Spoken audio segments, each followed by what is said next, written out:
at you like an avalanche. Part machine, I've never lost a battle that I've had. Body armor like a soldier, I'm a champion. I'm the greatest thing to step out since the earth begun. Raise my fist to show my haters that I'm never going. Just as long as I keep breathing and my blood is flowing. The fire in my belly ain't a women's destiny. The time is now to take my chances, so come on and follow me. Yeah, I'm a warrior. That's right. 'Cause I'm a warrior. I can't be nothing less. Yeah, I'm a warrior. Let's go. Look, keep me steady on my feet, 'cause I will never drop. All this sweat and all this pain will never make me stop. I got my dreams in my palm, I gotta hold them tight. I know my future's in good hands, I know my future's bright. I climb the ladder with my strength, I'm growing tall. Words will never hurt me when they try to make me fall. It's impossible to fail when you're already invincible. So come on, test me, I'm the greatest of them all. Come on. This the anthem for everybody who know that they was born to be a fighter. 100%, nothing less. Let's go. I'm a warrior. I'm a warrior. 'Cause I'm a warrior. I'm a warrior. I'm a warrior. That's who I am. I'm a warrior. I'm a warrior. 'Cause I'm a warrior. I'm a warrior. I'm a warrior. Yeah, I'm a warrior.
It's whoever playing games.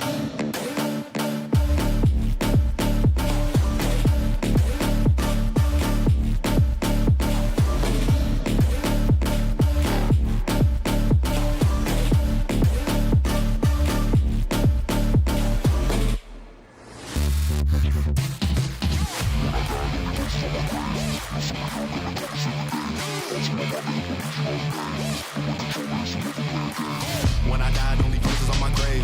No superhero gonna come and save the day. All to my mind to help illusion all the pain. Don't blame control it, it's whoever playing games.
gentlemen, and welcome to the LAN here in beautiful Cary, North Carolina. I'm the real Invictus, aka Nick, and we are joined up here for an interesting match number 1, Power Nation, taking on Verify Gaming here in our Pool 1 Round 1. Remember, ladies and gentlemen, a best of 3 here to decide who is going to get those points heading into pool play. And like I have always said, one of my best casting duos here joined alongside with me, my boy Trevor, aka Danny. Danny, how are you feeling about the matchup tonight? Oh, I'm super excited. I'm ready for us to get into the LAN. We already had the excitement going, the screaming, the yelling. I'm ready for the passion. I think it's going to be great. I'm just ready for some high-level Call of Duty. Yeah, I'm ready to see some high-level Call of Duty, and we definitely have that here, especially with Verify Gaming. Big shout-out to Cooper. I know he's probably watching at home, watching the boys here play on LAN. And the same side can be set for the side of Power Nation. A very strong team when it comes down to it. They were getting scrims in, and we can hear, this Verify side right on this back wall. So we can definitely hear them, get loud through, our casting booth that we're in. But it is going to be an interesting little bit of a set. If we go ahead and look at the map set here for just a second, we head to sorry, ladies and gentlemen, let me make sure I do it right. We actually did map number 1 to start us off. Then we're going to a French S&D and an exposure overload if we need that third map. Remember, best of 3 here in pool play, so it's going to be quick. A lot of matches coming at you pretty early and often, so make sure you guys are ready for that. Yeah, so we're starting off with the Den. Really excited, and I'm really excited to see the Fringe map too. We did something we haven't seen a whole lot of yet this weekend, so it's gonna be a great time.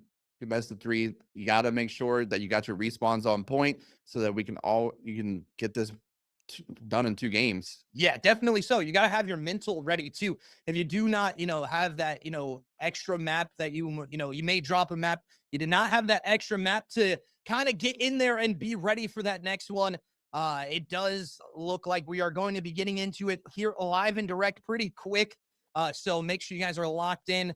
As I've said before, we're in beautiful Cary, North Carolina here for the LAN. A great venue so far. Has been a little bit hectic though early, so we'll try to fix that audio. I do see it in the chat there. It is a little bit weird here in this venue. The room that we're in has a crazy echo, so we do apologize about that. We're gonna try to get that fixed as quick as possible for you guys. But we will try to as fast as possible. We do have it. It's fixed. Thank you in chat, Futures, for telling us it's fixed. We appreciate you. So we do have it fixed now for you. Sounds a little bit better. Yeah, map 1 is ready. It does look like we're loading in. We just got confirmation from Devontae that we are headed into map number 1, ladies and gentlemen. We are here, pool 1, round 1, Power Nation taking on Verify Gaming, and it's going to get really interesting here. So, I mean, again, one of those things that we've talked about here, Danny, is how both these sides, have to have that mental reset.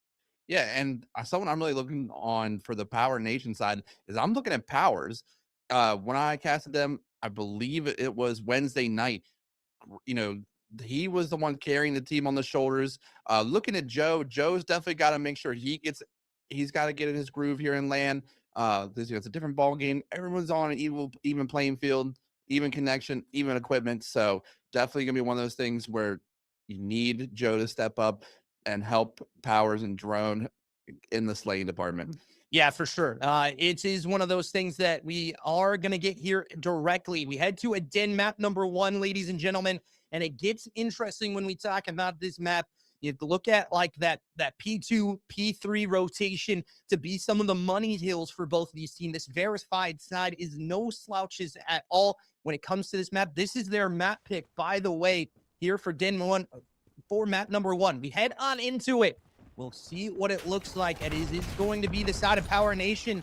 It's actually going to be G-Slat that goes down on a little bit of a self kill there, but the kills come on through. It is going to be the side of Verified Gaming that do collect early. That's going to be a 2 dead. They're going to get onto this hill time as well, and now it gets a little bit more interesting here. If you're the side of Power, you need G-Slat to step up a little bit. You need Intuitive Joe as well on the map, like Danny said earlier, and he's going to be able to collect the first couple of kills that do look good. Drone also getting on the board. It is going to be a little bit harder now as we do break onto this hill. If you're the side of Power Nation, needing to find the hill time, it is going to be Zay that is going to get back onto the hill time, instantly traded out. We head towards this P2 rotation, and already Verified Gaming looking to have that early lead. Yeah, and Zay was causing problems on this P1 up top blue, making sure that the spawns are going to get it a little hairy and get the shoot the shots in the back. So now Verified, they're set up on this P2. They do have the initial time, but Power Nation, they are going to be pushing from the front, and it looks like we're going to have an all-out attack. Just need the kills to fall in your favor. You got to get these breaks. Joe's going to get the first blood on the push. Now he's going to get to make that 3 in the feed. Last one up is Ronnie, and down goes Ronnie, and now time is in favor of Power Nation. Yeah, and Power Nation look very good to continue to hold this time. They have a lot of this good time still here at this P2 side. As you look on your mini-map in that bottom corner there, it is going to be all of the Verified side here to fight it off. Number 5 by himself, Powers, can't get anything done. Oh my God, Ronnie. And Ronnie is absolutely frying with that pistol. Power Z, you know, not having a great one here at 1 and 4 right now, as he is having a little bit of a rough start. We talked about him before. We talked about his teammates as well, needing to step up. And right now, it's not going their way early, as they do get this last little bit of time as we head into rotations here for P3 and the initial time going to Verify. Yeah, and like you said, Nick Powers, we need him to be the slayer for Power Nation. He's the one who's making the key plays on the map, as well as G-Slat also struggling. The route man, and the route man's not getting paid right now, but as I say that, we do have a pinch forming. Power Nation, they're trying to get into this P3 time. They have the numbers. Time will be in their favor. They just got to get that dojo push. And so far, time is in their favor, but they do not have the map presence to get set up for this P4. They need to get the rotation so they can chain these hills together, and kills going down, pinstripe, kill feed, back and forth. That's 3 for Power Nation. This is their opportunity to get pushed up in that dojo side and get ready for the P4. But as I say that, Verified, they got their spawns. Yeah, and you can see already Verify do have the spawns here for P4, but do they read this flank from behind as well? As the knife kill comes on through, a 1v1 fight here for this last little bit of time. It doesn't even really matter, as Verify have rotations now towards this P4 side, and this is a lot of good time that the side of Power Nation need to try to fight for through the back. Kills coming on through. I can hear the side of Verify getting loud in the venue as well, ladies and gentlemen. Let's head into a listening with them, as Verify Gaming looking to take a dominant lead here on this P4 side. That's a big I got it. Big win. One shot. I play like 2, brothers, 2. Oh, yeah. I'm waiting for you guys. One's out on you. Who's out there? I have a bullet. Hey, play my way. 25 seconds left. Window room. Two window room. One shot on you. Good shit. I'm in through mid, bro. Last one time. I'm gonna top window for this crab. Yeah, y'all hit that. That's Two crap. in the back. Bro, play type new. Got one. I'm on P1. Okay. You have a niche? I got all your Outer. One's outer. I got P2. P2 dead. One more P2 all the way to the back. I'm looking. Have your front. Two. He's gonna go back to P2. As that was the listen here for Verified Gaming, and this is switched a little bit here, ladies and gentlemen. Power Nation now looking to take the lead, as Intuitive Joe there with a big double up to get onto that hill time. Let's actually now head into a listening with the side of Power Nation as they are collecting this P1 time. Let's hear what it sounds like from the Power Nation boys. Dead on top, top broken. Couches. Broken dead. Nice, good fucking shit, let's go. Flip. I'm on. Yep. Hey, D I'm getting front. Baker, right now. I front. Right, D Baker. Heard. I'm backing up front. Picking up the back right. Hey, hit the back. I have the time. I'm dating couches. Back right set. Hey, watch Baker. Don't deep back. Down a tank. I spawned out. I hear you. On my time, weak. Come on, Dojo. Yeah, two on time, guys. Dead couches, Zay. Hey, stay alive there, Powers. You get a free kill there for sure. No, God like God's front, pick front. couches. Nice, Powers, Got couches. nice, He might be Behind pillar, behind pillar. Absolute. Nice, stairs, Nice, stairs, couches. stairs, Stairs. two. Got me stairs. Ape it. Nice. Win that. We're here. He's weak. There's two. One more drone. Move. Ready, Nice. watch out, In the back. In the back. In the back. They're all in the back. All in the back. In the back. Challenge. You win that. Two cops. Two cops. Couches. Giants. Weak. 3. Watch the guy in the back. He's a garage. Garage is One tap. dead. Garage is dead. Go new, guys. Go new. Dead on the side. You got that time. Yeah, I'm going new. They could have swung Watch behind out, us. watch out, new. Wait. Watch out. He's rotating now. Hold that. We gotta be there. Two. And you can hear the passion oozing out of this Power Nation side as they have now taken the lead against Verified Gaming here on their map pick. And this is not looking good if you're Verified. You look at a guy like Ronnie, 8-17 right now, having a little bit of a rough start, Trevor. Yeah, but look, Power's on the other side. He was 1-6, and now he's 16-14. They found the power, and they've got the guns hot. They've swung this lead in the opposite direction from being down 30 to being up almost 20-25. What a great swing! And now they have control of this P3. But the question is, are they going to read the pinch from number one? No, they are not. Down they go. Last man up is Joe, and Joe will get that huge kill there, but still 25 seconds and a rotation to think about. And just like that, Powers, he's thinking about new. He's heading there, and now can the rest of his teammates get on the same page? Yeah, definitely so. Intuitive Joe, though, with a big double up.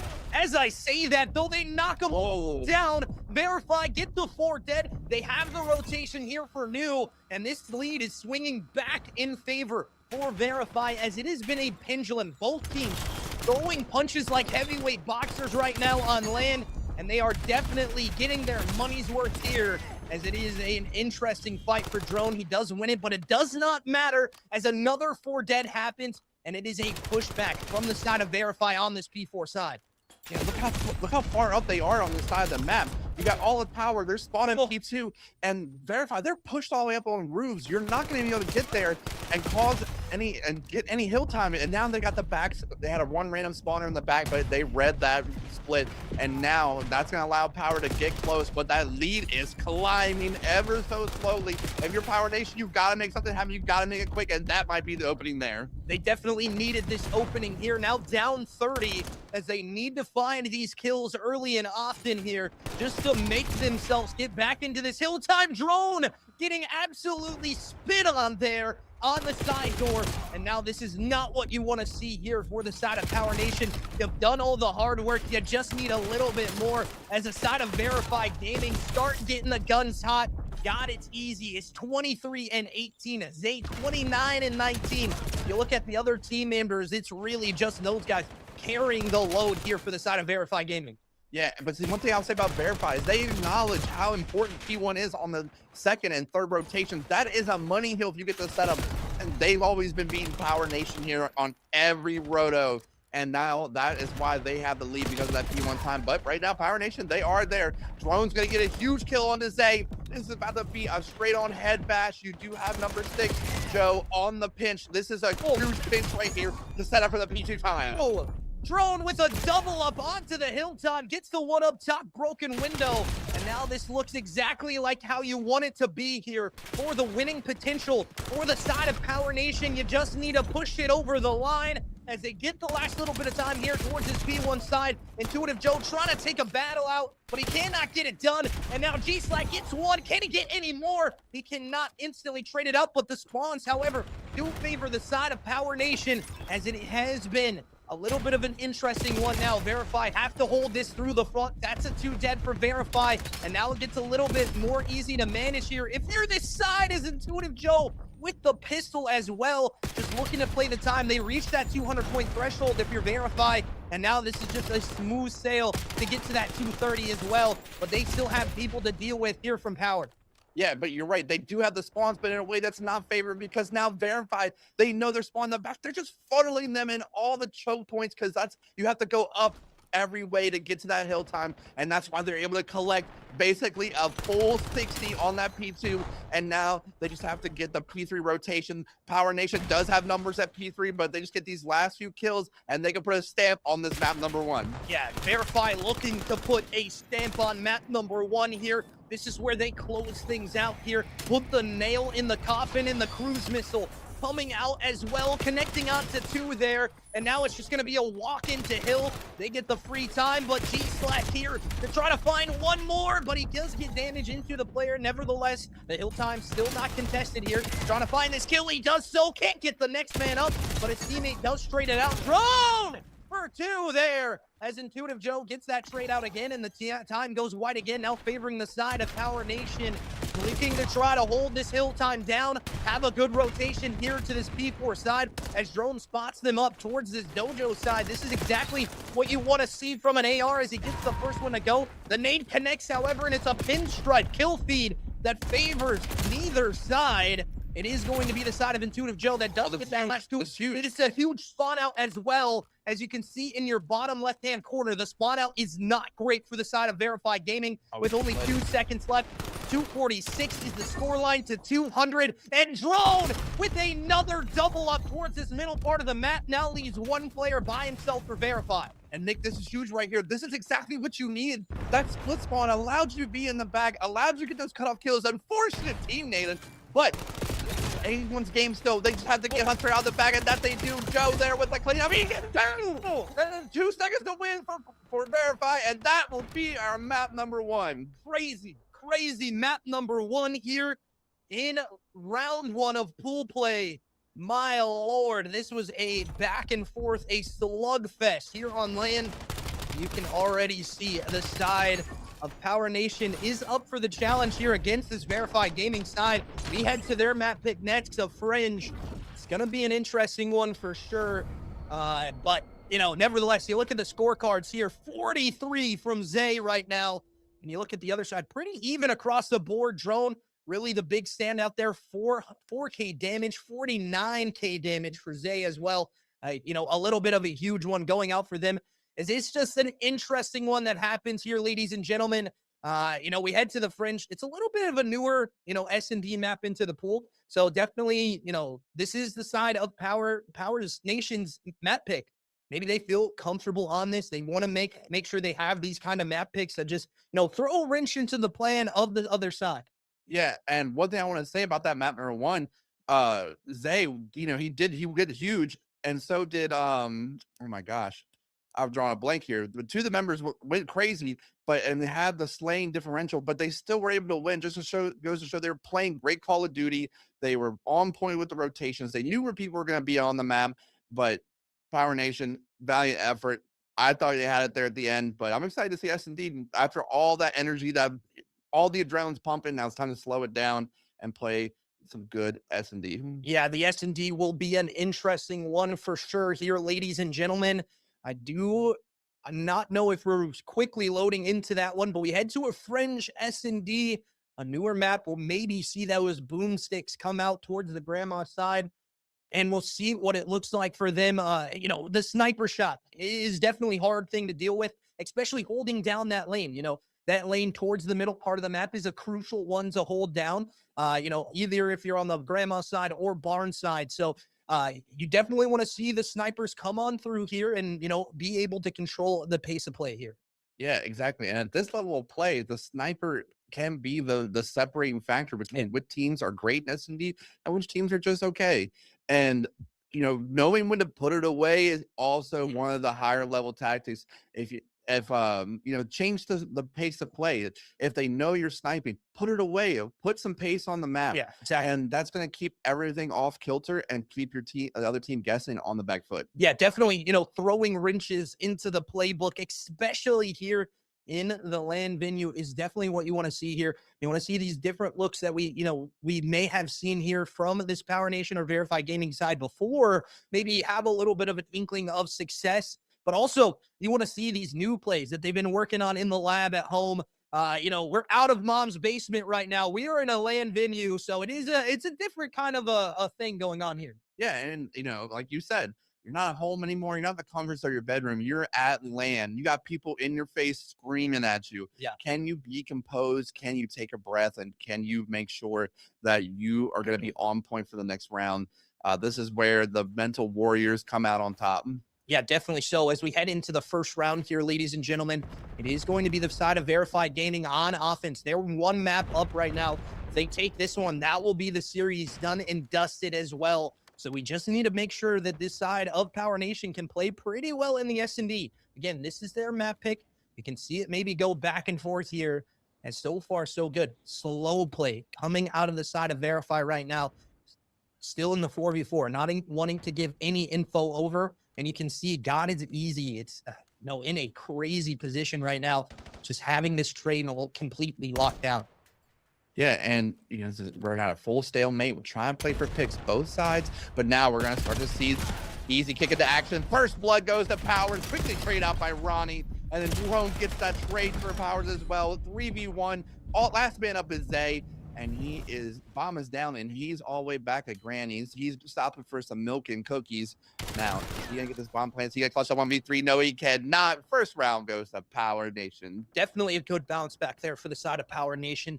As you know, you want to see a back and forth still ensue here. But the side of Power Nation able to bounce back here early in the S&D is definitely what you want to see out of the heartbreaking loss there in map number 1. So this is just exactly what we were talking about. They need to have that mental reset. They have it. They're able to come out and put one on the board here early for themselves as we head over to their offensive side. A complete sweep on the other side there. They got 1 kill each on everybody for Power Nation. We got some donuts emerging already, ladies and gentlemen. Make sure you're ready to see that donut cam, that breadstick cam today, because I assure you we will see it today in the S&D as the smoke gets deployed towards the middle part of the map. Drone making the play happen. He wants to make sure he can read this side. Oh, Powers not going to be able to get that one, but his teammate G-Slat able to trade it out. And now it's a 1-for-1. Now it's, again, Zay in towards the middle part of the map, just able to collect onto that 2, leaving Drone now by himself. He spots out 1, looking for the next one. Oh, could not snap onto him quick enough. Quick round there for the side of Verified Gaming. The pace just a little bit better. Yeah, I feel like when Power Nation threw that smoke mid, the play was pretty choreographed. Zay was already posted up with the sub and wine. So I feel like they knew what the play call was. Yeah. They didn't get any info anywhere else in the map. So at that point, you only have one place to be, and that's where a lot of the subs to get in there, get Mexi and left Drone in 1v3. Yeah, definitely show as you see already, Drone is having, a little bit of a good map here. This is obviously their S&D map pick. We see the sniper come out from Zay as well. We'll see him up towards that grandma position, trying to get some milk and cookies to take back home with him as he does spot out 1. Oh my God, the shot was right there on the connection. Just could not get it to hit, unfortunately. Also 3-1 on a 3 streak as well, ladies and gentlemen. Has got it easy. He does collect onto first blood onto the A side. Bomb going towards that side.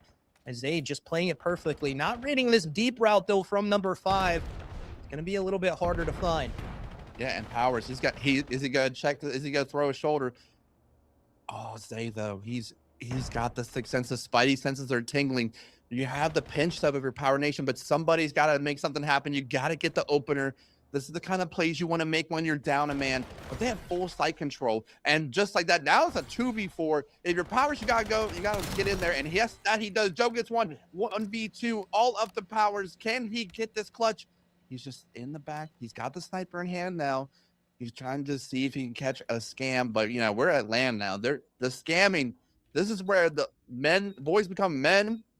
The scams are not going to be in more than likely, but he's watching, he's waiting. Nice and easy. And you could hear a pin drop, Nick. Yeah, you can hear a pin drop. This round is going very slow. The angle's being checked by everybody on the roster. As a spot out, I think, for number 3 does happen. Number 1 going to have the first connection here to try to battle it out. It is the SMG in hand as well for him. As he spots out that player. God, it's easy on the window route. Does not get read, and unfortunately, Powers cannot find it there in the 2v1 situation. Now 2-1 favoring Verify. And Verify just played pretty perfectly there in that 2v1 situation. Yeah, they knew they had the ability to get in there with the subs. They vacated the site, made Powers play hide and seek, and time was ticking, 15 seconds left. You gotta hurry up, make something happen. And they knew time was on their side. So I'm really excited to see here what Verify's gonna cook on their offense. Yeah, we'll see what they have on their defensive side, offensive side here. For the side of Verify, as the breadsticks are already falling. Make sure you go to Olive Garden, get some of those good breadsticks. Olive Garden, we need that sponsor, man. Get us that sponsor for the breadstick cam here on the EWG main stage. That would be a crucial one, as it is going to be a kill that we stay on the board here. You need to find another one to go your way. Nade going out towards the middle part of the map. Does not connect onto anything. Ronnie also on that breadstick as well. Looking to try to find another kill on the board here. And they got Bob Carrier close to this site. Ronnie going to at least spot out one there with the shoulders. Does get pushed on. It's easy to get one, but the trade out is not there. Instant trade out for God. It's easy as well. On a 4 streak now. Looking to try to get stuff going now in the 2v2 situation, though. It gets a little bit harder to manage. Drone and Power Z versus God, it's easy, and Hubster trying to find a little bit of these plays to go their way. Yeah, Power got the huge island kill, but now Drone space in the back. He does get one, but he's taking traded 1v1 El Clasico. And they see Powers gets the information. Is he gonna chase this kill? He got the bomb. He's only got 20 seconds for the plant. He's not hunting. He's going. Hudster does not see him pass right past him, and we're about to get a run in right here on this A site any second. Oh, bomb's going down, and he's checking it. He's checking it, and that's gonna be it at the defuse. And Verify is gonna go up 3-1 on our map number 2. Yeah, Verify just look like the better team right now. Realistically, is what we're seeing on the map. They look like they're trading effectively, having the back and forth that you want to see with the top team here on LAN. And you see, again, this is probably, a 4 seed in the LAN right now, I do believe. From all the teams that we've seen play, the scrims that we've seen happen off stream as well. This is a very, very strong team, and a team that you would not like to run into if you're the side of Power. And right now, they are feeling that wrath of the side of Verify Gaming. Yeah, exactly. And the thing is when it's the best of 3, not best of 5, you have to get on pace on the same page on that map number 2. You don't have a map 3 to make magic happen. Exactly. And now Verify on their offense here, they're going for the mid push. Power Nation is setting up somewhat of a pinch. G-Site's just waiting for someone to push through this B site. And right now, the members of Verify are starting to spread out. Shots are going in. First blood's going for Drone. 3v4 just like that. And numbers are had at this A site. But if they're going to rotate this out, they're going to run right to G site. He's going to get some tags in. And he sees the glint. He's caught out in the open. Make that a 3v3. We're evened up already. Oh, watch out for that car bomb. But they still have the control of the A site. And that bomb is slowly working its way through mid and to B. And that will be the call here. Yeah, the call is to go B here. And already the bomb going down quickly here for Ronnie Zay. Does get a little bit of connection with that nade as well. He's going to be the first line of defense here. We're the side of Verify Gaming as his teammate does fall. However, trade out early there for Zay. That's a crazy angle. A little bit of a hard angle to clear out if you're the side of Power Nation. Drone Intuitive Joe now left up into it. Zay. And Zay going to actually find another one as well. Looking for this sniper player as well. And it's going to be found. Just an effective play coming out of the side of Verify Gaming.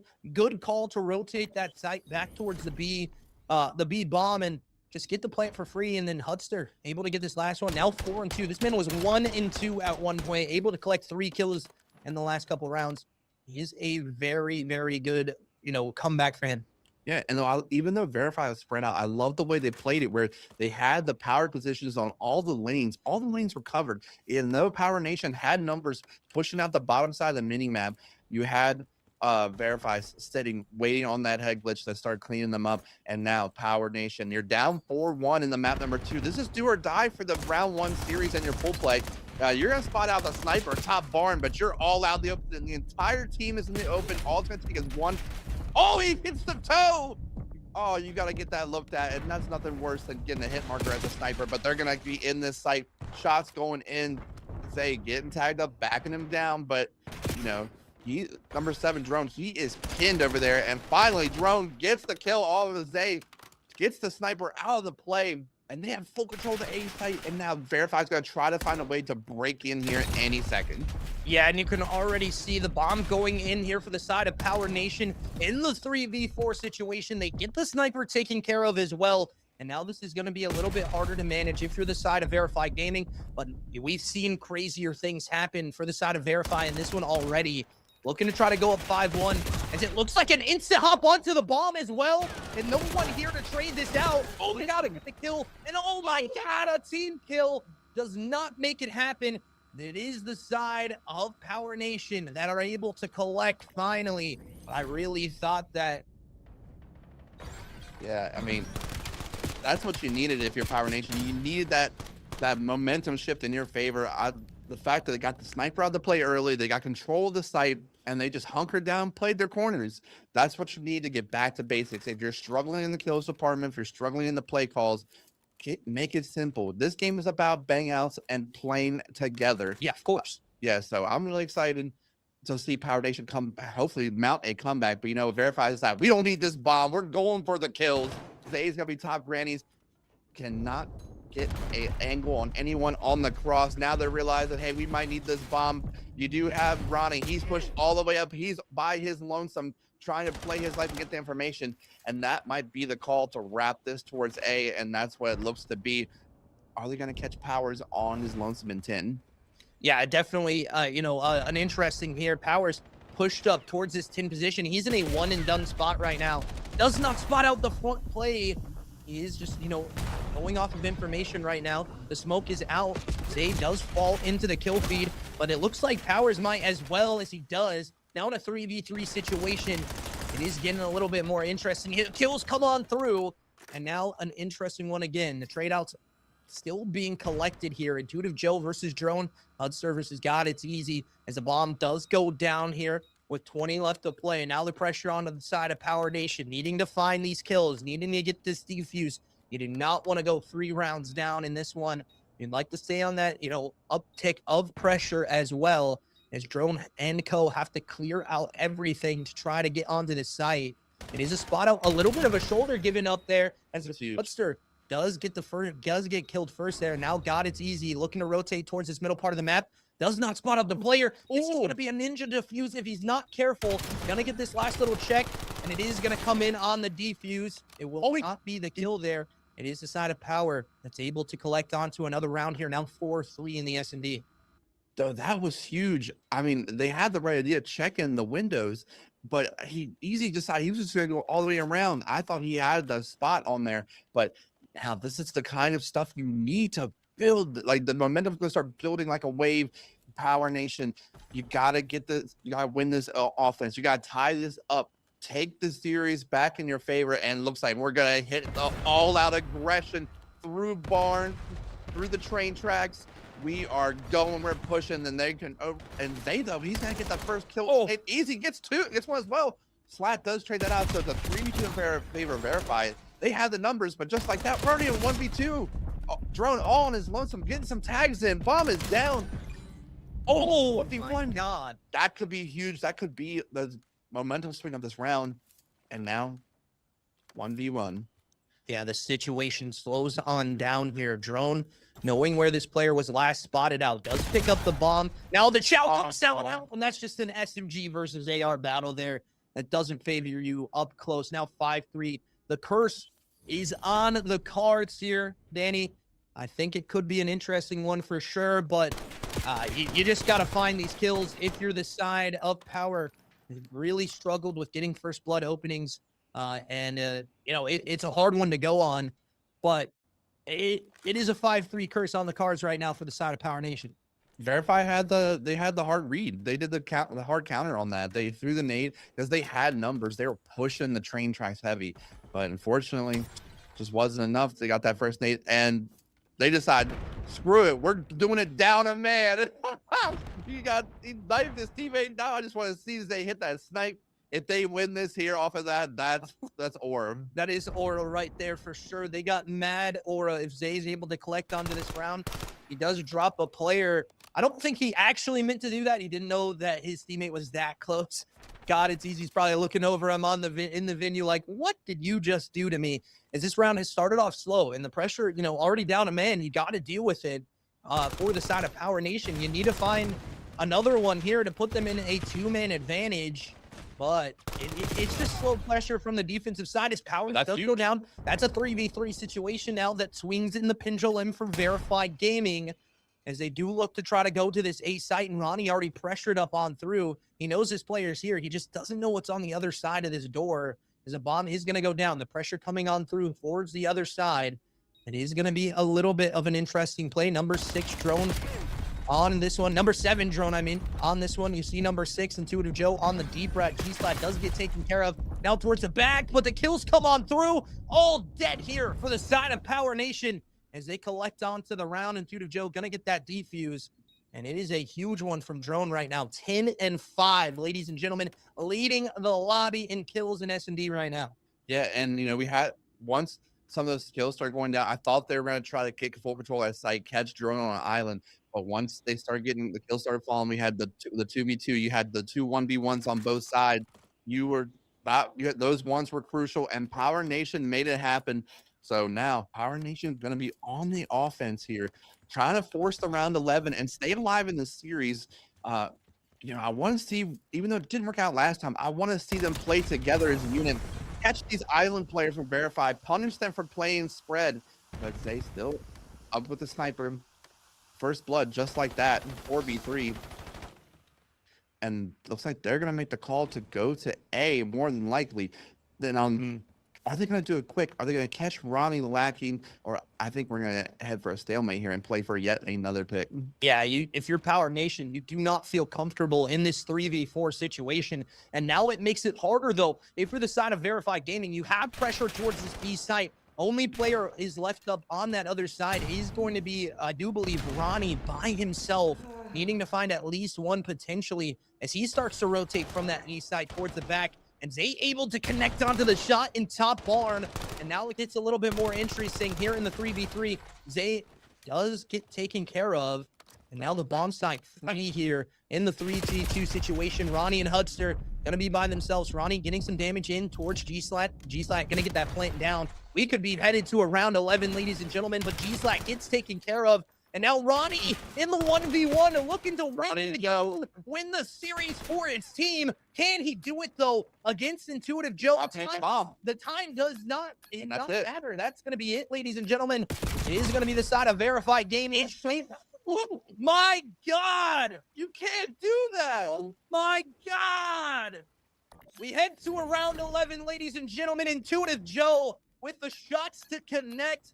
You talked about him when we opened up on this series as a guy that needed to have crucial rounds. That was one right there for his side. Yeah, and one thing I want Power Nation to do, like, you got that round 11, you didn't deserve it after that because of a misplay from Verified. But what you need to do here on this round 11, you got the defense.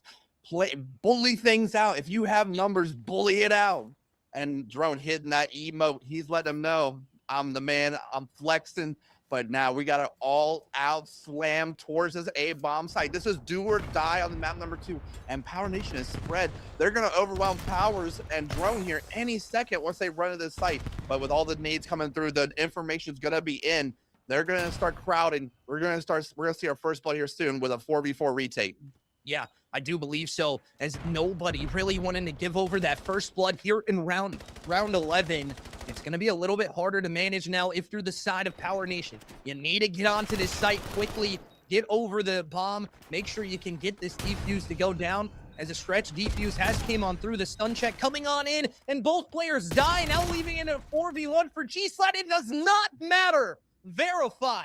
Take round 1 here in our group 1. They are able to move on with the win on the board, taking the first 2 maps. That will be that for this series. We do have another interesting one on the cards as well, ladies and gentlemen. So we will potentially see even more Call of Duty action here in just a couple seconds. I do believe we have the Evasive Civil War going on next on the main stage. It's going to be Evasive Elite taking on Evasive Shadow. So it's going to be an interesting one for sure. We do appreciate you guys, as always, for joining up. A solid start to the day here in Pool 1, Round 1. Verify able to take out the 2-0 decision. We're going to head to a quick break. We're going to get a little bit of a quick interview right before we head into that next series. So we will see you guys after the break.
Welcome back, ladies and gentlemen, and we are joined up here with the side of Verified Gaming in the interview.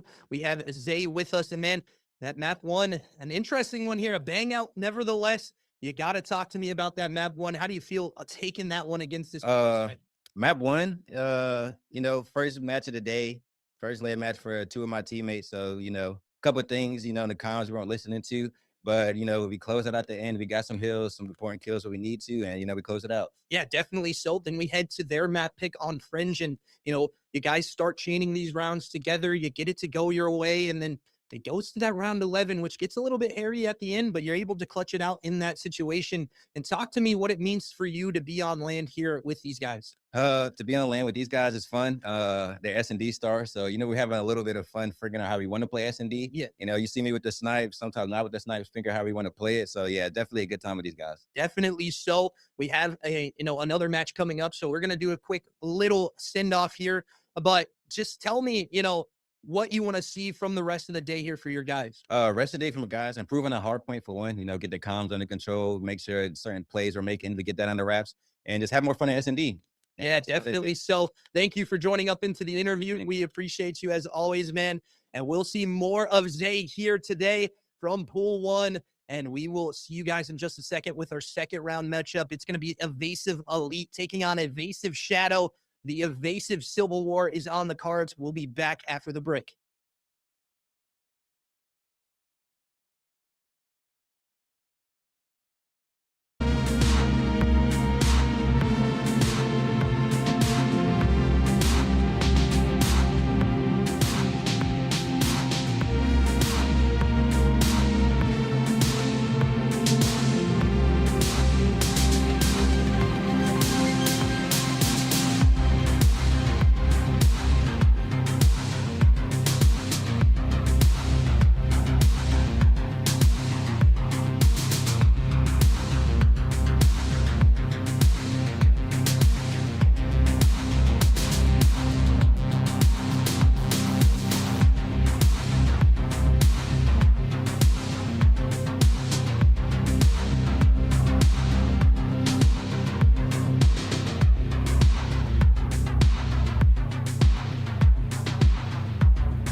Yo, I'm still here.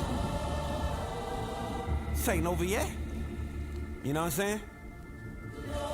It's who I am. Let's go. Cause I'm a warrior. That's right. Yeah, I'm a warrior. You're right. I'm a warrior. Yeah. Yo, I'm coming at you like an avalanche. Part machine, I've never lost a battle that I've had. Body armor like a soldier, I'm a champion. I'm the greatest thing to step out since the earth begun. Raise my fist to show my haters that I'm never going. Just as long as I keep breathing and my blood is flowing. The fire in my belly ain't a women's destiny. The time is now to take my chances, so come on and follow me. Yeah, I'm a warrior. That's right. Cause I'm a warrior. I can't be nothing less. Yeah, I'm a warrior. Let's go.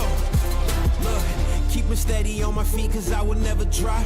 All this sweat and all this pain will never make me stop. I got my dreams in my palm, I gotta hold them tight. I know my future's in good hands, I know my future's bright. I climb the ladder with my strength, I'm growing tall. Words will never hurt me when they try to make me fall. It's impossible to fail when you're already invincible. So come on, test me, I'm the greatest of them all. Come on. This the anthem for everybody who know that they was born to be a fighter. 100% nothing less. Let's go. I'm a warrior. I'm a warrior. Cause I'm a warrior. I'm a warrior. I'm a warrior. That's who I am. I'm a warrior. I'm a warrior. Cause I'm a warrior. I'm a warrior. I'm a warrior. Yeah, I'm a warrior.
Welcome back, ladies and gentlemen. We are joined here for Pool 1, round number 2, Evasive Elite versus Evasive Shadow. And it's going to be an interesting one for sure. The Evasive Civil War is what we're pegging this one as. It's going to be a little bit harder for both teams to match up. As, we do get a little bit of an interesting match set. Old school, definitely having that little bit of a, first, season games coming out. We got that Din. We got that raid, and we have the exposure for overload if we do go to that map number 3. Yeah, we got a little bit of evasive friendly fire happening in round 2 of our pool. I'm excited to see that map set. The teams I feel like at this LAN who are better at the new maps are going to have the advantage, especially once we get into the best of 5s, the best of 7s. But in a way, in the best of 3, you can only veto one map. That leaves 5 other maps to pick from. So you got to make sure that you are well versed in all of them, because there will be no multiples on this pool play. Yeah, definitely. So it's going to be an interesting one for sure. You have to be able to bounce back, like you said, in that first set. If you lose this map 1, you need to be able to bounce back into the map 2 to take us to that map 3. You only have 3 maps. You only have a couple to, decide what is going to happen here for you guys. So it's definitely going to have to be that mental re-lock in for a lot of these teams. Yeah, absolutely. So, I'm excited to see what these evasive teams have cooking. The raid S&D, it's all about back to basics, get that laundry control, making sure that we're, have the angles on the A bomb. And if you're going B, have the sniper on Overwatch, getting the pool stairs controlled, basic stuff. We've been playing this map for 14 years now, Nick. I would hope we know how to play search on raid. Yeah, definitely. So it is one of those things that just, you have to figure out. We're getting locked and loaded here, ladies and gentlemen. I do believe we do still have some music playing in our ears. So if you're hearing the music, I do apologize as always, but we'll get that fixed for you. Okay, we're just hearing the music. Sorry, ladies and gentlemen. We're vibing out to the music over here that you're hearing on stream as well. So yeah, I think it's just going to be one of those things that, bounces back and forth for these evasive sides. They probably scrimmed each other a lot of the times. They know what each other likes to play. They know how each other like to play the map that they're going to be playing as well. So, when they go home tonight and they look at this match set, whoever wins it is definitely going to be showing a little bit of interesting play for them. It's just evasive elite versus evasive shadow. It's going to come down to who can be the better evasive team here today. Yeah, and like I've told you last night, I think Scar Overload might be our best Overload map in the pool now with all the changes. So, I'd love to see the map 3. I want to see how these teams decide they want to play it. It's at the end of the day, the Overload is going to be what wins the title here at the LAN. Obviously, today it's just 1 of 3 maps. We're playing each mode one time, but once we get into the best of 5s and the best of 7, the best Overload team will come out on top. Yeah, definitely. So I think Overload is one of those game modes that, is definitely a little bit, newer to the COD brain. So it's definitely harder to get into, definitely a little bit more time to, take advantage of as well. I do believe we are getting locked and loaded here for this Evasive Elite versus Evasive Shadow matchup. Big shout out to Forrest for bringing 3 teams here to the LAN as well. I just want to make sure he gets a shout out. He continues to, prove himself in this esports realm of things. And, both these teams very highly touted coming into the LAN as well. Top 6 potential here for a lot of them. I do believe they want to do more than that. So this is going to be a showing for one of these teams who is going to be the better one when we get into it. Yeah, and Nick, like you were telling me last night, one of these teams, if I'm not mistaken, was Elite. Won a bunch of these leagues here recently. They've been tearing up the amateur scene and the Discord league scene. So I'm excited to see what they actually do on LAN in person, like we've talked about already. It's a different ball game. It's all about staying locked in, being in control of the emotions, and not letting that adrenaline get too high, because you're going to get the runs. And once you get the runs, you're just going to get caught out in the open, getting shot, and then it's going to start costing your team. Yeah, and they've won a lot of highly touted leagues as well. They're no slouches as well. It is going to be the side of Evasive. I do believe it's Shadow. I'm not positive. We'll see what the names look up when we go into this, because we don't have the names right here involved. I know Evolve on the side of Shadow, Freeze on the side of Elite. I do believe it is Shadow, if I remember correctly, but they do, have some highly touted leagues that came in for them. K7, zoned out. They won the open division and zoned out from losers round 1, making that huge losers round 1, all the way through to the end of the bracket into grand finals, and they're able to take it out. K7, they just absolutely dominated, got the number 1 seed, did not look back and continued to frag out there. So we'll see if that team does come out on top. Actually, I think it's Evasive Prime. We'll see them a little bit later today. So I may have been mistaken. There's 3 Evasive teams here. It's hard to tell you which one it is. As we do load into map number 1, ladies and gentlemen, we head to a Den Hardpoint. We just saw this one. We'll see what it looks like for these guys, for both Evasive sides. Den map number 1. It gets a little bit interesting. We talked about it when we headed into our first series. You want to see that P2 side look good. You want to see the P3 to P4 rotation look good. But we'll see as we break off onto it. Evasive Shadow versus Evasive Elite here. It is going to be Freeze and Co on the side here, as it already is Evasive Elite onto the map here, able to get that little contest time. Shadow, though, able to come in and knock them down as they get the 4 dead and wipe them out of the map. It is the side of Evasive Shadow that are continuing to collect here, as Kova does read that spawn as well, and now looking for it again. CGI Clip looking for another kill here towards mid. Snipes able to collect on it, and the Shadow team really taking a dominant lead here early, Dan. Yeah, and Nick, I don't want to say anything because we just started, but just watching Shadow on the map, they got those kills. They instantly start the spawns. They knew where to be and they knew exactly when to be there.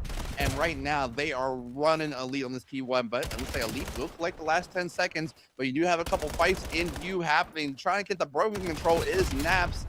Don't sleep on this kid, and down he goes. That's 2 in the beat for Shadow, and just like that, Shadow is set up for this P2 time. They got the funnel going now. Is Caxter gonna be the man to break this setup from the back? And it looks like we're gonna have a stronghold, but Caxter does slip through. He's checking his corners. He's gonna get the shots in, and he will. He just smacks him in the face with a pistol whip, and now time's still on this Shadow. You have 1 second, and you are elite right now. I mean, you are in the lead. Very, very huge here for the side of Evasive Shadow. You can hear him shout in the venue as well as the nades connect, and it's already the side of Shadow just looking a little bit better here as we head into rotations for this next hill. Snipes already having a good one. Evolve having a good one. And you look at the other side. Freeze on a slow start right now. 1-8 right now, ladies and gentlemen. Needing to find some of these kills. But the hill time does go green for the side of Evasive Elite here for just a second, as they do need to find a little bit more of this time. And you look at your mini map, the setup from the side of Shadow already going to be broken here a little bit, but it does not matter, as CGI Clips able to collect onto another one. But it is straight out kills that do happen. Now a 3 dead here for the side of Evasive Elite, and they're in the hill time, collecting huge time there on this P3 side. Yeah, and if you're Elite, you need Freeze to thaw out a little bit and shoot back, because you're already in a 40-point deficit, and we're not even done the first rotation. But Elite does have control of this P3, but you need the dojo spawns, and that's what Shadow has. And right now they're making up 2 and 3, making that pinch through red, trying to get set up, and they're gonna get number 4 to spawn on them. They have now flipped the map. Now they could get some time, because spawns are great, but if you can't get the time and you can't hold it once the hill pops, it's gonna be for nothing. And I think the timing just happened. Snipes is already in the back, and just like that, purple on the right. Yeah, and they are on the right side of things. They do have collection going on through, able to connect onto these early opening kills towards this P4 side. They get the early time, but now Snipes left up by himself. That's going to be a 3 dead in the kill feed, favoring the side of Shadow. And now, Dan, it gets even more interesting as Elite start to grow this lead, but Shadow get back into the time and are able to collect back onto this P4 side. Yeah, and Shadow, they get kills and they take map space. This is the kind of stuff you show people who are learning Call of Duty. Like, if you are diamond or lower, this is the kind of stuff you want to see, because they play together, they get kills, they fan out, and they play for the waves.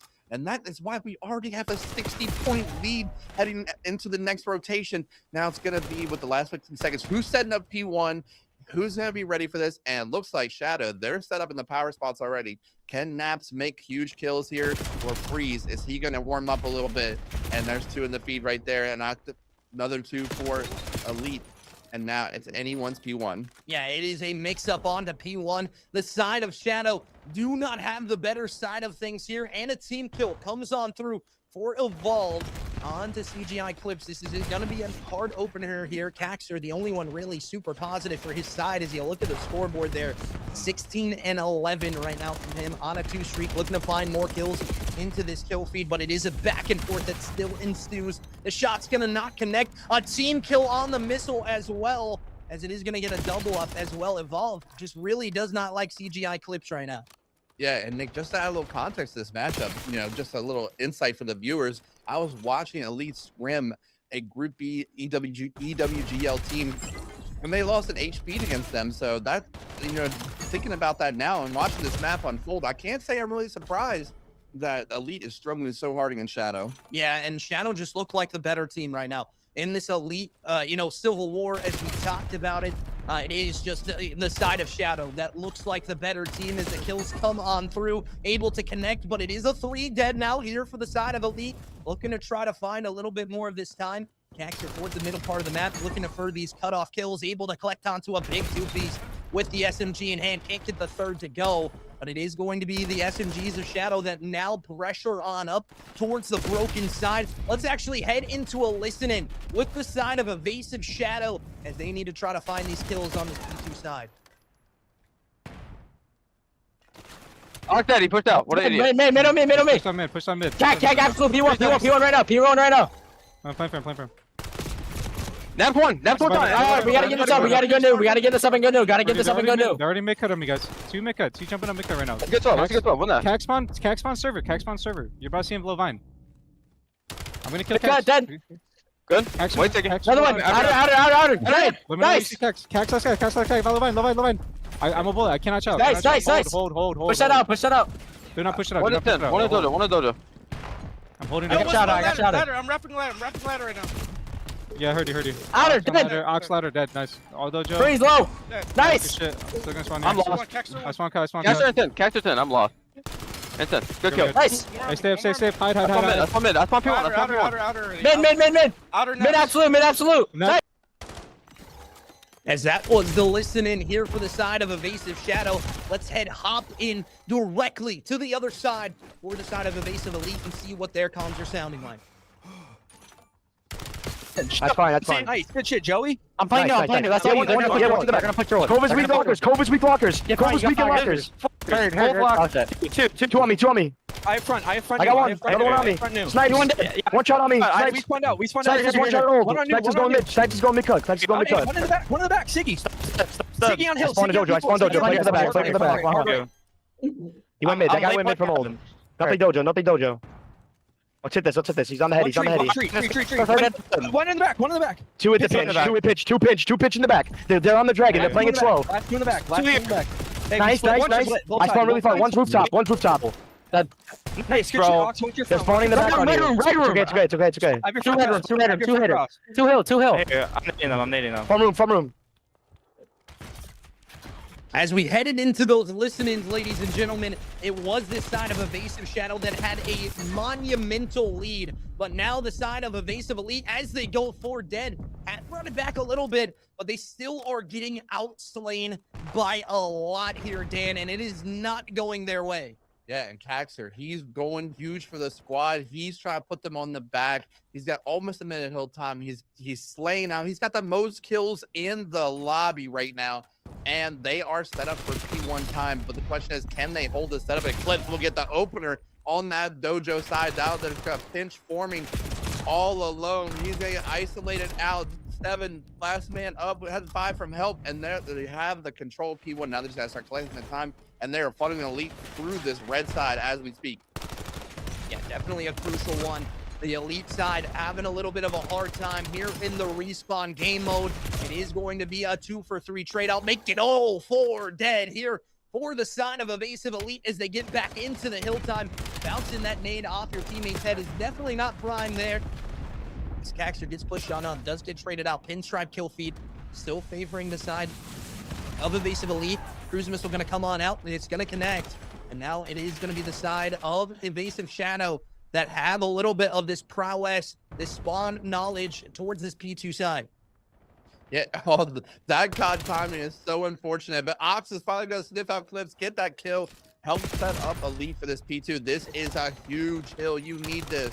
And sure, Ox is anchoring the spawns, but like we saw from our first matchup thing, this might not be the side you want. You're going to get funneled if all Shadow has to do is get one clean wipe from the front, and they have you pinned in the back, but they're going to get these kills. They're going to hold the hill time. Now it's their time to push out and put Shadow in the blender. Yeah, they need to put them in the blender here. This is a closer score game than what we expected off the onset of things here. It is going to be a 1-for-1 trade out, but it does not matter as a 3 gets knocked down here for the side of Elite, and they are looking to cream happen is Kova with a huge double up there. Ox for a double up as well, does connect back onto it. That's going to be the hill time that is going to be Evolve and the side of Evasive Shadows as they collect back into it. But this scoreline still a very close one as we head into rotations here for P3. Yeah, and we basically had a tie game, now 20-point game, but Elite, they are set up here at the P3. Naps, he's set up and he's trying to hold off the push, but he's on his lonesome. Now he's finally starting to get some reinforcements, but we're about to see a 2v2 battle on the hill time. Time is white, currently in favor of Elite. They're all going to get the first opener of that. Oh, and there's 2 for Evolve, 3 in the feed for Shadow. And that is all dead. Shadow starting to start collecting this time. They have them funneled in Dojo. You do have number 6 watching that push through Snipes. He will get, oh, he can't even get the 1. They're going to get the big pinch. Elite might pick up more this time. They have Shadows spawning on the lab side of the map with 20 seconds left. Uses your opportunity. Oh, but you got that spawn out from number 7. But this is the opportunity. If you're going to have one to change some hills and put the stamp on this game, this is it right here. Yeah, this has to be where the side of Elite come on through to make a clutch happen in the dying seconds of the hard point. We have 1:50 still left on the clock. And we have, you know, a couple hills still to probably decide this one if it is going to be a little bit of a contest fest. But it is the side of Elite on the hill time here first. Having to hold Caxter on the side door here, able to collect onto 2 as he gets some crucial kills. Now knowing everybody's going to be through that front side as the hill time goes white. Now back in favor of the side of Evasive Elite. They look to try to control this, and they can win it from here too, ladies and gentlemen. So just keep in mind of that. Evasive Elite was down monumental in this map number 1, looking to try to make a comeback happen, and so far so good for it. But it does not matter as a pinstripe kill feed happens again, and it gets a back and forth. And now Shadow on the prowess to win this map number 1. Yeah, but the fact that you took the lead after that deficit, but 8 seconds to go for Shadow. If you are Elite, you got to go, but they're nowhere near this. They have to run, they have to funnel, and looks like map number 1 will go to Shadow. Yeah, Shadow just looked like the better team. We can hear them in the venue as well, Dan. They are getting loud out there. And I don't know if that's our matchup we're watching or if it's another matchup here in round number 2, but you can hear them get loud. Evolve 40 and 24 to finish us off as he goes nuclear for his side on this P4 side. 4,500 damage as well. Definitely a crucial one. Yeah, I mean, Caxter, 42 and 32 as well. 4,800 damage. Needing a little bit of help on the kill department from his teammates as well. Yeah, but 40 and 24 to win by 11. That tells me that you just need a little bit more cohesiveness as a unit. You need the team to work together in rotations. And I think what happened is they got comfy in their lead. They started playing a little bit more lax, and then Elite kept the passion up, and that allowed them to take a quick lead. But, you know, they fall short. But map number 2, it's a whole new game. Yeah, it is a whole new game. We head to S&D now, where things can get very interesting. And like you said on the onset of things, we head to a raid S&D, ladies and gentlemen. It's going to be a very interesting one here for sure. You know, it's been out for, 15 years probably of the Call of Duty realm. It is going to be a very interesting one. Just giving the thumbs up to the lobby guy so we can get this thing going here straight into map number 2. We do appreciate you guys, as always, for staying tuned with us. I know the ads can be a little bit hard to watch through. I do apologize about that part. But again, it's a Call of Duty land. Nevertheless, you do have some ads that come through. And if you don't want to watch the ads, you can go check it out on YouTube at Crusader Boys Entertainment over on YouTube. Make sure you go check it out. Link will be probably posted in there. I'm not sure if we're going to do that or not, but if you want to go watch the YouTube, it's definitely over there. Make sure you go ahead and do that. If you don't want to watch the ads, over here on Twitch. The YouTube is definitely a place to go watch it at. We appreciate you guys if you guys go ahead and do that. But we head to map 2 here. Yeah, see the link up on the screen for you there, ladies and gentlemen. If you want to go watch the YouTube VOD, that is definitely where you can go. We appreciate you guys for doing that. We head to the map number 2 here, and this is an interesting one for sure. Yeah, you know, I'm excited to see what Shadow's got cooking in their S&D bag. They are going to be on the defense to start, but Nax gets one and falls off the map, pulling a Clayster. 3v3 just like that, but the bomb is going down. Shadow knows what's going on, and Kova, he's going for a dive. He's Michael Phelps, and if Snipe comes in, are they gonna read him popping out of this pool any second? It is June, it is summertime. It's 90 degrees here in Cary, North Carolina, and just like that, the heat is on. Oh my God, the sniper shot. We're gonna get one more look at that on the replay. Sorry for interrupting you there, Dan, but my Lord, Freeze with this cool sequence here with the sniper, able to collect onto a crucial 2-piece there to end us off. You know, just pace again for both sides. They're playing pretty pacey here, and I think that is a crucial one here for sure for both sides. As Evasive Elite takes the first round, headed on over to their defensive side, and Freeze keeping that sniper out as he should on a 2-streak, 2-0 start right now for him. We got some donuts emerging as well. We'll see if those continue. We'll check back in on the 4th round, but we head into this one towards the middle part of the map. Shot's going to be laid out. Freeze does get tagged up. Now pressure coming on through as he needs his teammates to help. They do so. That's going to be a 2 dead into the kill feed. And now this side of Evasive Elite looking very prime here in this S&D to take this next round as well. Yeah, and great playing of his life for Freeze. Freeze masterfully letting his teammates come to help, and just like that, he's going to get the final snipe, and they're going to go up 2-0 in the search. They've been playing the search and destroy on point. They have a game plan, and when you have someone who's good with the boomstick like Freeze is, that's going to help put off entire sections of the map for the other team. Yeah, I think that is one of the crucial parts of this map. He just dodged the bullet as our production just kind of told us. So you saw it happen. Oh, we lost connection to the host there, ladies and gentlemen. So we're going to try to get back into that one as quick as possible. I do believe Dre has the code for production purposes, but we're going to head to a quick break, try to get back into that lobby as quick as possible.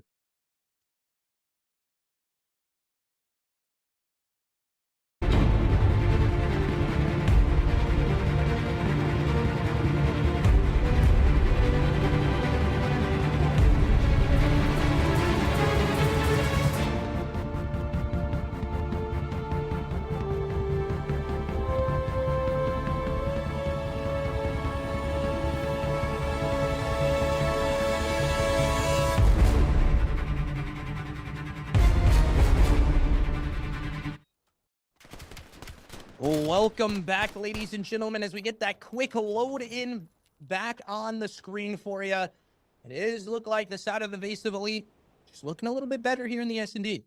Yeah, and Elite have a 3-0 lead in the map number 2. Sorry, we're going to see Ox on the force spree there, but we're going to see some donuts coming in, Krispy Kremes, Shadow. What a way to win the respawn and then come in here flat on the S&D. We have a 3-man push through the ring. Bomb carrier tailing behind. Ox gonna get the huge first blood, traded out by Snipes, and now they have control this A site. This is the momentum shift you needed. Bomb is gonna go down, and they had a lot of control. Nick, this is one of my favorite plays on Raid S&D. This is one of the most surefire ways to win an offense. Yeah, definitely it is so, but again, now still in the 2v2 situation. This is still manageable for the side of Elite to win this, but it is going to be Caxter that gets again another one, and now Freeze on this kill, needing to find it in the he hits the shot, gets a hit marker though, and Caxter just gonna hit this defuse, not gonna get spotted out, and that's gonna be the round here for Elite. Yeah, Elite 4-0 in the S&D.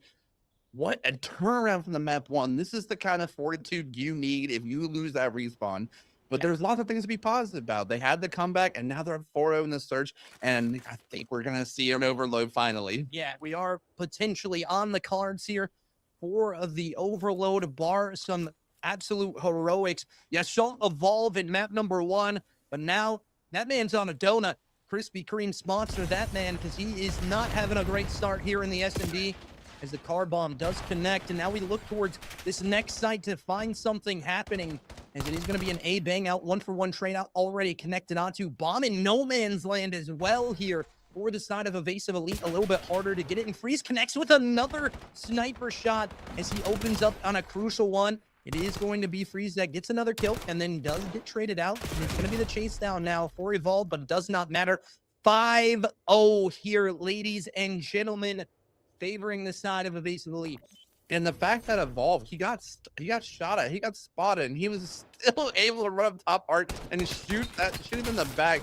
Like, what are the comms like in that moment? What are we saying to each other? Are we communicating what we're seeing? Because that's a breakdown in communication that could have costed them that round. But 5-0 up on the map number 2. Elite really making a statement here, saying that they're still in this.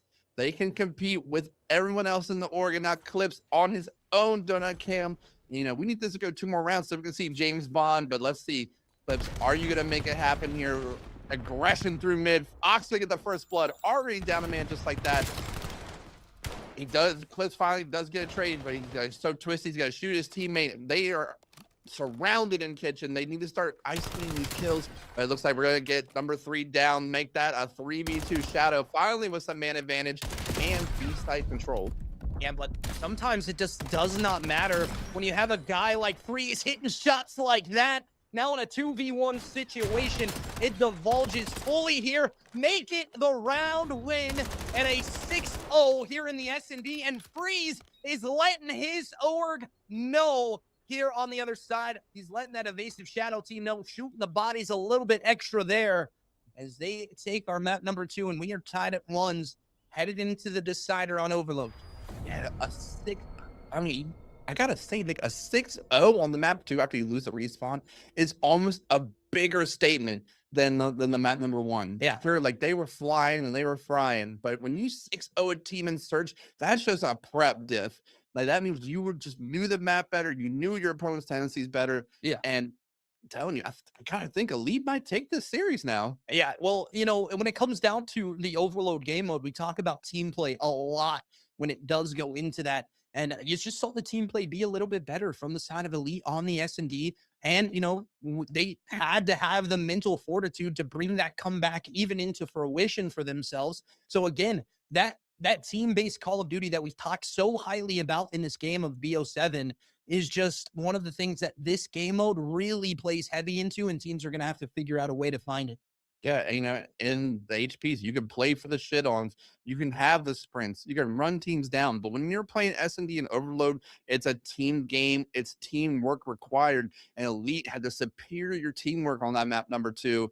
And like I said, I want to see them play the Scar Overload. I want to see them create the buffers. I want to see them create the blocking and the spawn manipulation. If they can do that and work together for the common goal, then they can take the series. And, you know, in my opinion, an upset. Yeah, I think this will be a huge upset if it does come on through the Overload, our decider. We head to that one next. We still haven't got thumbs up yet, so we're just waiting here for a couple more minutes. I do believe, I'm not sure, production, if it could get any answers on if we're headed into that one yet or not. But I just want to give a big shout out to all of the people behind the scenes here. Young Limits Talent, Power Nation, and Crusader Boys Entertainment here for being the title sponsors as well. We appreciate those people for doing what they do. Also, big shout out to our other casters that will be here later in the afternoon at Clam and Scav on the desk as well. We will be, so you'll see us doing the intro and the exit out of the map. But I think it's going to be an interesting day here. Nevertheless, it is one of those things that we have talked about for a while now. You know, it's just having fun on the LAN, having a good time casting together. We always do well together, but this is definitely a different experience being in person with you. Yeah, and for people who want to be casters, like, doing this together, like, the energy is just so different. It's so hype. And it looks like we have the thumbs up. We're getting ready to head into map number 3. But just to finish my thought, also shout out to North Carolina Esports Academy for hosting the LAN for us this weekend. Yeah. Very helpful venue, helping us get set up last night, get ready for today. But back to the series, I'm excited to see Elite bring this back and hopefully take the series. Yeah, we will see an interesting one for sure here. We head back into the Overload and into the series mindset. Again, it just comes down to who is going to be playing a better team Call of Duty as we head to the exposure. And this is my favorite overload map here to cast for, just because I think it plays so evenly across the board. I think both teams have to be very good on both sides to be able to score very effectively. And I think that will really come to play, and we'll see what the better team looks like. Yeah, and when you get people in these spawn blenders on exposure, there's no quick route to get back to that site. So if you get them spawning out, there's no quick way there. It free scores. This is why the nades are crucial. Because a lot of people run tech mask in overload so they don't get stopped on those scores, but that's going to leave them freed up to be naded. So having those crucial nades stopping the push, that's going to be the secret to winning this map number 3. Yeah, definitely. So as we open up onto it, you want to see the side of Evasive Elite have a little bit better of a start in the respawn. As Ox already fallen off the map, but they get the 4 dead. This is the pressure that we want to see here from the side of Evasive Elite, as they do get the pressure to come on through. But as I say that, so quickly push back down for the side of Evasive Shadow. Now looking to try to find these kills up top. Ring is clipped. Does find one. Looking for the next man up. Can't get it to go as a capture zone. Getting pushed on out. Evolve now having the pressure towards this side. And now he looks to try to find the kills. Puts it to a stop there. Is the side of Naps. It's just a back and forth pressure. Bang outs to 4 bang outs coming out right now for this both evasive teams. Yeah, and they had control of their B site, but they just couldn't get that last kill soon enough. So it allowed Shadow to get regrouped. But now it's all up to Kova. He's the only one left in the spawn. Just like that, another clear out. But by the time they get the site pushed up, you're already going to have clips in your base. And this is the kind of thing we're talking about. You just constantly have to keep clearing player after player after player. You're going to get caught in this blender where you're not going to be able to, you're going to be on constant defense and not being able to score. This middle bomb site on exposure is the hardest middle bomb to make anything happen with our map tool. Yeah, I agree with that. It is a definite hard one for sure. You know, you just see not that many scores go in here from the middle side, but finally pressure comes on through, and it is going to be a back and forth that still ensues. Pinstripe kill feed favoring the side of Evasive Shadow now, as they do look to try to get in a little bit more of a better position as they get another 2 dead, but it is the side of Elite. Gonna get that EMP pulled towards this B site, trying to get that score to come on through. Naps kind of the no man here as he does get taken care of, and now Sig Clips looking to try to find another one. And it is going to be shots coming on through for Kova, collecting those kills, and it's going to be a pushback now for the side of Evasive Shadow.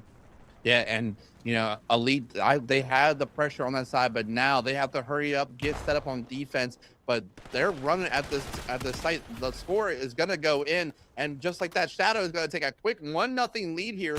And sometimes on exposure, these are low-scoring affairs. This might be, you know, the deciding score for this game already. Yeah, definitely. So let's head into a quick listen in with the side of Evasive Shadow as they look to try to chain this together and make another score happen for themselves.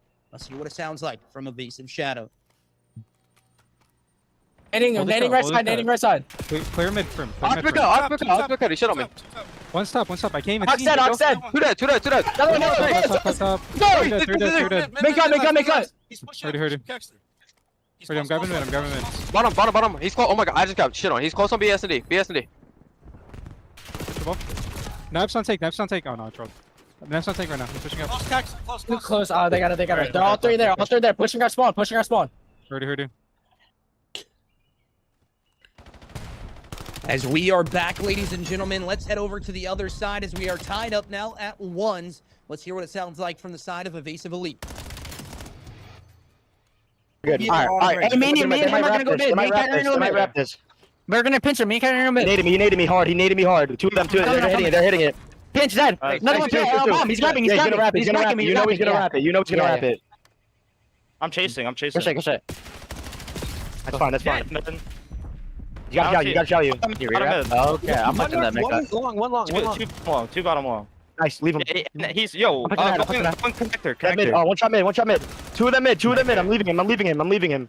I'm pinching con. CGI dead. One more tank. Cova on tank. He's on outer tank. Nice. I got ball. Chipped it. Spawned out.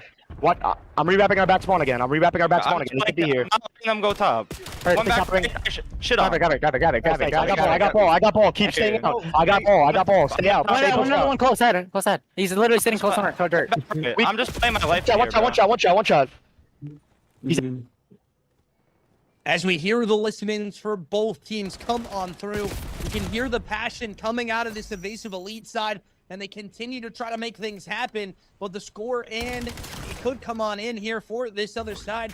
But we still have time on the clock. That rundown timer going to be there as well. But it does not matter if you cannot collect on the kills. Reset could be a potential that comes in as well. Yeah, and there's always one person in the back pinching them, causing mayhem, that's stopping these clean scores. You know, one thing about Shadow, their guns are what's saving them right now, because on that reset of that device, they could have been moving so much faster, and they weren't able to capitalize there. But I believe we just saw a last-second score. If I'm not mistaken. I missed it because I was yapping. Yeah, we did. We did see a last-second score there come in on the timer. On the rundown timer as well. It is going to be, it's a back and forth. Forrest is in the chat as well. He's loving what he's seeing from both sides. Man, they're getting loud in the venue as well. So I wonder what match that's going to be, if we're going to see that team get loud in the next match as well. Doesn't sound like this is Evasive Shadow versus Evasive Elite. These guys have a little bit more of respect for each other, it seems like. It is a little bit of a back and forth right now. You can hear it in the comms a little bit that they don't really respect each other, but they want to try to make sure that one of these teams looks better than the other. And so far, Shadow able to get the crucial kills that Elite able to get the crucial kills that can make it happen. As the nade kill is going to try to get it out of here. And it does not matter. It does collect onto the nade kill now, 2 for 2. It is going to be a 4 dead now for the side of Evasive Shadow. That pressure coming on quickly from Evolve. Yeah, and if you're, let's be real, Nick. When you're playing your org mates, man, you want to be the team that comes out on top. This has extra motivation because not only do you know, it's like when you play 8s with your homies, you know where they're gonna go, you know what they're gonna do. This is kind of the same thing here. You heard the listen, and oh, I know he's gonna wrap this. He's gonna wrap this. He always does. So right now, Shadow, they're set up. They're on the defense. Device is out in no man's land by itself, waiting for some help from the rest of the team. Freeze trying to play his life as long as he can. Nav's there to reinforce, but we need 3 and 4 to clear mid fast if they want to get this score. And I think we might have tried to move in a little too soon, and there's just kills being exchanged in the feed, and Device is down once again. A little bit of a 1v1 battle that takes place towards this middle part of the map. Uber in the chat as well. It is going to be an interesting one for sure. No one has been eliminated yet. This is still pool play. We're only in round number 2 right now. This is the Evasive Civil War as we pegged it. It is going to be a little bit of an interesting one. Freeze trying to get that score to come on through. It is pressure coming inside for this elite side as it gets the kills. That's all 4 dead, and a score that goes in for Ox, now tying it up at 2s. Looking to try to make some more happen here. So far, so good. Putting Ox in a prime position towards that backside, but it does not matter. The relay gonna get stopped here by the side of Shadow. Yeah, they had the relay set up, they had the spawn pressure, but they did not watch their pinch. And Nick, I really want to see a stopwatch here today, because there's a few things more exciting in Call of Duty right now than a overload stopwatch round. But the kills are going in, trades going down. 3 is in the feed for Elite. This is the opportunity to make something happen. They have the device. They are pushing the sides. And, you know, they might, 6 and 5 might read this push wrong. That could cost them. They might be able to get the score. They just have to get 1 more kill. And I think they can do it. And just like that, Elite is going to take the lead with that score at 2.5 minutes left. We are almost at the finish line. If you're Elite, you got to keep the pressure up.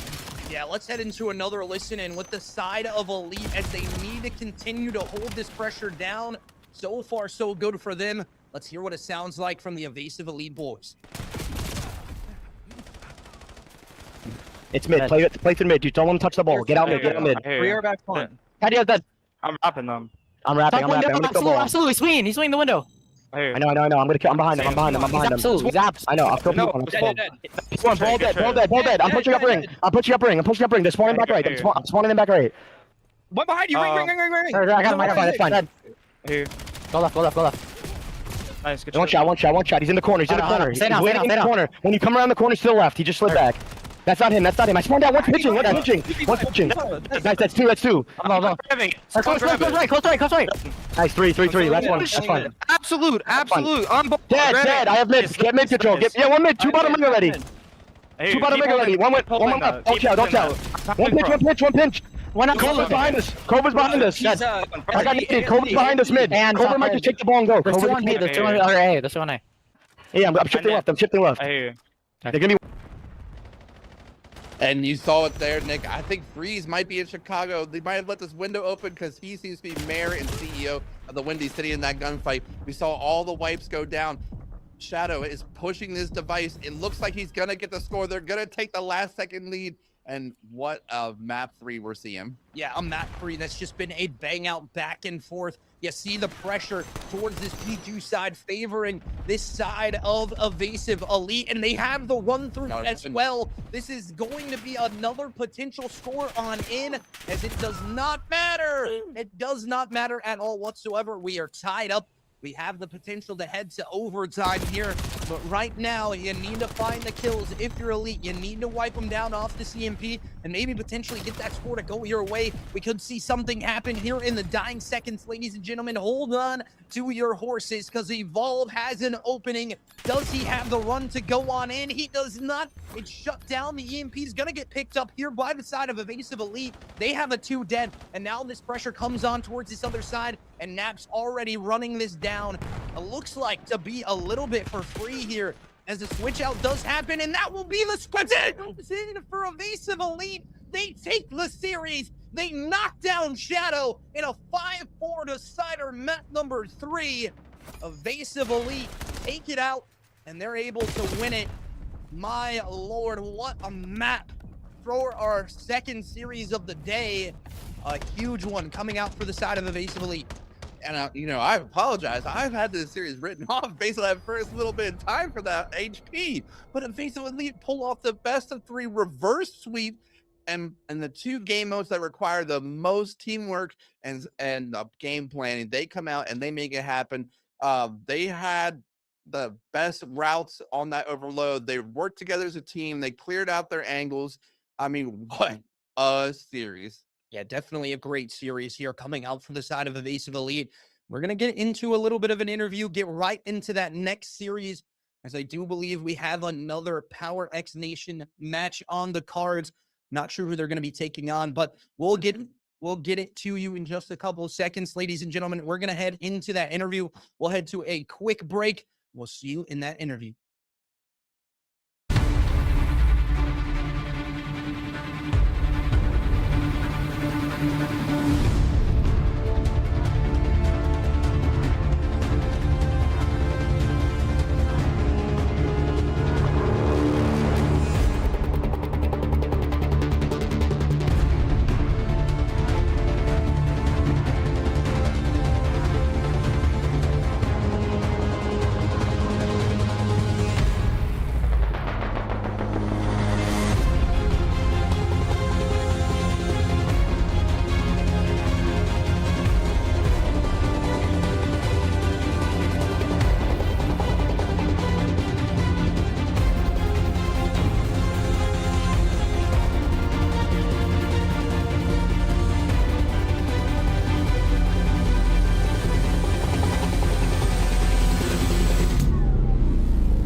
Ladies and gentlemen, it is your boy Trevor here with Caxter with Evasive Elite after the huge comeback after starting the series down 0-1. Caxter, talk to me about what's it like to play against your org mates. How big is this series for y'all's confidence? It's crazy, man. Like playing against your boys that you play against every single day, it's it's a crazy feeling. Like there's a lot of tension, but there's also like a lot of good times, you know, with both of the teams. But mainly, uh, it's stressful, man. Like because at the end of the day, if you lose, like you see these guys every single day, so you're gonna come back and talk to them, have to deal with them. That was a rough game. It was a great series. GG's to them. They're good. They're a good team. Yeah, absolutely. Now, I really want to get into the maps 2 and 3. So on the S&D, you guys 6-0'd. Oh. Talk to me about the raid surge. Is that just y'all's bread and butter? Is that what you know you guys practice a lot? Are you guys an S&D team? I would say we're definitely an S&D team. Our hard point is like kind of our worst mode, and overload and S&D we're usually like pretty good. So we basically in these series out of best of 3, we gotta win S&D, we gotta win control or overload. Yeah, absolutely. And to end it all off on the overload, the last second score, you guys cut through mid, went through ring, and able to get the buzzer beater.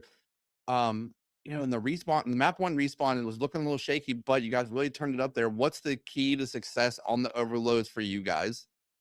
Key to success is just get kills and wait for each other. Like at times you saw like we weren't waiting for each other. So basically, you know, you give them a free life and you give them the advantage. It's 3v4, they're spawning in the back. You gotta wait, play as a team and break as a team. That's the way to win. Absolutely. Taxter, thank you so much for joining me here on the desk, the match MVP. I appreciate you, GG's, guys. Best of luck to you the rest of the day. Thank you, man.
main controller is whoever playing games.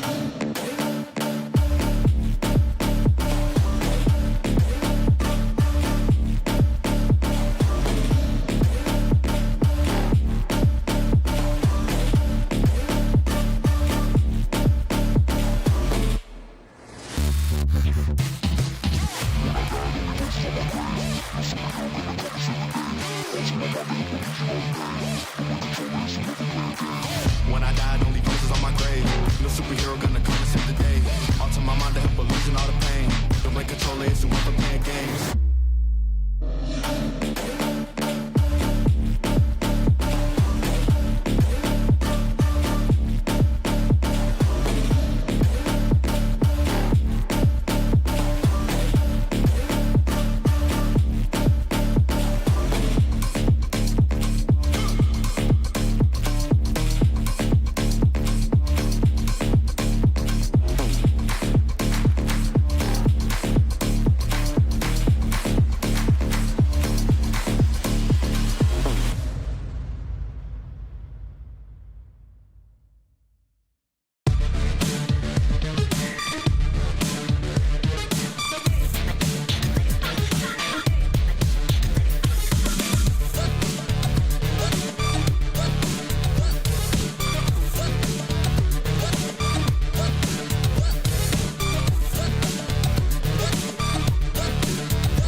Welcome back, ladies and gentlemen, as we have another round here. Round 3, pool number 1 still. Power Nation taking on Obsidian Gaming. Power Nation came out with a crucial win in their last set, and Obsidian on the 0-2, looking like they could be eliminated pretty early here. Yeah, but Power Nation with the huge upset onto Public Enemy. So that's going to be a huge momentum boost. And for me personally, this matchup has some sentimental value because of Obsidian Gaming. Some of my oldest friends I've been gaming with for years at this point. So I'm excited to cast them on the EWG main stage. And we're getting the thumbs up here right in the lobby. Yeah, we go to a map number 1, Gridlock, which is going to be an interesting one for sure. We haven't seen a lot of this on this map this year in the sets. So we definitely get to see, this old school BO4 5v5 kind of style of map come into the 4v4 realm and play a little bit different. You have a lot of that stuff to deal with on that broken highway. So it is an interesting one for sure. Yeah, and the one thing is though, like you said, 5v5. When we're playing 4v4, these spawns can get really hairy. You don't have the grapple hooks. You don't have the other specialists to help you traverse the map quickly. And that's what's gonna, when you get those P2 spawns, if you have to, the thing is with these P2 and P3, if you really want to break, you have to pinch. But what's gonna happen when you pinch? You're gonna spawn them right on the hill. So you have to play for that. And you have to recognize when those spawns are happening. The teams that can do that will 100-point club on Gridlock. Yeah, definitely so. And this is Power Nation's pick. on the gridlock. They won the coin toss, so they were able to pick our map number 1. And then we head to a din map number 2. That's the side of Obsidian Gaming's back pick, and then exposure for our decider if we need it. I'm not sure. I love the guys from Obsidian. Do also have a lot of friends over there as well. But this is going to be a hard one for them as we head on into it. Power Nation versus Obsidian Gaming. Power Nation going to be the first team to come on through. It is going to be them on the hill time here, already collecting Power Z, going to get taken down by that nade. Shots coming on through drone, going to get a double up here, make it all 4 dead here for the side of Power Nation, already pushing out towards that P2 side, now looking to try to make something happen. Obsidian Gaming now going to be on the back foot here as it's hard for them to get stuff going. Yeah, and that 4 wipe off the rib so fast, already pushing stuff out. And then they're racking up this P1 time. Obsidian looking like they're going to cut their losses. Gets out of the P2. They do have the opener. T with the opening kill there. He's going to get set up in the shop. Going to go window shopping. The rest of the teammates are setting up. Now the question is, are they going to play this pinch? And it looks like they're going to get some kills on both sides. The pinch is ripped. That's 3 in the feed for Obsidian. And they are going to collect the first bit of hill time here. And, you know, hopefully they can get back in this game. Yeah, dude, this is definitely, you know, trade back and forth kind of hills that we do get to see. And, you know, it is one of those things that we will see every team play here tonight on the main stage. This is just our pool 1, and so far so good for the side of Obsidian. They just need to play a little bit more towards this time. It is going to be a breakout that does happen, though, for the side of Power Nation. They get back onto the hill. Intuitive Joe really putting down the pressure on the backside. G-Slat here for another one to potentially happen. And it is going to be the kills that come on through. It is going to be a back and forth that still ensues, and it's Melted with a double up for him, as it is going to be a little bit of a wonky kill feed there for the side of Obsidian Gaming. So make sure you stay tuned to who those players are. Yeah, and I heard the shit on out from through the door, and something about watching these kills go down with the music in my ear. It's fucking vibey. We are pushing it. So now on this P3 setup, Power Nation, they are here first, and then they are gonna get pinched here. Do they read number 6 on the pinch? No, they do not. Z-Man gotta fly and he's gonna get that kill, and now the tail time is in favor of Obsidian. That's 3 in the feed. They are going to start collecting Z-Man. He's definitely someone to look out for in this team. He is the slayer for these guys. Yeah, Z-Man, we saw him last night in scrims, getting loud in the comms, screaming dead when he was getting these pieces as well, as it is another crucial one that's potentially coming on in. The kill's going to go on out, and this could get very interesting if you're the side of Obsidian Gaming. You have pushed back the side of Power Nation. You have make them look unlike themselves right now. And as I say that, though, the side of Power Nation able to get onto the hill time. They have 2 people controlling it, and so far so good. G-Slack really having those numbers rack up for him. Yeah, Powers with that nade thing, but we saw Melt on the P3. He must be oiled up because he is slipping and sliding, dodging these nades, dodging the shots. But on this rotation, Power Nation, they are there first, and they have the cutoffs at mid. You do have number 6 and Melted pushing the front, but he is all by his lonesome. He's got to wait for his teammates up if they want a chance to break this. Yeah, they definitely need to find something here on this break. They've had 2 good hills come back for their side. It is a big one that they need to get going here. Obsidian need to get on their horses. They do get into the hill time, and now the kills need to happen. Is the back route going to be happening towards this back alley side? And is the side of Power Nation that still control the hill time for now? And is the side of Obsidian Gaming just having a little bit of a harder time trying to get this hill time to go their way? Yeah, and you know, for teams that aren't used to this kind of environment, it's really easy to let the pace of the game get dictated to you instead of by you. Once those kills start flowing, you think, I gotta go, I gotta push pace. But that's where the best teams come out on top, because they take that breath, they group up, but they are only down by around 20 heading into this new rotation. No one on the initial P1 time, but it looks like Power Nation will get there first potentially. Or, you know, some kills in the feed, 2 trade, and G-Side will start collecting that time, and he's going to read the pinches coming from Obsidian, but T gets that kill. Time still going to Power Nation. 3 men on time. Here comes the push. No pinches in. It's going to be all out, bang out. There's 2 in the feed for T. Z and gets taken down. Melton gets 1. T gets a 3 on the P1, Nick. What a three-piece from Team. Yeah, a crucial one coming out for him. And again, we should head into a listen-in with this side of Power Nation as they have the lead for now, but this lead is dwindling away. Let's head into that listen-in with the side of Power Nation. Rotate. Yeah. I'm on. It's running Dojo right now. Dead here. I just want to Hold that new. Hold that new. Yeah, hold the new, guys. Hold the new. They're gonna be in store and outer. I can. Dude, they might be flanking you. Back dead. Pick up Flanks on tip. I can go. Nice. Nice. On the back. Nice. I'm blocking. I'm blocking, guys. I'm blocking. Yeah, they're Back bench. Back through. bench. Get in the semi. The crew's up. Yeah. Got two on me. I'm helping. Back bench weak. I'm helping him out. Another one ambulance. In the back bed. One shot. Dead. There's one more. Unknown. I think I Front. I'm helping you in the front. There's two front. Two weak front. Yeah, nothing mid. All front, guys. All front. I'm All front. Mid. No one deep front. I got time. Rotate. Pick up mid. Whoever. I got time. Rotate. Yeah, you got it. You leaving, get the I'm front. leaving. I'm watching. Yeah. They're both sides here, guys. They're both sides here. On me. Hole in the wall. Dead. Another hole in the wall. Last guy on my decks. He's going. And that was the listen-in for the side of Power Nation. Let's head directly over to this other side of Obsidian Gaming and see what their comms are sounding like. Heard. Shower. Two time. That was that.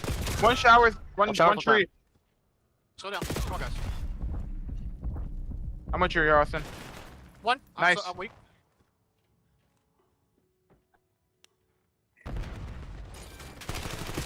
As it's sounding a little bit slow over there, Dan. I know these are your boys, but Z-Man having an abysmal start right now. 4 and 18 in the kill feed for him. Yeah, Z-Man putting up the Zuma numbers. But guys, on that listening, you gotta be talking. There's so much dead air and talk about what you're doing on the map. You were only down by 40-50 when the listening started. So look, now the kills are coming in. Drone with the 2-piece. You need to talk. The times where you're down, the times where talking becomes even more important. But just like that, they are set up on this P1 time. They have a chance to make something happen here, but they're playing for these kills, trying to get this P4 time. They're working their way through the back, but I don't know if number 5 is going to read the spawn behind them. Are they going to be ready to be looking forward? I think they might be just a couple steps behind this Power Nation team. Yeah, needing to find something here for the side of Power Nation as they do find the break here, and they're able to get into that hill time, looking to dominate a little time here on this P4 side. The contest comes on through, taken care of by EWGL, and Drone is actually EWGL there, able to collect onto a big 2-piece. The trade-off kills come on through. Power Z now gonna wrap into hill, able to collect, but again, a pinstripe kill feed favoring the side of Obsidian Gaming as they get a little bit of this last time as we head back towards P1. Yeah, and P1 again, team with a lot of these hard point maps. P1 becomes money hill on these second and third rotations. They need to lock in here, set up this time, and now you have G-Slat all his own P1 time. T with the cruise is gonna pick up 2, but you still have the other members of Power Nation here, and you have a split push coming from Obsidian, trying to get this pinch. They are gonna get 1. The pinch is in, and then 2 from the front, and that's a split 3, a 1v1 fight at a time. Drone comes out on top. The last man stayed on the P1. 20 seconds to win. If you're Obsidian, you gotta go, and you gotta go quick. Yeah, you have to stay on the hill time for this P1 time. You need to try to get onto it.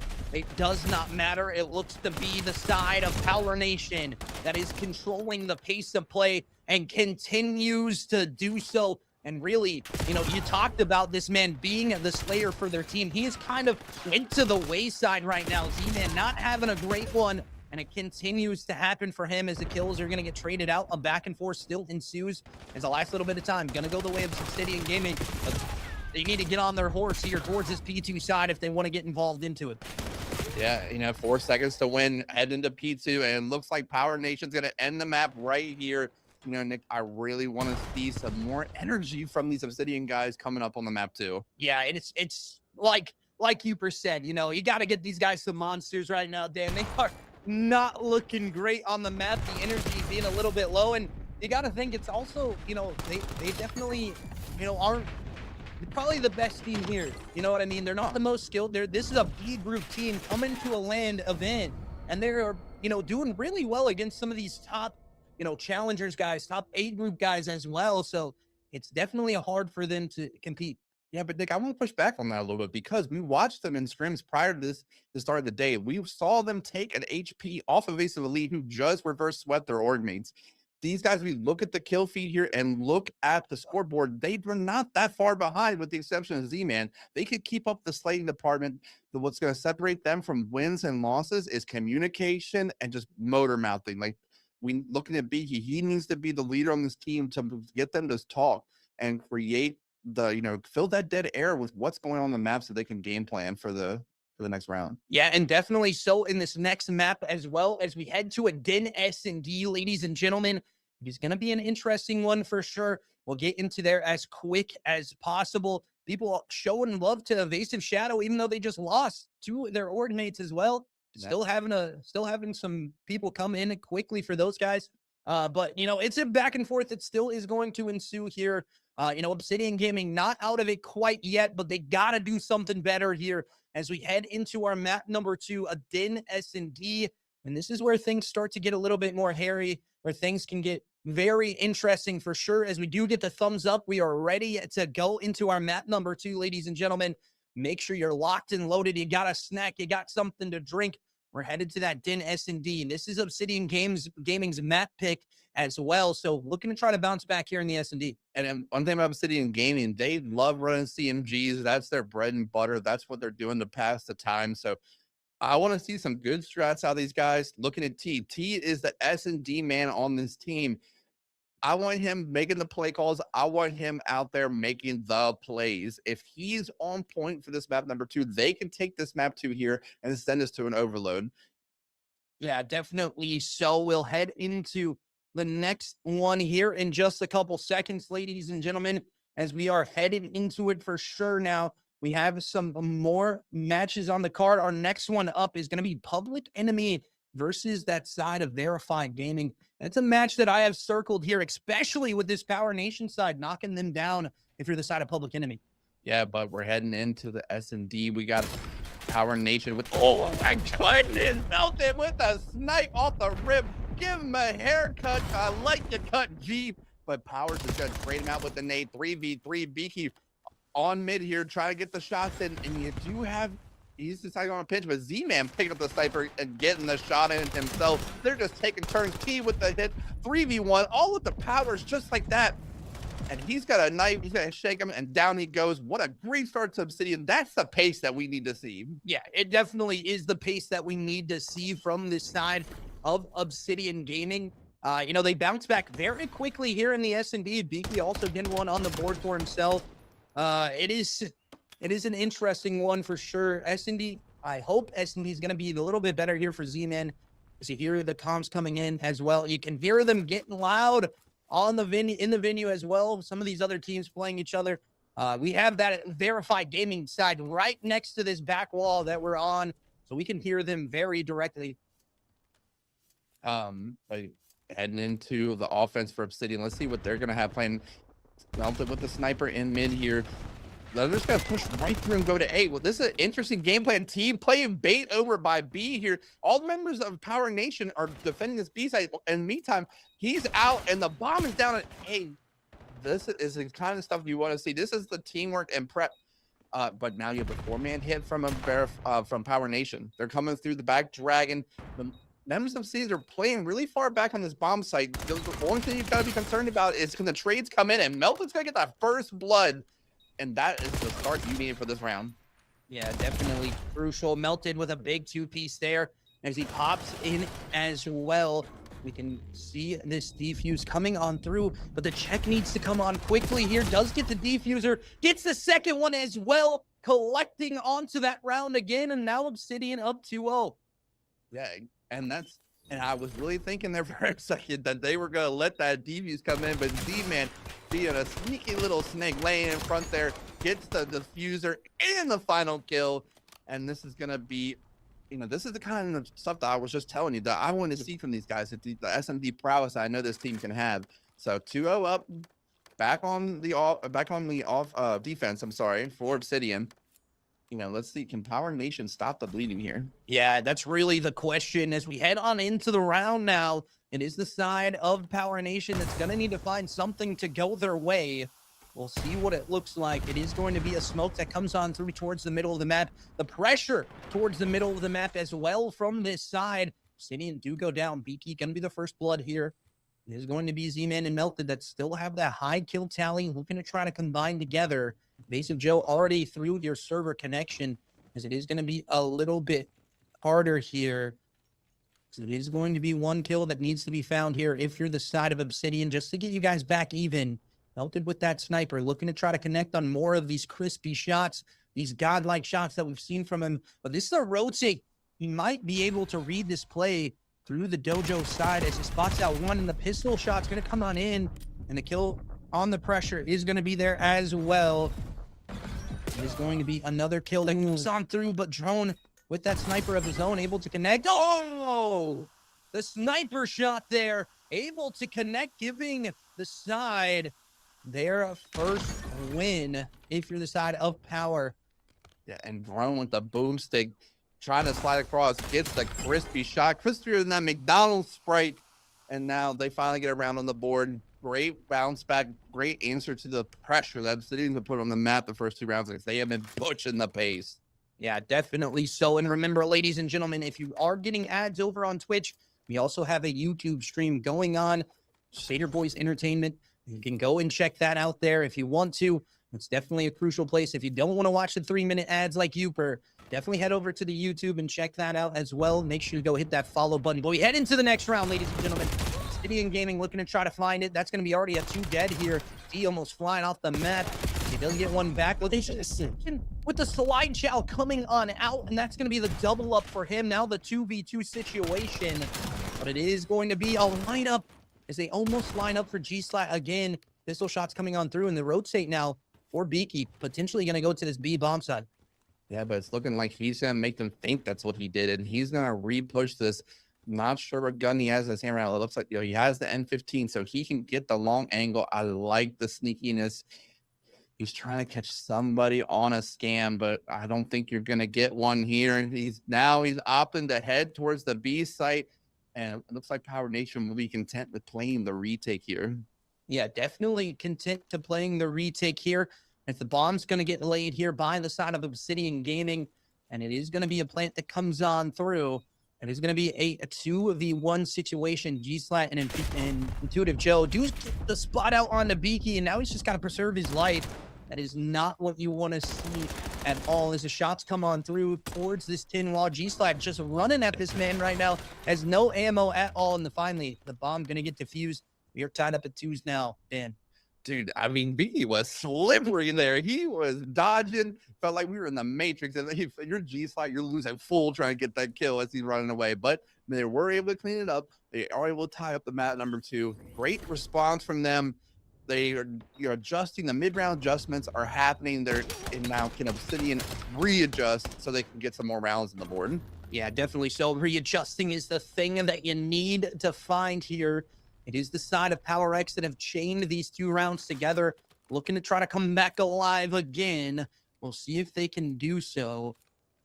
As a Twitch chat is going a little heavy. G-Slat, you got the baguette screen, you got the breadstick screen, whatever you want to call it, as it is not what you want to see from the man. G-Slat melted with another crispy shot coming on through. Crispier in that McDonald's Sprite like you talked about, Dan, and it is a connection that lays into the first blood here for Obsidian Gaming. Yeah, and the first bloods are so huge for Obsidian because that's the momentum you need after you lose the map 1. But we're trading snipes back and forth, make that a 3v2. All the Powers and Drone, they are right there on this B bomb. They just have to get those kills and more trades. And now it's all up to Melted B Powers 1v1. He's got the pistol, the sniper, trying to throw the shoulder. He's got to get that pistol reload. Here it goes, back and forth, round and round. Nobody goes in. Melted with the kill. Obsidian's gonna take the round of 3-2 on the map number 2. Yeah, it's a 3-2 here. Melted, hitting some crispy shots with the pistol.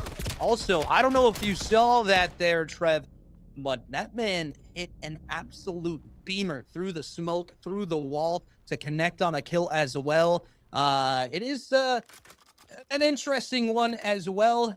I know dude watching at home, having a little bit of love coming on through for these Obsidian guys. But Beaky, my man, you need to get off that breadstick cam, as it is unfortunate for you. We got 2 people on the breadstick cam right now. But again, Beaky not having the greatest of starts here. Looking to try to find the opener towards that top position. Nate does collect for T, onto T from G-Slat, but it is an instant trade out. Now Beaky off of that one red stick, but Power Z with a huge double up towards the back on the flank route. Yeah, and Z-Man in a 1v3 here. Good to see the bounce back for him after the map number 1, 6 and 3. He is the left man up though. So can he get some kills? He's got tags in now. The other members of Power are gonna start chasing him. They're gonna group up here. If he's gonna get these kills, he's gotta get them quick. He's gotta catch him isolate. This is the chance. If he can catch number 2 behind him on the ISO, and just not enough. Power Nation's gonna even us up again at 3 apiece. What a great map number 2. Yeah, it's a good one coming on in, as it is an interesting one for sure. Intuitive Joe finding that last blood there, and we are potentially going the distance here. We saw, already around 11 in our first series, potentially on the cards here for the same thing for Power Nation. That was them in the first one too. They were unfortunately not able to take it, but they are still fighting off the back foot here in the S&D. Obsidian Gaming need to find something here. Need to find this map win to just bring themselves back alive into the series. It is a side of a G-Slat. Looking to try to find something. So he does get a first initial kill. Actually, his teammate Intuitive Joe trading that out, and it's going to be 1-for-1. It's a 3v3 situation now as it still collects on into. It is a bang out for the side of Power Nation, just needing to get onto this hill time, needing to find something here if you're this side of Obsidian, as you do find that kill with the nade, able to collect onto it, make it 1 more, as Beaky could not get that last one to go, and now Intuitive Joe by himself, and that will be another round win here for the side of Obsidian as they clutch it up. Yeah, and Obsidian getting that huge round win to go 4-3 here. Every time that they get knocked down this SOD, they come back, they even take the lead, they get the crucial kills, and these guys have nerves of steel for the search and destroy, and so does Power Nation. We saw Joe clutch that round that he had no business clutching. So both these guys, both teams, Icy and the S&D, but heading in here to this next round, we're gonna see Obsidian on the offense. I would love to see them take the O here to really put a stamp on, and it looks like they're doing the play that's been working for them, the 3v1 split. They're gonna show face probably this A site first, or maybe not. They're opting into a mid, and you have a complete spread over here from Power Nation. Just playing for picks. Well, Melton's gonna get that first pick with that sniper. He's been absolutely deadly with the boomstick. They have full site control. Bomb is going down B. The members of Power Nation are spread across the 4 corners of the earth, and this could be an offensive win here. Number 2, though, on the flank route. Will this be picked up by the side of Obsidian Gaming? And it's going to be Z-Man there for the clutch up. And it is going to be only 1 left into it. G-Slat happen to find some kills here. Double up that kill tally for himself in the 3v1 situation. But it does not matter. It will be taken down. It is the side of Obsidian Gaming, now 1 round away from taking our map number 2. Yeah, and Obsidian, they are playing smart. They play for that deep pinch. They know what the other team's going to be doing, and they had them spread across the map. I actually spoke to Drone a little bit after their loss from my round 1. They were talking about their search and destroy. They really need to work on that as a team and get grouped up and play together, because I was talking about not playing their numbers advantage. So now we're seeing a team like Obsidian, who is good at S&D, punishing them for their pace problems that they're having. But here they are all on offense. 5-3 curse could be in effect here. We might see some curse, but you've got to avoid the boomstick from number 6 Melton. And he's actually back dojo right now, and he has AR out. I don't know if I like that, actually. I think I'd rather have the sniper. Yeah, I mean, he's changing the pace up, though. We talked about that in our first series. You definitely need to have that pace change come on through, and this is a crucial round to do it. This clinches up the map for you as well. Intuitive Joe having a little bit of a hard time to figure out where these players are. And the pressure coming back towards this A site does come on in. it is going to be a potential flank there on the map as well. First Blood's going to get traded out now in a 3v3 situation. Number 5 is going to be potentially caught up by number 2. If he is not careful, but he gets back towards his teammates, but they have to read 2 on the flank here. But do they do so? I do not believe 7 going to get shot in the back right now. And I do believe it is going to be just a little bit of an interesting play. Maybe Power Z going for the Diddy or the execution there is melted towards the middle part of the map, spots out another player here. It's going to be a trade out onto Power Z. A back and forth that still ensues. T now looking for this next player. Is going to be up close to this tree position, needing to find it. Spots him out, almost walks over him, but it does not matter. Power will not go away quite yet. Now a 5-4 situation. Yeah, T with his moon shoes jumped right over G slide. That was the opportunity to actually catch the timing there, but unfortunately it worked against him. He's had a huge 2-piece to end the round. Earlier though, when T was in red, I thought he had an opportunity to pinch that bomb site quick and get the kills and create some site control. But we're still on map, we're still a game point. This is still anybody's search and destroy. Obsidian, if you take this map on the board, it's going to be a huge confident boost for you guys, but you got to take their offense here. We've been seeing some great play calls from them, but they're going to, looks like they're going for the full out A aggression. Look at the counters.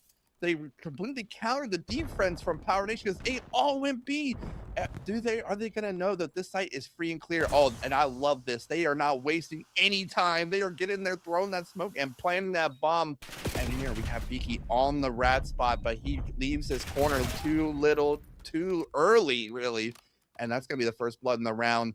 And Melted, watch this pinch. He's going to get the tags in. He's getting tagged on himself, throws a stun, got to back up.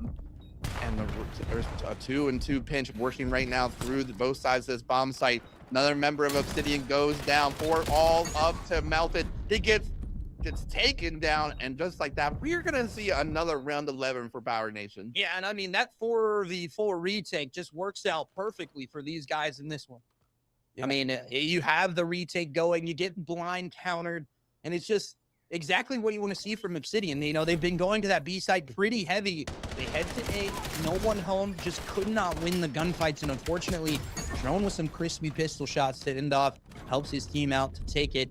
We'll see if they're able to win this round 11 or not, and we're not able to clutch it out against the side of Verified Gaming. But this is a different team. This is going to be very, very interesting here. Yeah, exactly. And I don't know what's going on in the room next to us, but there's some hooting and hollering going on. Not like they're calling out a defuse, but Obsidian going to be on the offense here. They need to make the moves. They need to make them quick, but you have 2 members of Power Nation. They are set up ready to stop the plant.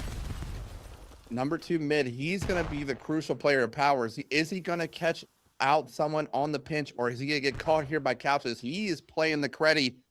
Are they going to run right through him? No, they're going to run right past him. And number 5, T, he is trying to play for the push through. He might run into Powers here right now. Yes, he does. Shots go in. Bomb is already going down at A. And the difference I want to see this time. Oh, but G-Side's going to get the first blood. I really wanted to see them push the site out more to prevent the same thing that happened last round. But right now they are pinned in on all sides. They are pushing the all aggression, make that a 4v2. Finally gets traded out. 2v3, make that a 2-0 already. And Power Nation takes the round 11 and the series 2-0. Yeah, crucial one for these sides to keep on rolling here. Power Nation now moves to that 2-1 score, map count, win round count as well for themselves. So we'll see them go in. Unfortunately, the clutch up could not happen. And that 5-3 curse does come on in today for the BO7. It is, not what you want to see here for the side of Obsidian Gaming. It does happen. You drop 0-3 now, unfortunately for sure. But ladies and gentlemen, we're going to get an interview with the side of Power Nation here in just a couple seconds. Just want to give you an update about where we are here for our first day. We head now to our next match, Public Enemy versus Verified Gaming. It's going to be an interesting one for sure. We'll be back in just a couple seconds with the interview from the side of Power Nation.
All right, guys, welcome back. I'm here with an interview with Joe from Power Nation. Joe, what a win that you guys had on that round, going 2-1 up in your pool now.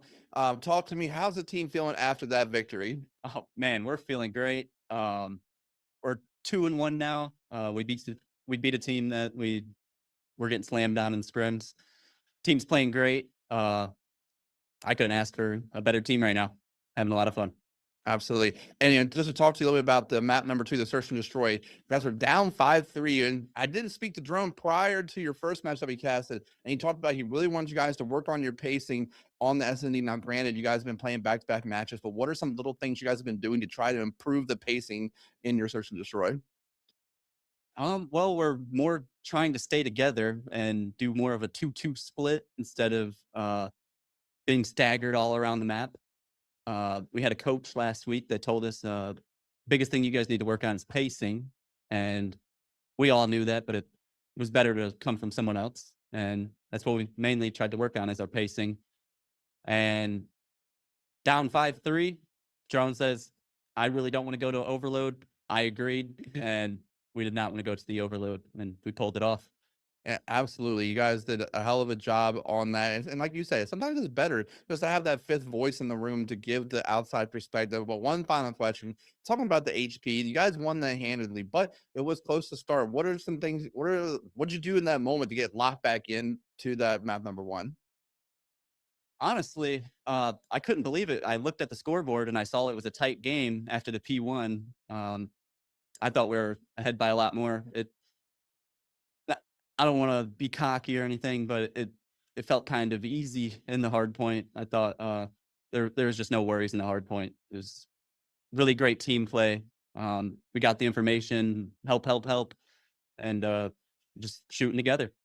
Absolutely. And that is our match MVP, Intuitive Joe from Power Nation. Thank you, guys. We're going to have our next matchup, Public Enemy versus Verify, coming up soon, and we'll catch y'all after the break.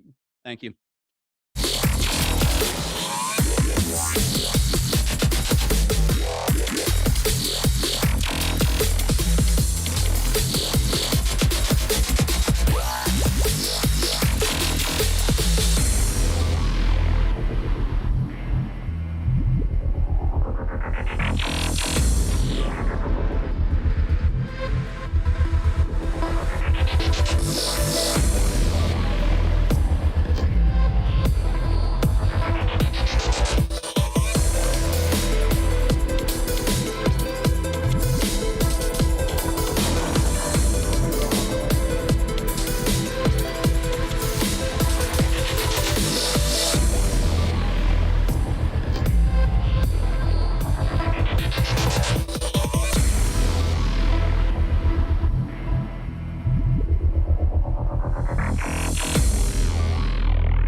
Yo, I'm still here. This ain't over yet. You know what I'm saying? It's who I am. Let's go. Cause I'm a warrior. That's right. Yeah, I'm a warrior. Right. I'm a warrior. Yeah. Yo, I'm coming at you like an avalanche. Part machine, I've never lost a battle that I've had. Body armor like a soldier, I'm a champion. I'm the greatest thing to step out since the earth begun. Raise my fist to show my haters that I'm never going. Just as long as I keep breathing and my blood is flowing. The fire in my belly ain't a women's destiny. The time is now.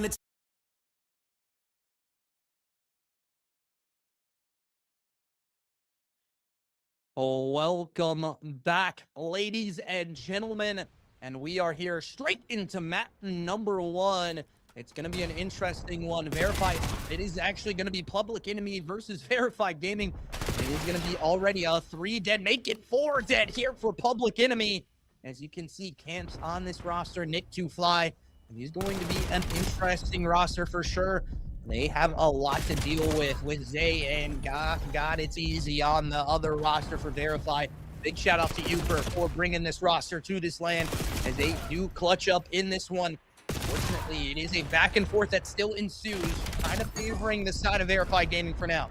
Yeah, and you know, Public Enemy already suffered an upset earlier today against Power Nation, so these Goliaths can be taken down and verified with a big 4P4 wipe at the beginning to make a statement on this map number 1. And they have the very early lead in this Colossus, but we know it's all about the bang outs. I mean, you got someone like Camps on your roster, you are gonna be shooting. Yeah, definitely so. And, you know, you talked about these Goliaths getting knocked down. A base of the lead just knocks down Verified Gaming in Verify's last matchup, too. So they're coming off a loss.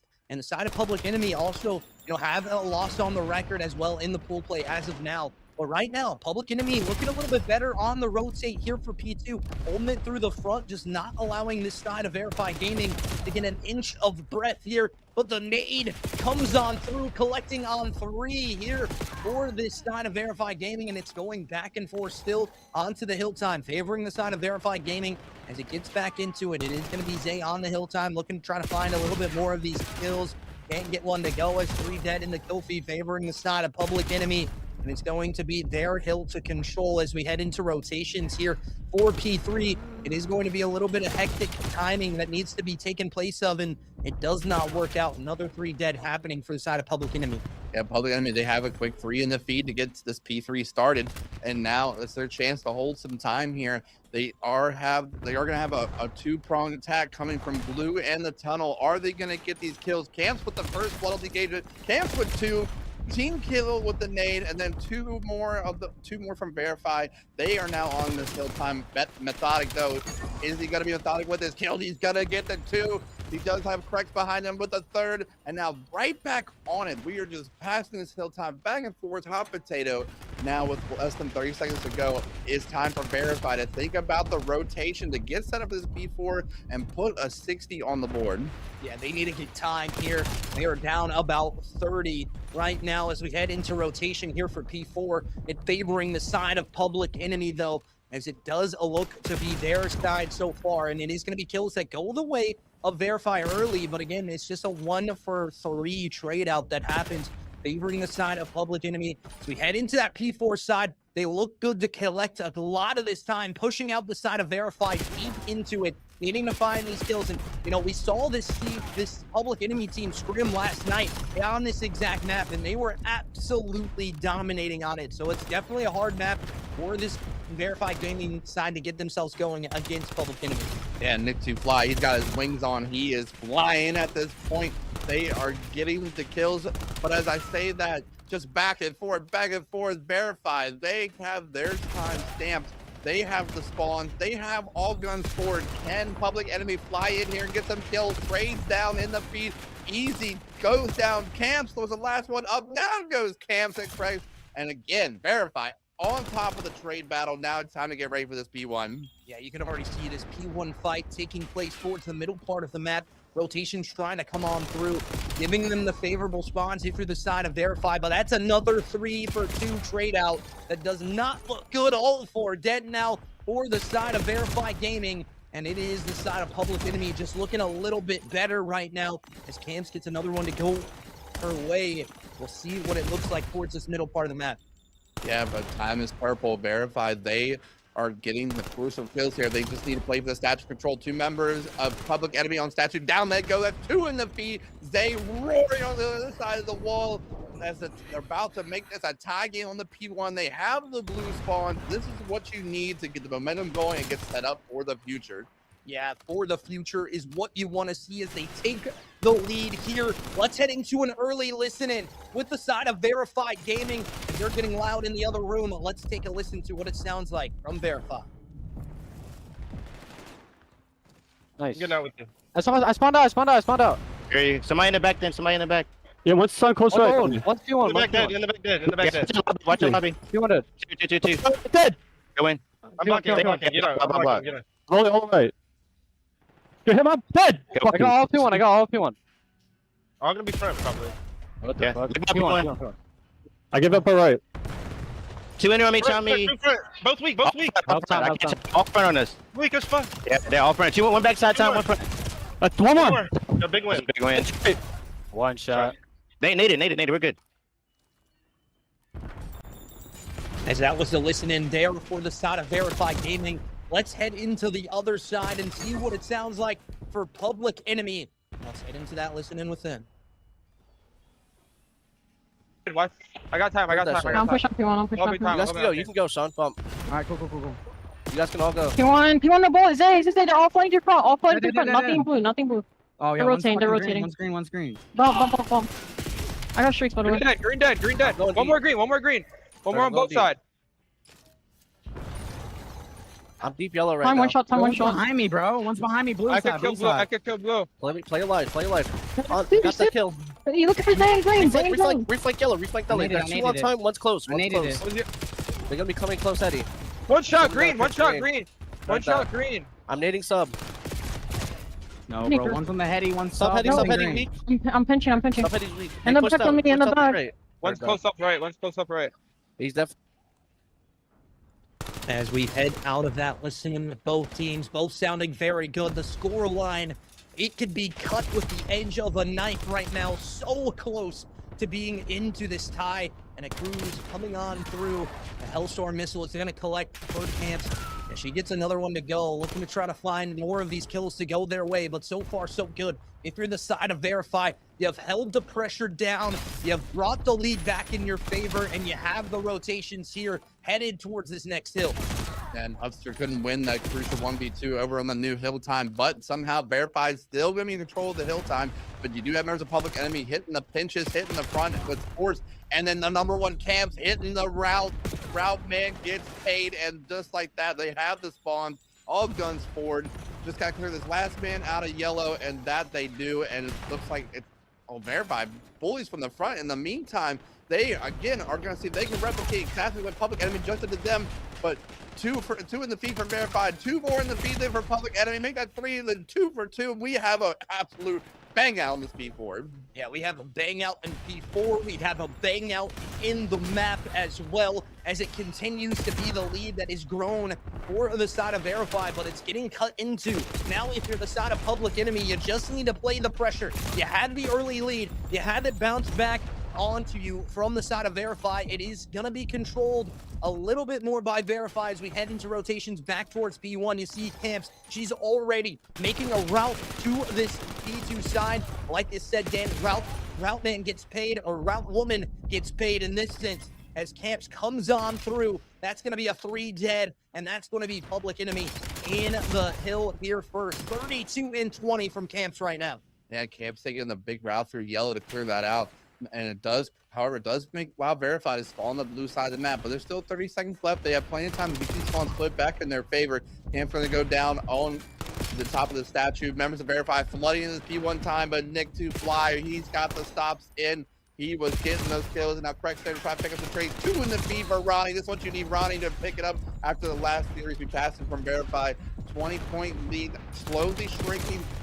But Public Enemy, they're in control of the P2 spawns right now. Yeah, this is going to be a barn burner at the end if neither side can take a stable lead. Creeps on the outside, able to collect on the 2, and that's going to be a 3 dead here. Make it all 4 for the side of Public Enemy as they flip them out in perfect timing. And Camps with a double up onto the P3 side, able to connect on more kills. This is just the side of Public Enemy looking like a very, very strong suit here to take this map number 1. Yeah, for those lower level players, the play from Camps there, I don't think you realize how huge that was, but she got those kills by P3. They pushed all the members of Verify in the deepest left corner of the map. So they have a long trek to make to the front, and that's going to allow all guns to be forward Republic. I mean, there's 3. Oh, but then 3 right back for Verify. Trexo does come out as the man on top, but the Verify's going to get the back spawns. But however, there's still a 40-point deficit. It's going to allow Public Enemy to get the early rotations and get set up for P3. Yeah, it is a hard one to talk about here, ladies and gentlemen. A back and forth that still continues. It is, however, the side of Public Enemy that gonna have the first initial here as we head to this P3 side.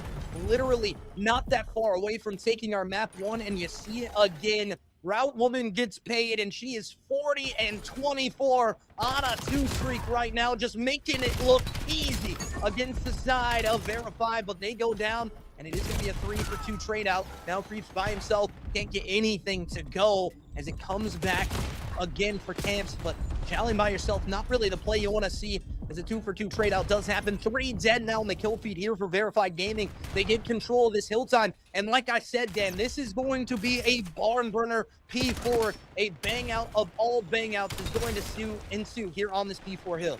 And the only thing is, though, anytime you try to get comfortable, you have Camps on your backside, making life difficult. They're just never going to get settled. But here they are collecting that huge scrap time. It's going to tie the game up, and they're having the team push through the back yellows to get these spawns for P4. But you do have the all-out push for the front of the new time, and it looks like they're going to come out on top. Essentially a tied game. Camps on their own here on this hill, and now the members of Verify spawning up in the back. They're getting ready to make their push. You just need the members of Public Enemy to get here to help out. And here they are. Time is going green. All I see is green, and all guns forward for Public Enemy as Verify is going to start this push and a wrap. Yeah, they are only down about 12 points now as we head into this P4 again. And like I said, Dan, this is going to be a bang out, but Camps and Co. there to shut it down. This will be a map 1 win as Camps continues to fry here, ladies and gentlemen. All 3 on the hill, still collecting on the kills. There you have it. Public Enemy take map number 1 and a barn burner. Yeah, Public Enemy. It was a tight game. That they had Verify had a chance to bring this back, but Public Enemy, when you have someone like Camps laying as hard as she is and making those routes of just keeping Verify uncomfortable on the map, it's going to be really hard to come out on top. But the fact as close as it was, it's very typical effort. You got to give them credit. That just goes to show they know a thing or two about how to play this map. Yeah, definitely so. Very strong. 5K damage from Camps and 47 and 29, a 32 non-traded kills. Oh my good Lord. The backpack must be heavy there for the side of Camps. I mean, you just got to think about it. Also, just want to talk to chat. Spade Gaming is going to be in our pool number 2. This is round 4 for pool 1, and then we'll go straight into pool 2 right after we're done with these matches. I think we only have one more round left, round 5, and then we will be throwing it over to Scav and Clam on the casting booth as well. So make sure you guys stay tuned to that. Camp's putting in some crucial work. You are correct there, Uper.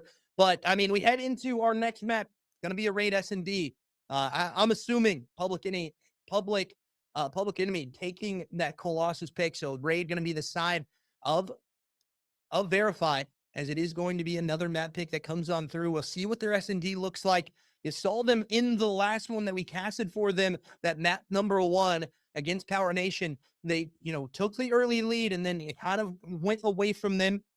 Did clutch it up eventually in that round 11, but they did really have to work for it. And with this side being a little bit better potentially than that Power Nation side, you've got to think they're going to play the S&D a little bit harder than them. Yeah, but one thing you're saying about Camps with the backpack, the other teammates, Nick, Methodic, and Prex, they did their part as well in that map number 1. The fact that they do what they do in the map as well allows camps to go crazy and hit those pinches and keep the team in an advantageous position. So definitely going to be looking at, as we're getting ready to load into the map here, looks like we're all set to go according to production here. So, you know, it's all about playing together, the teamwork, which it looks like the teamwork for Public Enemy is on point right now and a step above the rest. Yeah, definitely a step above the rest as they continue to frag on out, but we'll see what it looks like here for Verify as we head into the next map. You know, make sure you guys get involved into everything that the EWGL has going on. Just want to give a big shout out to Power Nation's Young Limit Talent, as well as Crusader Boys Entertainment for being the sponsors here at the LAN. And a big shout out goes to the North Carolina Esports Academy for coming on through. Yeah, Acidic, you're wild for that, brother. But you know what? This is their opportunity. This is Verify's opportunity to bounce back in the series and really bring it back. I can't even mock you over that. That's crazy comms. That is a crazy comm. Yeah, Acidic, I know you're here, but you be shooting. But here we are into the map number 2. We're going to have Public Enemy on the offense, and they're looking for a heavy B push. Look at that aggression off the rip. You do have number 4 and Nick holding down the mid push. But just like that, they're going to be in the side already. Corrects the first blood. Nick gets one of his own. Nick traded out. Make that a 3v2. Bomb is down already at B. And now the 2v2. Can they get this defused? Can they get these kills? Yeah, can they keep the kills is the question. Now in a 2v2, Melodic and Krebs are looking to try to find something here as Krebs does. Oh, Melodic with a double up. Wait, I got to see that replay back. They line up for him as it is a huge one again. Methodic. I do believe they do line. Yep, they just line up straight up for him as it comes on through. It will be another interesting one for sure. We'll see what's going on here for this next round. We head over to Verify's offensive side. It is Public Enemy trying to be a little bit of the enemy of the side of Verify Gaming here. Yeah, but you know, Verify on the offensive side, they're also going to offer B hit as well. It's all like we got the sniper out. Huckster, can he gonna get this first? Is he gonna get this first blood? We're bound to have a peak of some kind somewhere. But all Public Enemy playing their life very well. Bomb did get down, so it's a 4v4 retake. First shots are going out. No one dropping yet. Going for a swim if you are easy. But now, just like that, first blood, Crex is going to open it up. Now it's a 3v4 in favor of Public Enemy. And they have full control of the site. Now they have Verify pushed all the way back to the bedroom, but Verify is going to get the equalizer.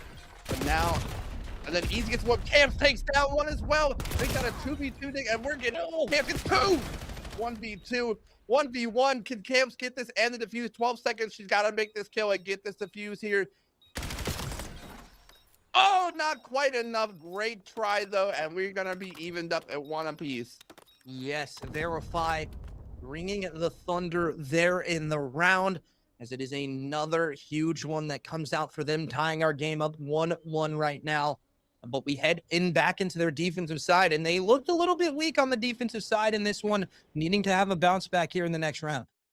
Yeah, I mean, Public Enemy just plays with such aggression on their offenses. I would love to see them go A this round, put that aggression in the laundry, and have all the angles covered. Because if they can do that, I don't know, I've told you already in this broadcast, that's one of my favorite offensive strats. So Camps will be their bomb carrier, and it looks like that's what they are going to do. They are going to hit A. Nades are coming out. Camps is going to get the smoke, and she's going to get pushed all the way up to this laundry site. This is the bread and butter here. This is what you love to see. Only 2 members of Verify here for the hit. Question is, are they going to push this out? It looks like number 3 is going to have the first engagement. Shots going in. We got the information. Zay with the first blood. Methodic flies out, gets the trade on Ronnie. It's 2. Now it's a 3v2 in favor of Public Enemy. And the bomb should be going out here shortly. But just got to figure out where the rest of the members of Verify are at currently. Yeah, definitely so. Trying to figure out where these players are. You know, we talked about Camps in map 1, but it's this man on your screen right now, putting up the numbers for his side in the S&D. So far, so good. A couple rounds deep, got 2 on the streak and also 4 to the name.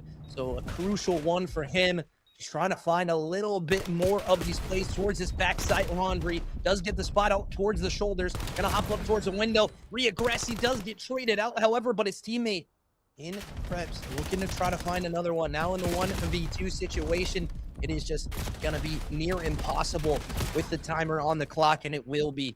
It's Public Enemy taking another round. Hey, you know, it was almost a victory of itself how long Hudster stayed up at the end there with the way he was flying around, getting tagged up. He hit those timings to stay alive, but unfortunately could not clean up any of those kills to get the defuse. So, you know, it's going to be a round on the board for Public Enemy. Nick 2Fly pick up the last kill. They are going to be on their, I believe it's going to be on the offense this time around. No, on the defense, I apologize. But Verify on their offense. Can they even this up? I'm curious to see what they're going to have planned. Yeah, me too. I'm very curious to see what they have planned. And Ronnie, he was not getting a lot of love in the chat, and he's not getting a lot of love from our production as well. Getting the donuts thrown at him right now. Krispy Kreme, you got to give us the sponsor for this donut cam. It is going to be Ronnie looking for his first kill. We're going to stay on his POV until he gets one. But right now, it is Camp able to collect onto one into the middle part of the map. You can see already the play ensuing as the smoke goes on through in a 4v3. Ronnie not going to get anything going. As Hutzer now with the SMG up top window, kind of by himself in no man's land as well. His bomb gets dropped towards the site. I really don't know if anyone has an idea where God It's Easy is able to collect that first one. Looking for the next one up. The pistol does connect as well. Now the SMG going to get picked up here. It is going to be Hutster's. Going to get another one on the kill feed. Now the bomb looking to potentially go down as it is Krebs in the 2v1 situation. You got to play this bomb planner potentially. It is the spot out, able to get the first blood. Now going to reaggress towards his top window position as he does not know where this other player is going to be at. Last known probably about that Tiki position. The spot out has not happened to this last player quite yet. Nothing up top window. He understands where this next play could be coming from. And again, this 1v1 situation, time dwindling away as they just need to try to find the reaggress onto each other. Shots go down. Now it is going to be Krebs. It's going to be on the bomb. Is he just going to play the heady there? He's going to get off of it. Able to beam him off of it. And the defuse as he is disrespecting you if you're the side of Verified Gaming. Yeah, and if you're Verified, if you're going to plant the bomb there, granted, I understand the position you were in. Rewrap mid, play for where the bomb's planted so you can try to, you had the numbers advantage. Someone could have hit that pinch and played from where the bomb is. Because you gained up that side of the map, you allowed him to have that cover. You allowed him just to do that little crouch peek and see when you're pushing so he can defeat. So he can kill you. I mean, it was just a lose-lose situation right there. Yeah, and now Verified down 2 rounds. Remember, ladies and gentlemen, best of 3 here. So this right now looking like a good one here, and the donuts still getting thrown at this side of Ronnie, just trying to find one kill to go his way. That nade might connect, but I do not believe so. Unfortunately, it is going to be an opener towards this middle part of the map. It is, however, going to be a reaggress towards this B site. No one home here for Verified. Yeah, and Verify's just going to have the 4v4 retake. You have the deep pinch, but it's going to be spotted out by Nick 2Fly, so they had the information on that. So one thing that Public Enemy does really good on their defense is they take control of the site, and they push them out. But now on offense, can they keep control? And that they are. They have numbers right now as number 8 Hutzer. He's going to get one. Make that a 2v2. He's getting tagged up. He's getting pushed. Make that a 1v2. It's all up to Ronnie on the donut. Gets off the donut on the breadstick. But he still got one more takedown. It's only 18 seconds to make it happen. And this is what I was talking about the bomb play. Crex has the bomb plan for the advantageous position. And they're going to meet up top better. Ronnie with the kill. But he does not have time to get the defuse. He's going to hop off of it. He realizes he can't get it. But what a round from Ronnie. He gets some kills on board. Too bad it didn't end up mattering in the end. Yeah, unfortunately, it does not matter in the end, and it is a interesting one for sure. It is not going your way at all. If you're Uper watching at home, this is not what you want to see from your side. I mean, there are some positives to take away from this team, absolutely. But, you know, Zay, that's the guy you're looking on to be the slayer for your squad. He's 1-5 right now on the breadstick. He's got his reservation at Olive Garden already punched for this series when it's over. So now we have a spread set up from Public Enemy. Trying to play for the information. Bomb carrier on his lonesome mid while the rest of the teammates push out. Hey, first blood's gonna go to Methodic here. And we're having another battle here by the van. The van goes boom. And so does some shots. They goes down still on the breadstick. 4v2 already. Public Enemy. They got 4v1.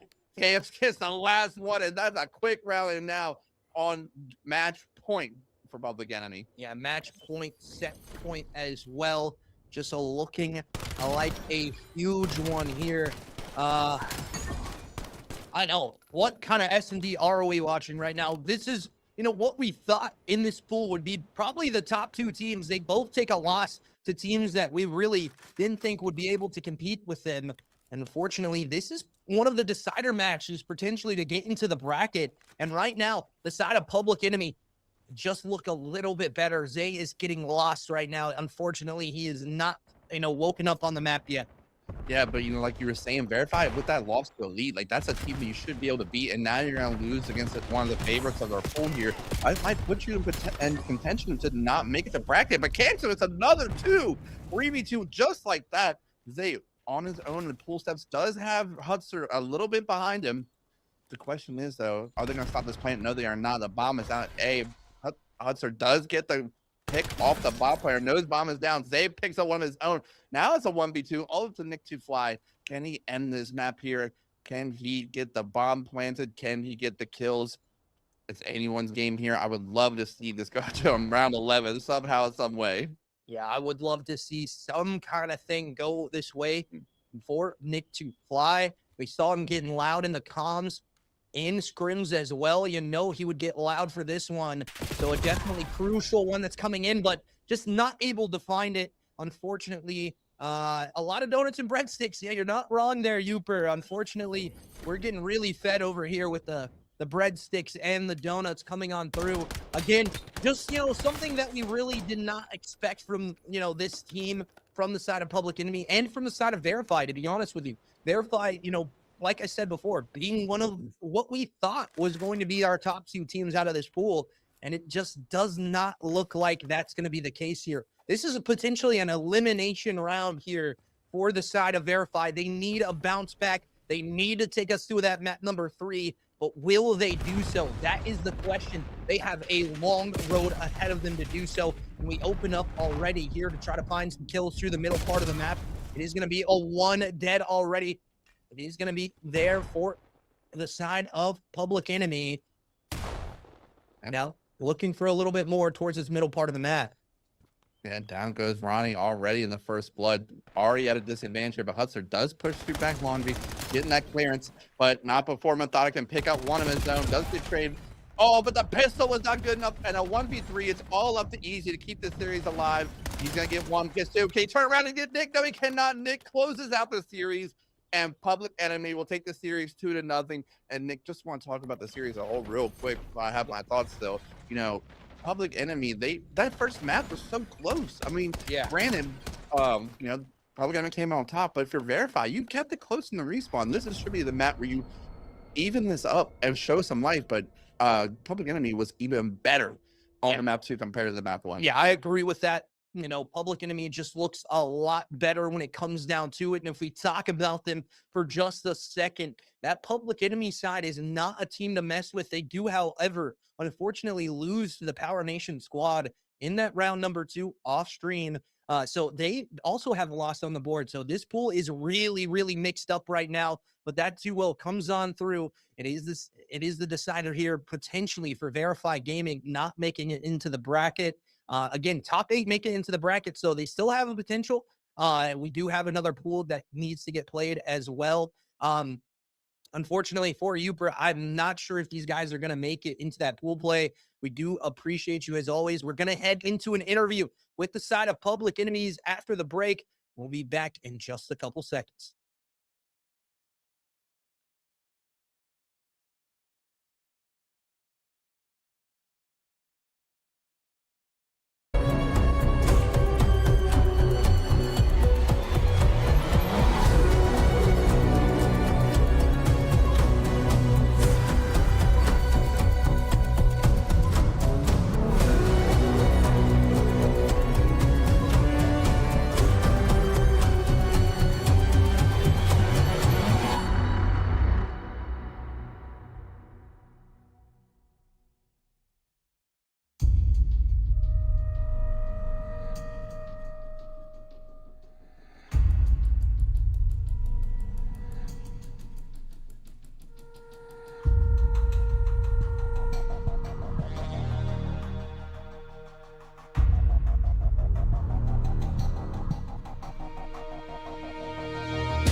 Oh. All right, welcome back, ladies and gentlemen. We are with the frying demon herself, Camps. Talk to me a little bit about that map number 1. You're able to take a crucial victory over a side that we thought were, you two teams were the top 2 in this pool. You guys come out with the victory in map number 1, pretty dominant fashion from you specifically, dropping a 47 bomb by yourself. Talk to me what it means like for you guys to be on land here. It's feeling nice. I'm tired of being online. I'm also tired of getting smoked by everyone using NPC online. So, yeah, definitely so. It comes on through for you guys. You take a dominant win here in the S&D as well. And what do you attest that to? Your S&D prowess also on show here. Everyone across the board looking very good. What would you attest that to as a team? I mean, our S&D is still like it's looking wonky, but I don't really know. I'm just here to play the game. For sure. Just here to play the game, here to have fun with the teammates. And are you excited to be on LAN in the venue with everybody here? Yeah, I'm glad to be back frying on LAN again. Yeah. Yeah, definitely so. And we appreciate you as always for joining up into the interview. One last question here for you. Anything you want to shout out? Anybody you want to send a couple shout outs to that might be watching at home? Shout out to everyone just here to watch. Enjoy this LAN. Shout out everyone. That's also like supporting me playing. Yeah, definitely so. We appreciate you for joining up into the interview. We will be back with our next matchup here in just a couple seconds. It's going to be Power Nation taking out Evasive Elite. Thank you as always. Yeah. Good.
can't let this pass. Tell me about you, though I'm not the type to ask. In the club for broken people, let's say place. Faded vision, the laser fit in the space. Liquor confused emotion if I'm okay. Feel the top of my shoulder walking away. Love song, caught a quick glance. I know the feelings of a romance. Love at first sight, and the night is young. I just hope you're the reason. It ain't my dream. Smile while my dream go. Oh, she get low, dance slow. Tell the DJ turn it up more. We're not going home. She the one till we kicked out. Just turn it up more. When I die, don't leave roses on my grave. No superhero gonna come and save the day. All to my mind, the illusion, all the pain. Don't let control it, it's whoever playing games.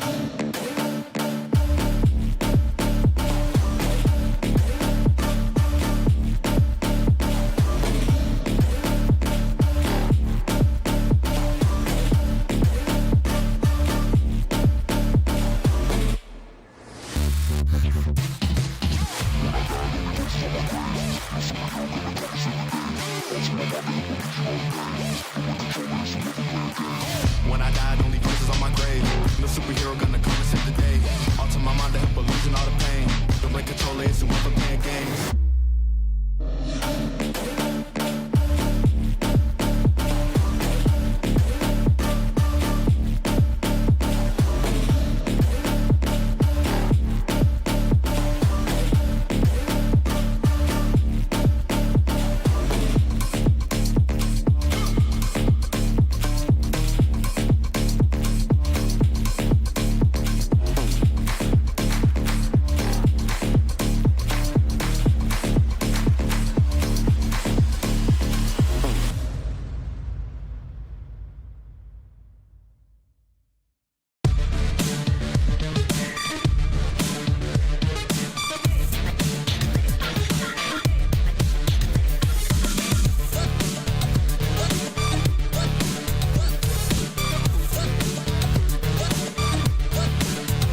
Welcome back, ladies and gentlemen, and our last matchup here for pool number 1, round number 5, Power Nation taking on Evasive Elite. And this is kind of a decider map on who's potentially going to come out on top for the pool here. It's going to be an interesting one. I don't think Evasive Elite has lost yet today. So definitely a team, that we kind of writ off as well. It's a team that we writ off. We didn't think they were going to do very well, especially in that first matchup against Evasive Shadow. We head into a map number 1, Scar. It is going to be very, very interesting. And, I heard it from Freeze himself. We don't like playing Overload. We're not going to play no more Overload today. That's what he told me. And I'm obligated to listen to the man. You know what I mean? Yeah, and Joe said himself too. Drone also does not want to play Overload. So both teams are motivated to get this done in 2. But as we were saying about Evasive Elite, they definitely made the comeback on Shadow, and they're looking like one of our top teams in the pool. And there's been a lot of attrition going on in this pool number 1, so it's going to be exciting to see how the tiebreaker fall out. The 2 O's matter even more now, so you can solidify your place in the bracket. So we do have a crash though, so we're probably going to go to a quick break here as we get ready to get re-lobbied up. Yeah, it does happen, ladies and gentlemen. COD being a fickle beast, nevertheless. But ladies and gentlemen, you know, we do have some new casters coming in here. We're going to stay on the desk here. We do have some casters coming in after this match. They'll be the next 2 matches up. It's going to be Scav and Plan on the broadcast.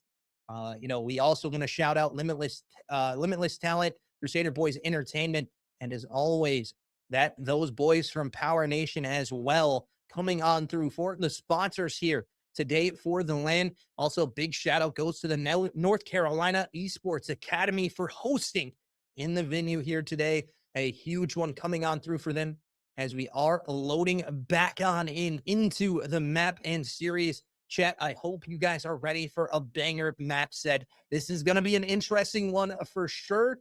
Nevertheless, it is going to get very hectic here, I think. Yeah.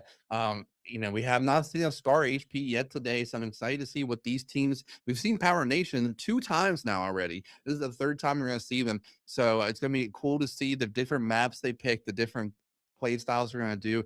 We did already see the Den S&D from them. They end up completing the 3-5 comeback, but no Scar HP from any team so far. So let's see how they get this rolling.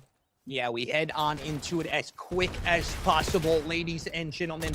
It is going to be a bang out through the front of the site here for both teams, and it's already a 2 dead here for G-Slat as he collects onto some crucial kills. Does get traded out there by Ox, and now Evasive Elite trying to find a little bit more of these plays to come on through. There's a back and forth, kills coming on out. It is going to be Freeze. Going to be able to collect onto that one again. He told us he does not want to play in this map number 3. And you can see already from the way this side of Evasive Elite is trying to play the map, they are in a dominant position to control this P2 as well. You know, usually you want to see that blue side hold for this P2, but you can also hold it from the green side as well. It's a back and forth kind of map. That's why this map is so much fun to watch.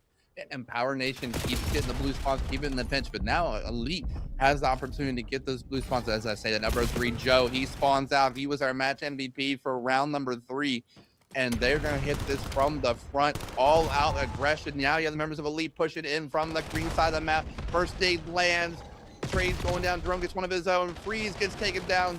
Now time in favor of Nations. They are holding this from the blue side of the map. Number 4, though, he's waiting for the pinch. That's not going to happen, but little does he know, all 4 members from the front. Elite pushing in. That kills one out. I don't know how Power Nation is winning these fights over and over again. Yeah, they are winning these fights, these crucial gunfights that are going the way of the side of Power Nation right now. Evasive Elite not been able to drop a series so far, but Drone with a big 3-piece comes in crucial here as the last little bit of time still going to go the way as a pistol as well from Drone connects onto it, and that lead starting to build here for Power Nation. Yeah, and you're gonna hear on the other side of this wall, when you can, we can. Drone going crazy, screaming as he racks these kills up, turns the Hellstorm, calls it in, and is already trying to collect that P3 time for Power Nation. This is a huge statement off the rip. They have all blue side control. They have the mid covered, but Drone finally goes down. Now all the members of Elite are pushing through this plain side. They're gonna get the hill time. Currently in their favor, but Power Nation regrouping back up, making another push, gonna collect hill time again. Just an absolute back and forth here on this P3. And you can hear the dead screams coming out as well, ladies and gentlemen. I know you can't, but we can. And it is passionate in the pit here tonight. And it is an interesting one for sure. As it continues to go back and forth, it is the side of Power Nation on the hill for just a second here. As they do start to collect a little bit more of this time. This is exactly what you want to see from a roster that maybe hasn't had the best set so far. And this Evasive Elite side really looking like, you know, the beast that they are, you know, becoming a little bit more normal. Yeah, and that spawn out there, I can't remember who it was. They spawned back green while Powers and them were holding the blue side of the map. Allows them to get broken by naps, and now time is, well, the map should be going in favor of Elite here any second. They're starting to collect time here, but Power Nation pushing through, trying to get all the angles covered, but now we have the parallels happening from both sides. Who's going to come out on top of this P4 time? So far, Elite, but I could change at any moment when you have splits like this. Yeah, when you have splits like this, it is a very hard read if you are the side of Evasive Elite and Ox getting loud here in the pit as they continue to fry this side and collect this crucial time onto the P4 side. Paxter already on the rotate here for this P5 side. Ox here as well does spot up one top green. Now his teammates know these players are here. Have to deal with a little bit more of this damage going back and forth. The last little bit of time from that P4 side comes back in favor of the side of Power Nation, but it's a 3 dead favoring the side of Evasive Elite. And you can see already Power up top green just roaming with that SMG, doing work when he can, and it's a back and forth. Kills go every which way. Ox trying to find a little bit more. This time it does not go their way. But this Evasive Elite team is a team that is a slow build team. They come into the series, they want to start, they may start slow, but they build and build on into the map. You saw that in that map number 1 as Drone getting loud again in the pit, and it continues to go the way of Power Nation early. Let's head into a quick listening with the side of Power Nation as they are dominating in our map number 1. Sitting in red. I'm sitting in red. This is such a good I'm sitting in market. I'm sitting in market. I'm sitting in market. I'm sitting in market. I have market. They could hit through plane here. Dude, we gotta pick What's these blue? What's top blue? What's top blue? One top blue. One hold. I'm getting top green. I'm riding blue. Still top blue. Still top blue. Maps. Maps. I'm playing through the store. I'm playing through the store. White wall. Two. Heard. I'm making time. Could be on the cut. I'll make cut. I don't see anything. I don't see anything red. I don't see anything red. We gotta get that sword control. Yeah, I'm with you. He's in store. I'm wrapping white wall. Weak. White wall and Nice good shit. Nice good shit. I got blue. Go. Shit on. Make cut. I'm getting here. Make cut weak. There's two make cut. Two make cut, guys. There's two of them. No, make cut in top green. I spawn blue. On time. One's like new side. Yeah, in store, guys. In store. That's nice. One more. Ox in time. Ox in store. Or he might be time now. Dead. I'm going new. Nice. That's him. I'm getting new. Back up on blue. He's in market. Heard. Rotate. Market. As you heard the comms from Power Nation, only about 30 plus seconds. The differential here for the team, and Evasive Elite finally gets into this P1 side. Let's head into a listening with them as they have blue spawns. They have control of what they need towards this P2 side. They just need to get the kills, and they do so. Let's head into that listening with the side of Evasive Elite. Hey, I'm here. 120 HP. I got your medal. One. Hey, where we Shit. from? Top blue. Top blue. One absolute. Dead. Nice. One more right. Dead. Another one. Totally. John. I didn't even shit. I'm going to. No. I'm still blocking. We're good. Love that. Good shit. Hey, I got heal. They're all spawning back blue still. They're all Three back blue. I'm nading front. One top blue. Blue window. Draw low. Hey, I'm spreading. I got mid. Jump to the time with you. Dead on time. Nice. Yo, mid. 18. Go new. Shit on this guy. Guy sucks. Hey, let's go. We go new. We flip. Hey, I'm pushing blue. Go new. He's gonna be here already. One top blue. He's here. He's not playing. Top blue. Still there. I'm pushing your green. I spawned out. I'm still waiting for this guy, I spawn green. One old. Two old. They're wrapped to the back. No, we're good. They're back both. Yeah, I tried to make a play. Another one. Hill. And Nick, that's the kind of passion I wanted to hear all day on the comms, the screaming the shit on your trash. I wanted to hear the passion. And finally, in our last pool 1 listening, we heard a little bit of that from Elite, and they just had the beautiful setup on the P2. They had Caxter pushed all up in blue in cheeks, catch them right on spawn, and that's what's allowed to get back into this game. Not taking the lead yet, but awfully close. Yeah, and Caxter still beaming right now as he continues to frag out. That nade, though, does land from G-Slat as it continues to go back and forth on this P3 side. We head to P4 here in just a couple seconds. 5 points, the differential from the lead and not having the lead. As you can see, Intuitive Joe already trying to make a play towards this back part of the map. Does get read out here by Naps, and it is going to be a little bit of a hard read now coming on through as the Hilltime. You saw this from the side of Evasive Elite in our first rotation of Hills. They were very, very good at this P4 side, needing to continue to hold it down, trying to take shots out through the middle part of the map. And finally, G-Slat opens up the kills. He's the only one left now, though, for this side of Power Nation. And right now, this is a swing that does favor Evasive Elite.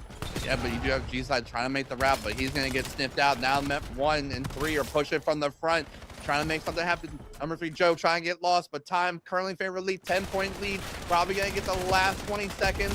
unless someone from Power Nation has something to say about it. No, they do not. But it looks like they're going to make another push at this. This could be a very bad choice on their part. Because look, number 6, Freeze, is going to be right with them on the roto. Thankfully, Drone catches that out. It is going to allow them to get set up. But man, that could have got real scary really quick. Yeah, definitely so. Could have gotten scary. Could have gotten a little bit hairy as well, but unfortunately, it does not go that way. It is going to be G-Slat that is taken care of towards that red side. That's a 3 dead now for the side of Evasive Elite as they continue to try to frag out. It is going to be a little bit of an interesting play with that team kill coming on in. Intuitive Joe does win the first fight onto the opener here. Freeze now going to be the next man up. Sees that jump up as well. Now looking to find it. Does so, but not before his teammate does get traded out as we've reached that 200-point threshold. This is another bang-out map that's ensuing here for the side of Evasive Elite. Yeah, but they got Powers out of the back. That was the big thing. He was causing issues for the spawns, but they finally cleared that out. Now they can put guns forward. But as I say that, G-Slat, though, going to be in the back as well. He gets through unabated. Now he's going to get 1. Can he make it 2? Yes, he can, but he can trade out time back in favor of Elite. And now the shots are coming in from mid from Power Nation. They got to hold this T1 time. Now it's a 40-point deficit. Like you're talking about Elite. They are a slow start, but boy, do they know how to finish. Yeah, they do know how to finish. They know how to, burn into it. That slow burn effect that we've seen so much from this Evasive Elite side as they continue to frag on out. We'll see what they look like as it continues to go their way. Evasive Elite now 5 points away from taking our map number 1, and that will do it, ladies and gentlemen. Evasive Elite getting loud in the pit and continuing to have an unblemished record. Yeah, Elite, man. What a comeback. Again, slow start, but the great team play allowed them to take advantage of the small mistakes on the map that Power Nation was making. The comeback was slow and steady, but when you're down, it's really easy to just like, oh, we gotta get to 60 right now. Yeah. And when you put yourself in that mindset, it's what causes you to go down even more. But teams like Elite, who are very good at making the comeback, they realize, hey, you just need to win each hill 40-20. We can let them have 20 as long as we get 40. And if we do that throughout the course of the map, we are going to end up on top. And that's exactly what they did. They played for the 40 instead of the 60, and that's what allowed them to end up coming back in the map. Definitely so. And, another thing that plays very well for this Evasive Elite side is they are very dominant when it comes to S&D. We saw that in the 6-0 in that Evasive Civil War. I mean, they were very, very good search and destroy team. And now we head to a search and destroy decider here. If you're the side of Power Nation, this needs to be your bounce back. I know both of these teams do not want to go to that overload, but if you're Power Nation, you got to kind of go there now. Yeah, I mean, I don't remember if it was Raid or if it was Den where we saw the 6-0, but I mean, how dominant 6-0 it was. Actually, I don't even remember what map it was, to be honest with you. But a 6-0, regardless of the map, is an absolute obscenity. And Power Nation, they've been struggling with search. They have said themselves it is their weak point. So hopefully they have something crazy cooking for this. It was a Den map number 2 that we did see. And it was a very, very interesting one that we did see. I mean, it is the side of Evasive Elite that come out and, get, that comeback as well. We got to talk about that. They were down in the first rotations pretty deep in that one. And unfortunately, for the side of Power Nation, just not able to hold on to that lead. Unfortunately, they could not get it going. And, you see it in chat. Freeze is just better. I mean, he has teammates around him too, though, that are absolutely frying out, man. Caxter, also a name to remember as he continues to frag out here. I mean, yeah, it is one of those things that this is where things are going to get decided, I think. If the side of Power Nation can have a good S&D, we've seen them have one before. It just really comes down to whether or not we go to that round 11. They've been taken to 2 round 11s, pretty often here in the S&D, so they need to try to, just win the rounds early and often and continue rolling that way down the hill. I don't think we'll see a round 11, to be honest with you here, Nick, but here we are in the map number 2 for all-out aggression on this B side for Power Nation. The only 2 members of Elite are here, but with the first blood nade coming from Caxter, Drone with a one of his own, even the odds at 3 of the 3. Number 6, Freeze on the pinch. I don't know if Freeze is sniping. I don't think he is, but I would love to see some boomstick action from him. Trying to push through 10. More trades on 2v2. Oh, Joe with a huge 2-piece. all up to Freeze in a 1v2. He's in mid, though. They have the site control. All he has to do is get that bomb down and play smart. And Freeze looks like he's going to head on a long pitch here.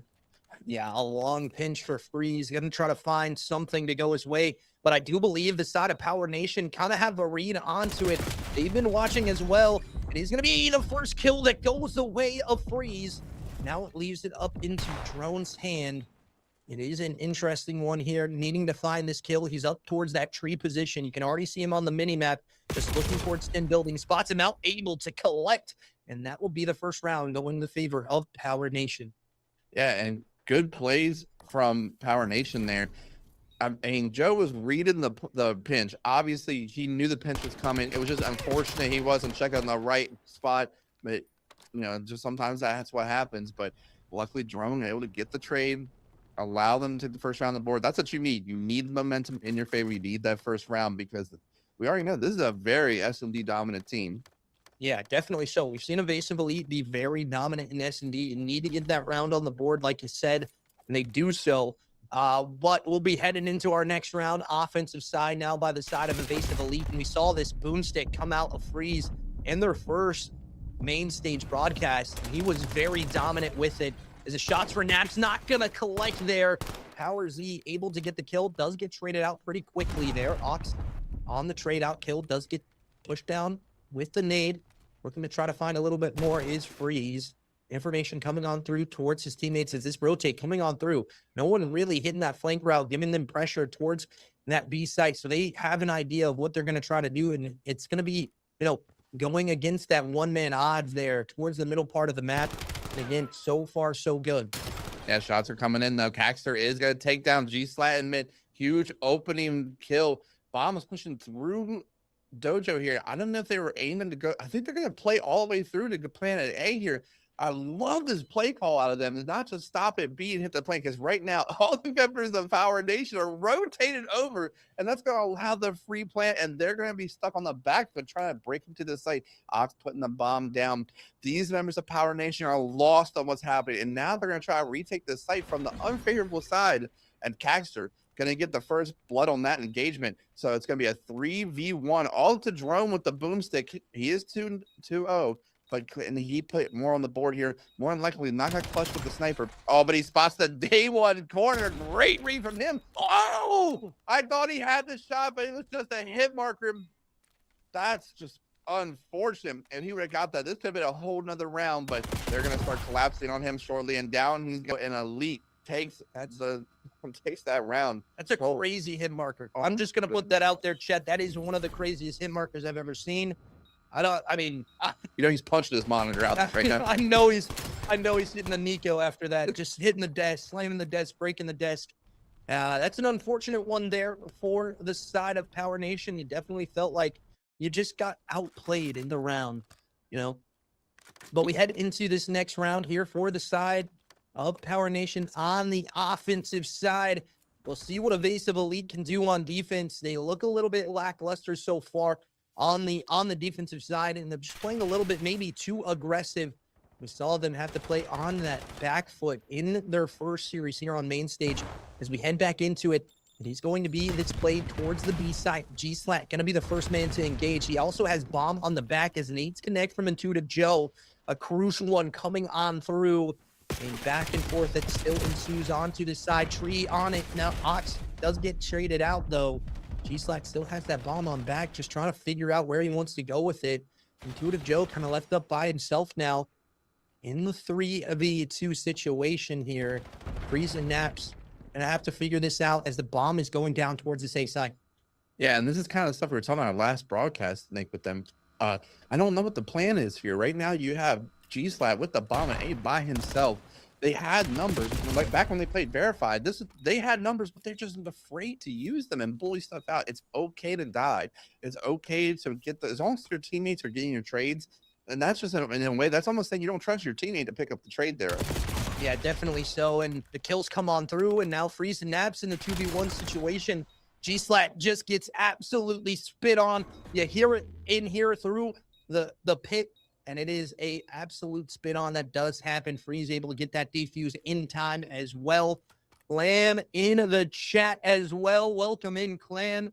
He's going to be on your desk here after this match, starting our pool number 2, round 1 and 2 there with Scav. So it's going to be an interesting one for him as we head on into the next one as well.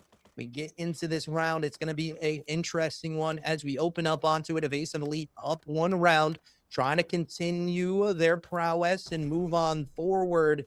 And in this pool play, go undefeated as well. So you got to remember that on the cards. I do not think they have lost the series so far. They've had some close ones. This Freeze hits a crazy shot, but we're falling off the map box, giving it back into an even advantage for both teams as it continues to go back and forth.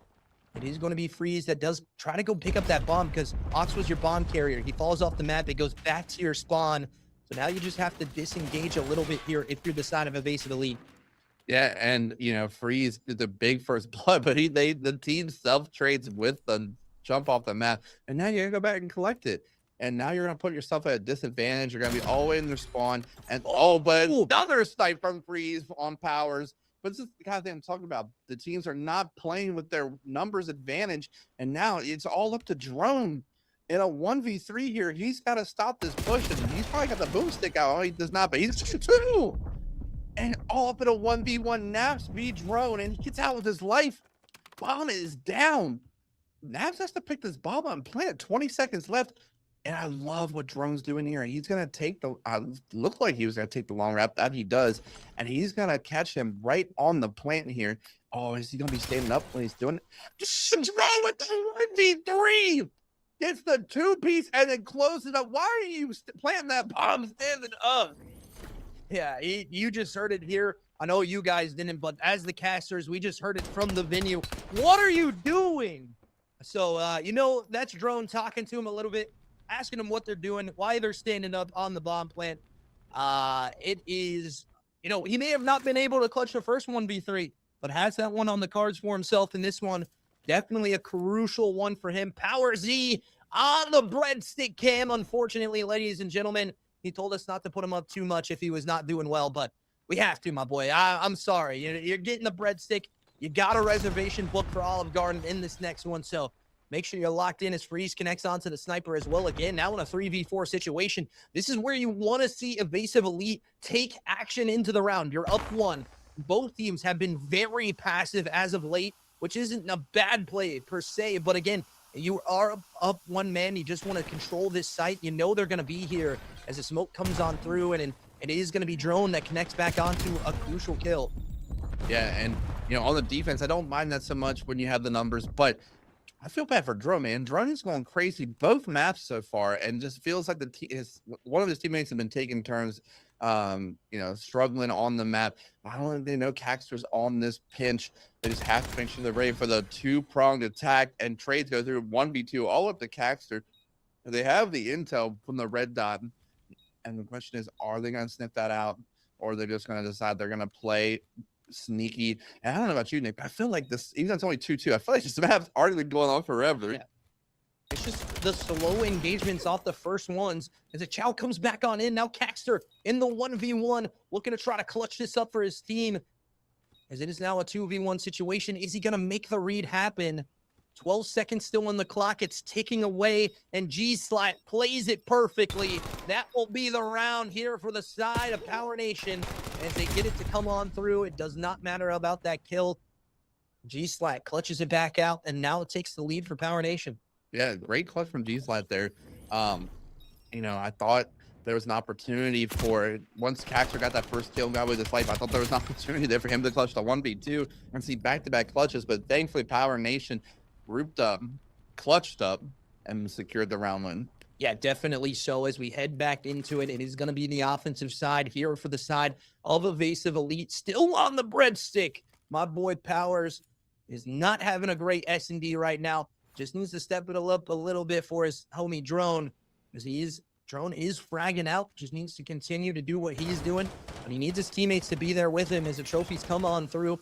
It is going to be pressure and engagement, but this is a 4v4 just counter read. We saw this happen to Power Nation in the last map that they played in S&D as well, as it's going to be their retake on it, though, was beautiful that they had. They just need to try to figure out another retake to go their way as it comes on through. First kill engagements are going to come out pretty fast here. So make sure you pay attention to that kill board, ladies and gentlemen. Only 20 left on the clock. First kill coming out for G-Slat. Power Z does go down. G-Slat trades it out again. Now in a 2v1 situation is the side of Power. As the bomb is going to try to get hot. It is going to come on through, and G-Slat getting loud in the venue as well. Clutching that one up for his team.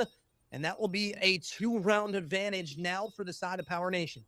Yeah, and another great 44 retake on the A site. But, compared to when we watched them play Obsidian the other round, the basic elite setup was way better. But Power Nation was still able to break it down, get the retake there. And on a team that we thought was going to be dominant with Search and Destroy, they're now down 2 rounds to Power Nation, a team who they themselves have said have struggled in the S&Ds. Yeah, still Power Z 1-6. Production not liking this guy right now. Throwing the breadsticks at him the entire time. But now G-Slat as well on a 6th streak. We haven't even talked about that there, Dan. He is, probably potentially 1 kill away from getting that missile on in the back pocket, which is another potential round to go your way, but you get shut down, and now it's a 2v3 situation. And Power Z able to get another one on the board finally off that breadstick cam. It is going to be Power Z that picks up that AR as well. Taxer in the back of the map with his teammate trying to rotate this through. Make sure these players are going to be engaged on. It is shots coming out through the top. Power Z going to back out towards this B site. Power Nation now heading for this plant towards B. Yeah, you can see the adjustments already, Nick. Powers, he could have just went and pushed the site, but he stayed up top blue just to get the information, waiting for his team to get in position. He gets some tags in. He's like, okay, I saw both of them. We can go here. So great adjustments from what we've seen so far, just even in the beginning of today. Now the 2v2. First shots are going. Powers getting some tags on. He's going to get pushed out of archery. Does he have the teammate help? Yes, he does. They have a great crossfire here, but oh my God, as I said, Caxter collect both kills and put their 3rd round on the board. Yeah, and you heard them get loud here. 3-4 now. Still favoring the side of Power Nation as of now, but it is evasive. That has come back into the map here. Looking to try to bring it back as well. Only 1 round down. Now both of these teams, top-level S&D squads, as they are throwing heavyweight punches back and forth here on land in the Passion Pit. It continues to go on, and it is an interesting one for sure. As we head into the next round, it is going to be evasive elite on the offensive side here, needing to find another round to tie us on up and potentially roll it down the hill as that proverbial snowball comes on through. It is going to be a nade thrown. Nothing going to connect there. First shots coming on through. Smoke going to be there as well. As a nade happens to G-Slat. I do believe that was his own nade as well. Unfortunate situation for him, because that's not what you want to see if you're the side of Power Nation. It's another kill goes on down. Now a 4v1 situation with bomb down, and it's Powers on the flank. That's a fast round from the side of the Evasive Elite. Yeah, but Evasive Elite, though, are doing what we've been talking about. On the offense, they had numbers. They pushed Dojo out together and cleared that out before they got that bomb down. That's the difference between Power Nation and some of the other teams in S&D. They need to do more of that, and that way they can convert some more offensive rounds, some more of these opening bloods. But now it's a tie game. They had the 2-round lead. They blew it. Now it's 4-4. It's still anyone searching to destroy it. They need this map to stay in this series and keep their bracket play hopes alive. Yeah, this is an interesting one, too. We saw the matchup that was a decider match in the last one as well. This one is even more of a decider match. I do believe this will be a tie between Power Nation and Public Enemy if they do lose the map. So again, another one that needs to come on through. If you're the side of Power Nation, you want to be in that 3-2 category, not that 2-3. So it is, oh my God, Ox with a double up. Those are crucial kills coming on through, almost with the 3rd as well, as it's now a 2v3 and Power Z kind of in no man's land again. Just the aggression not coming through, but Drone on the cards here again to make a clutch happen, and it does not happen. Yeah, man. And they are getting rowdy over there, but I'm sorry, but Power Nation, they're just collapsing round after round. You see it. This is they're just getting picked apart. The adjustments from Elite are just so much better than Power Nation. They're taking their numbers, they're using them to their advantage to bully sites out to get into advantageous positions. And if you're Power Nation, you're not out of the shit. It's still 4-5, but you got to get that first blood and then hit the go button. You're on defense now, so you can play back a little bit and play for some picks. But if I don't know if Freeze is gonna have the boomstick out this round, but if he is, that's something you gotta keep in mind. But here they go, all slamming this site. It's gonna be a 3v4 at the A site. Nades are out, shots are in, but no kills yet. Oh, Naps off the map. This map is extra slippery, but Caxter gets his own teammates trade, and Joe takes off Caxter. Now it's a 3v1 and all up to Freeze now. And he is all the way to the other side of the map. Bomb is down in no man's land on the side of this roof. I don't know what it is, Nick, but man, this is some slippery roofs we got for this map. Yeah, it's like they greased up the roofs a little bit extra here on this map. Apparently. Unfortunately, it does happen again as the sniper out for Freeze. So this is going to be a hard one to manage for him. He needs to find this first blood and just play off of that pick. But it looks to be another round going to another S&D going to round 11 potentially here. Bar, an absolute miracle here from Freeze. Well, they don't have any information on him. They're still looking for him. Oh, that's what you need to start. Oh, but not enough bullets in the pistol to get both those kills. If he had few more bullets, I think he would have got that. But now when you get into the round 11, Power Nation cannot escape the round 11. I swear they are a round 11 merchant S&D team. And again, they've won one, lost one as well. So this is a decider map. Whoever wins this map, we're either going to a overload where we will see the winner here for Evasive Elite in the pool. We just have to figure this out right now. If you're Evasive Elite, you need to find this round. You're on defensive side, which has arguably looked a little bit better for you. Your defensive side has been a little bit more consistent than that offensive side. It comes on through. Shots towards the middle part of the map. Gonna connect.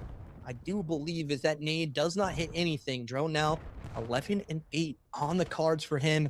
He is really leading, the lobby. Him and Cax are the two main frags for both of their teams in the S&D right now.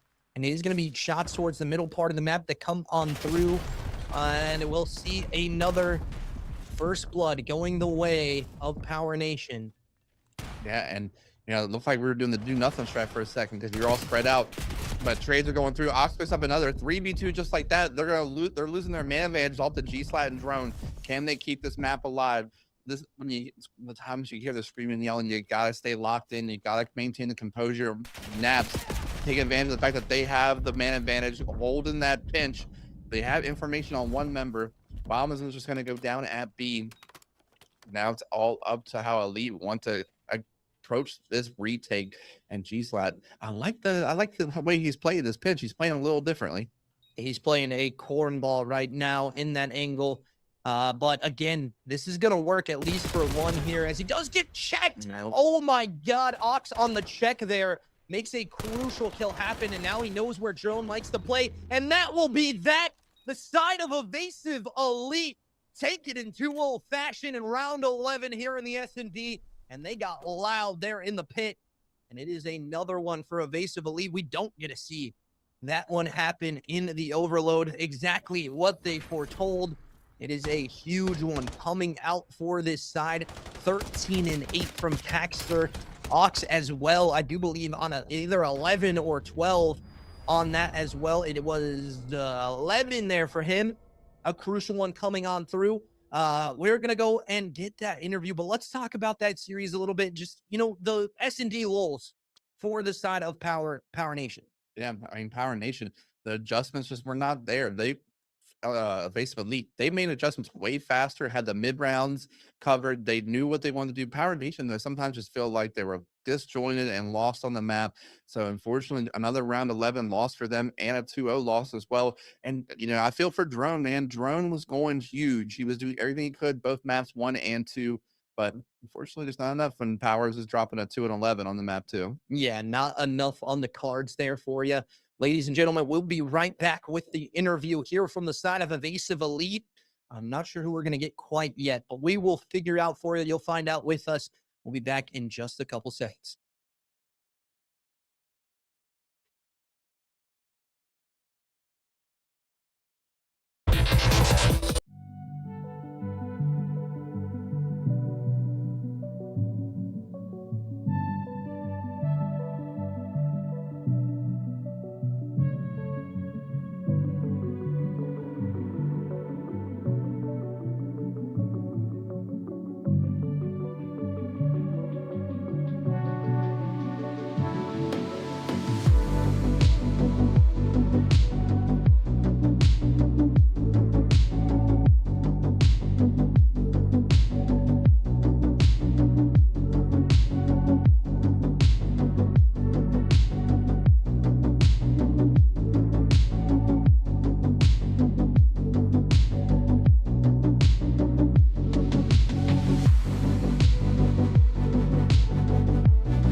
All right, guys, welcome back. I'm here with the match MVP, the Iceman Freeze. What a 2-0 win from you guys. Talk to me a little about that map one. The 2 times we've had you on stream so far, we've seen that you've been a little bit of a slow start on the HPs, but this time instead of losing, you brought it back. What are some things you've been doing differently compared to that last one? Honestly, I'm just listening to the team. We're all giving off so much energy. I mean, we're screaming everything 24/7.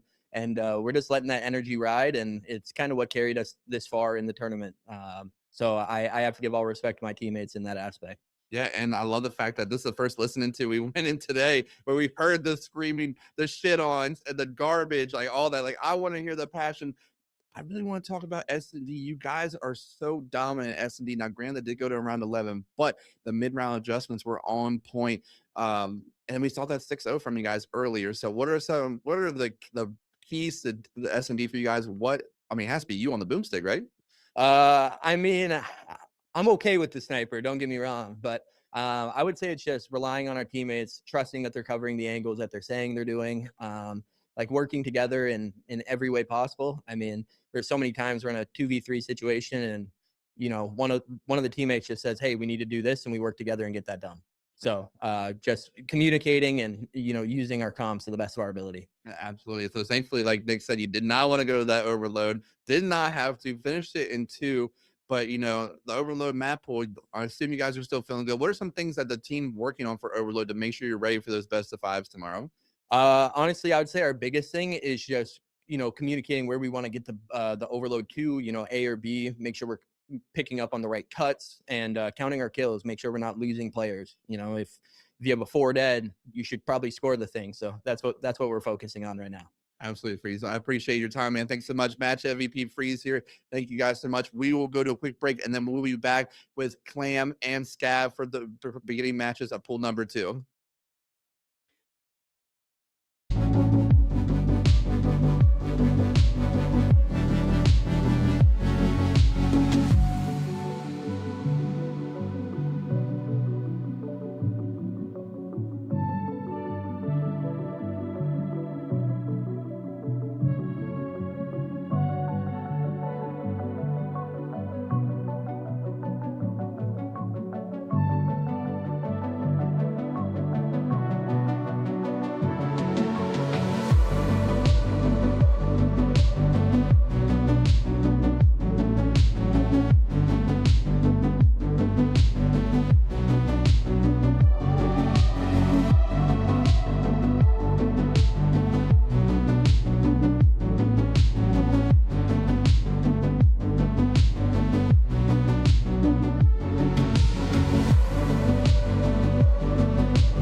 Yo, I'm still here.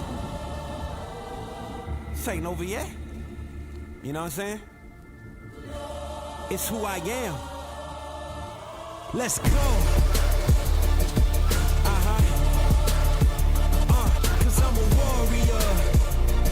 That's right. Yeah, I'm a warrior. Right. I'm a warrior. Yeah. Yo, I'm coming at you like an avalanche. Part machine, I've never lost a battle that I've had. Body armor like a soldier, I'm a champion. I'm the greatest thing to step out since the earth begun. Raise my fist to show my haters that I'm never going. Just as long as I keep breathing and my blood is flowing. The fire in my belly ain't a women's destiny. The time is now to take my chances, so come on and follow me. Yeah, I'm a warrior. That's right. Cause I'm a warrior. I can't be nothing less. Yeah, I'm a warrior. Let's go. Look, keep me steady on my feet cause I will never drop. All this sweat and all this pain will never make me stop. I got my dreams in my palm, I gotta hold them tight. I know my future's in good hands, I know my future's bright. I climb the ladder with my strength, I'm growing tall. Words will never hurt me when they try to make me fall. It's impossible to fail when you're already invincible. So come on, test me, I'm the greatest of them all. Come on. This the anthem for everybody who know that they was born to be a fighter. 100%, nothing less. Let's go. I'm a warrior. I'm a warrior. 'Cause I'm a warrior. I'm a warrior. I'm a warrior. That's who I am. I'm a warrior. I'm a warrior. 'Cause I'm a warrior. I'm a warrior. I'm a warrior. Yeah, I'm a warrior.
controller, it's whoever playing games.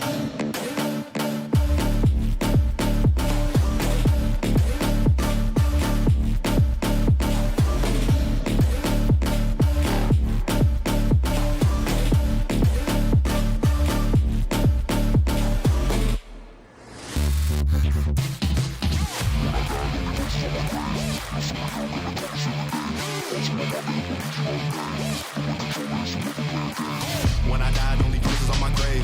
No superhero gonna come and save the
Yo, I'm still here.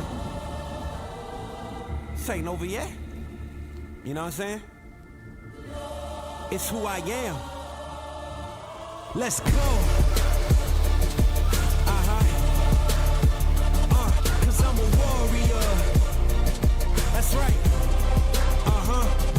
Yeah, I'm a warrior. Right. I'm a warrior. Yeah. Yo, I'm coming at you like an avalanche. Part machine, I've never lost a battle that I've had. Body armor like a soldier, I'm a champion. I'm the greatest thing to step out since the earth begun. Raise my fist to show my haters that I'm never going. Just as long as I keep breathing and my blood is flowing. The fire in my belly ain't a women's destiny. The time is now to take my chances, so come on and follow me. Yeah, I'm a warrior. That's right. Cause I'm a warrior. I can't be nothing less. Yeah, I'm a warrior. Let's go. Look, keep me steady on my feet cause I will never drop.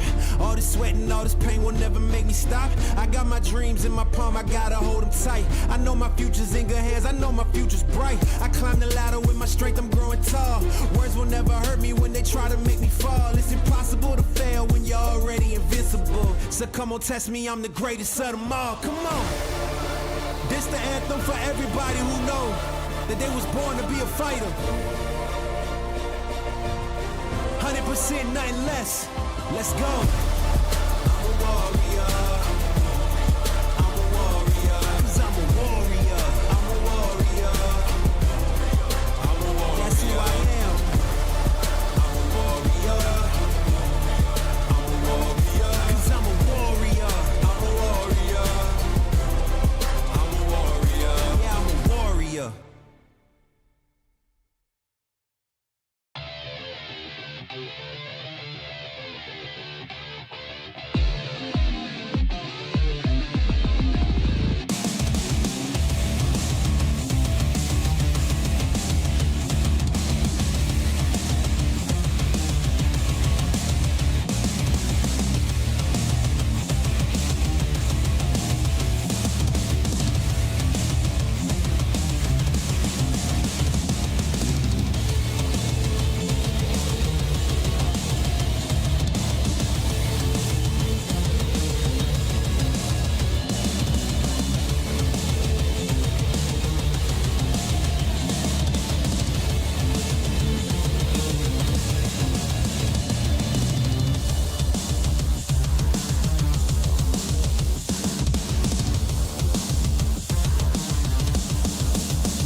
Didn't know you could move like that. Got lost in your eyes too fast. Take the risk, I can't let this pass. Tell me about you, though I'm not the type to ask. In the club for broken people, let's say place. Faded vision, the laser fit in the space. Liquor, confused emotion if I'm okay. Feel the top of my shoulder walking away. Blood song, caught a quick glance. I know the feelings of a romance. Love at first sight, and the night is young. I just hope you're the reason. It ain't my drink. Smile while my drink go.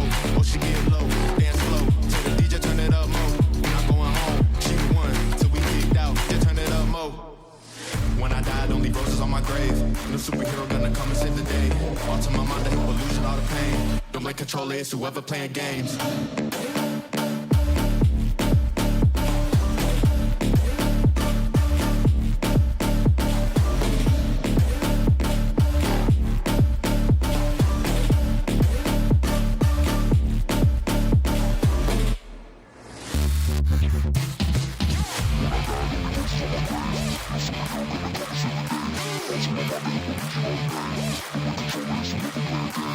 When I die, don't leave roses on my grave. No superhero gonna come and save the day. All to my mind, I help illusion all the pain. Don't blame controller, it's whoever playing games.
Welcome back, ladies and gentlemen, and we are here for a pool 2, round number 1, to be determined. TBD taking on the side of Carolina Outbreak Gaming.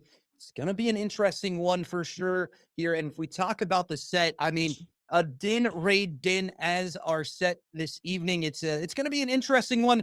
We know, Trevor, I mean, we got to think about what is going to happen for this Carolina Reapers, Carolina Outbreak Gaming side. They're a very good squad. You know, they have a lot to work on as well. New team that has been put together here with Outbreak as well. What do you think of that team coming into this one? I mean, this team has name power. A lot of the people watching it from home should know about. We have Swag Checked and Drafty, who back in the U18 days, that was the duo. So these guys have a lot of experience playing together, as well as Sovereign, who's probably going to be next up here soon for the league. He's tearing up challengers. So this is definitely the team to beat for the entire weekend. So we're excited to finally get to see some action from them today. Yeah, definitely so. And we're going to send it off to our casting duo. It's Clam and Scav on the duo desk here tonight. Boys, how we feeling? Appreciate the introduction from Invictus and from Trevor as well. Thank you for that. And we're doing pretty well. Clam, you and I have had some time to chat up until this point, and we've also been kind of watching on the sidelines as our legendary casters that started us off for day number 1 walked us through fantastic series. They're live at the venue right now. Clam and I are here at the virtual studio. Yeah. But from what I gathered from Clam and Trevor, it's very loud, very vocal in that arena right now. And this is also sort of the Pool B pool, which arguably has some of the best players that we're going to see throughout the entirety of the LAN. So I'm so happy that Clam, you and I have the honor of casting away this evening. Yeah, should be a fun time. We got a couple of matches in a row, you and I, so I'm excited to get to going. The first one we have on our hands should be a good one. We've talked about it a little bit on the analyst desk. It's Carolina Outbreak Gaming versus To Be Determined, or TBD for short. You know, that threw me off a little bit earlier off there. I was like, what's the team name? It's like TBD. It's like, oh, so we don't know? It's like, oh no, that's their actual team name. Yeah. That one got me. You guys got me behind the scenes. Yeah, it caught a lot of us off guard here. But regardless of the fact, here we go. Map number 1, Pool B, off to the races. These fine gentlemen go off to P1, and there it is. There goes map number 1. That was the host-ended game. What is it? Nothing more in Call of Duty fashion to kick off a map number 1 in Pool B than to end it with a draw, Clam. Yeah, I mean, hey, I've seen this time countless times at this point with where the draw comes through. At least they drew it, before they got too far into the map.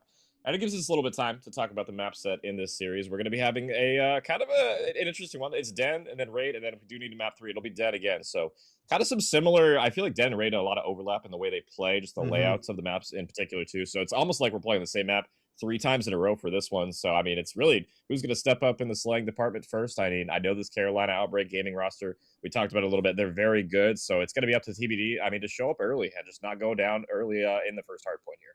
Yeah, Den's going to be a fun one to watch. And I think one thing to just keep in the back of your mind, if you're, either side, whether you're Carolina or you're TBD, and the viewers at home, because a lot of them are surprised by the fact that this is a best of 3, okay? So Den, Raid, Den, best of 3. You got to win 2 maps, and that's it. With traditional best of 5 series, you typically have, those 3.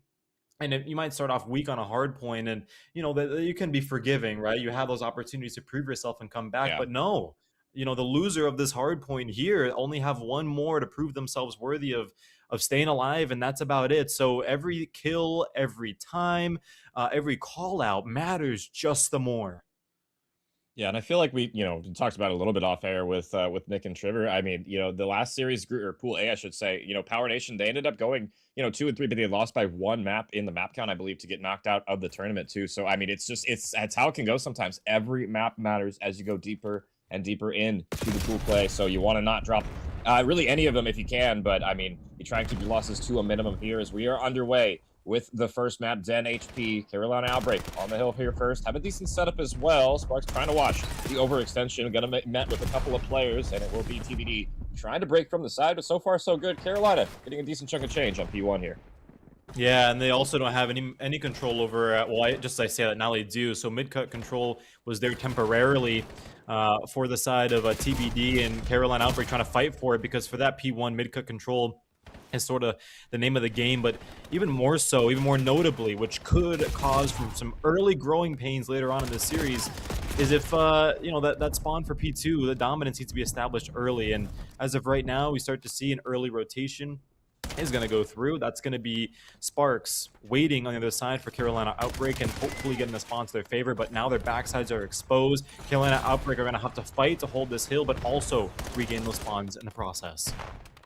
Yeah, and they've done a good job so far. 2 dead already. Spawns are going to flip. They're going to get the 3rd one, and it's just going to be left to draw in lobby, I believe. Actually, it looks like we might have a DC coming through here, so unfortunately, this might be just another reset here, Scav, and it's unfortunate, too, because Carolina were starting off on a roll there.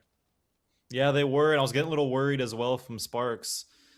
He was just kind of by himself, left hanging before that rotation from P1 to P2, and, that hill opens up, but TBD getting those spawns in the process. So Carolina able to show themselves that they can correctly make that transition from 1 to 2, not only make the transition, but also flip in their favor when it matters at most. So that being said, it seems like we're still kind of waiting here in the lobby for potentially people to rejoin the game, but I don't think that's going to happen. So we're going to end things there for I guess what was like less than half of a map played, but I don't know how the EWGL ruling goes with this specific thing one way or another, but if there's one thing that I know for sure, Clam, it's like you said, Carolina was on fire opening things up.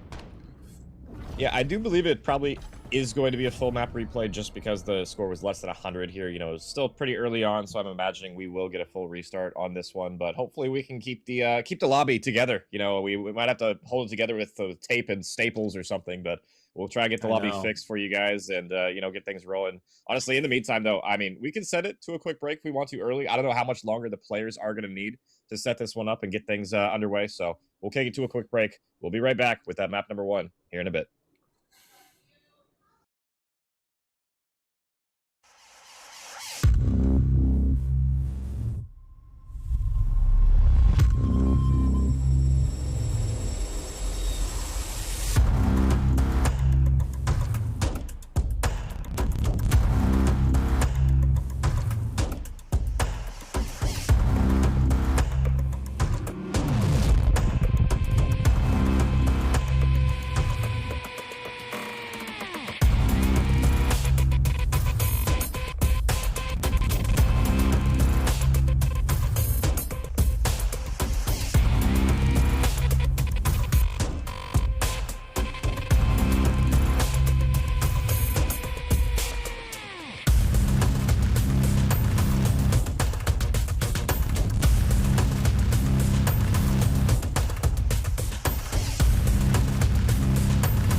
Races, these fine gentlemen go as they begin rallying on. That's TBD versus Carolina Outbreak, map number 1 for Group P play.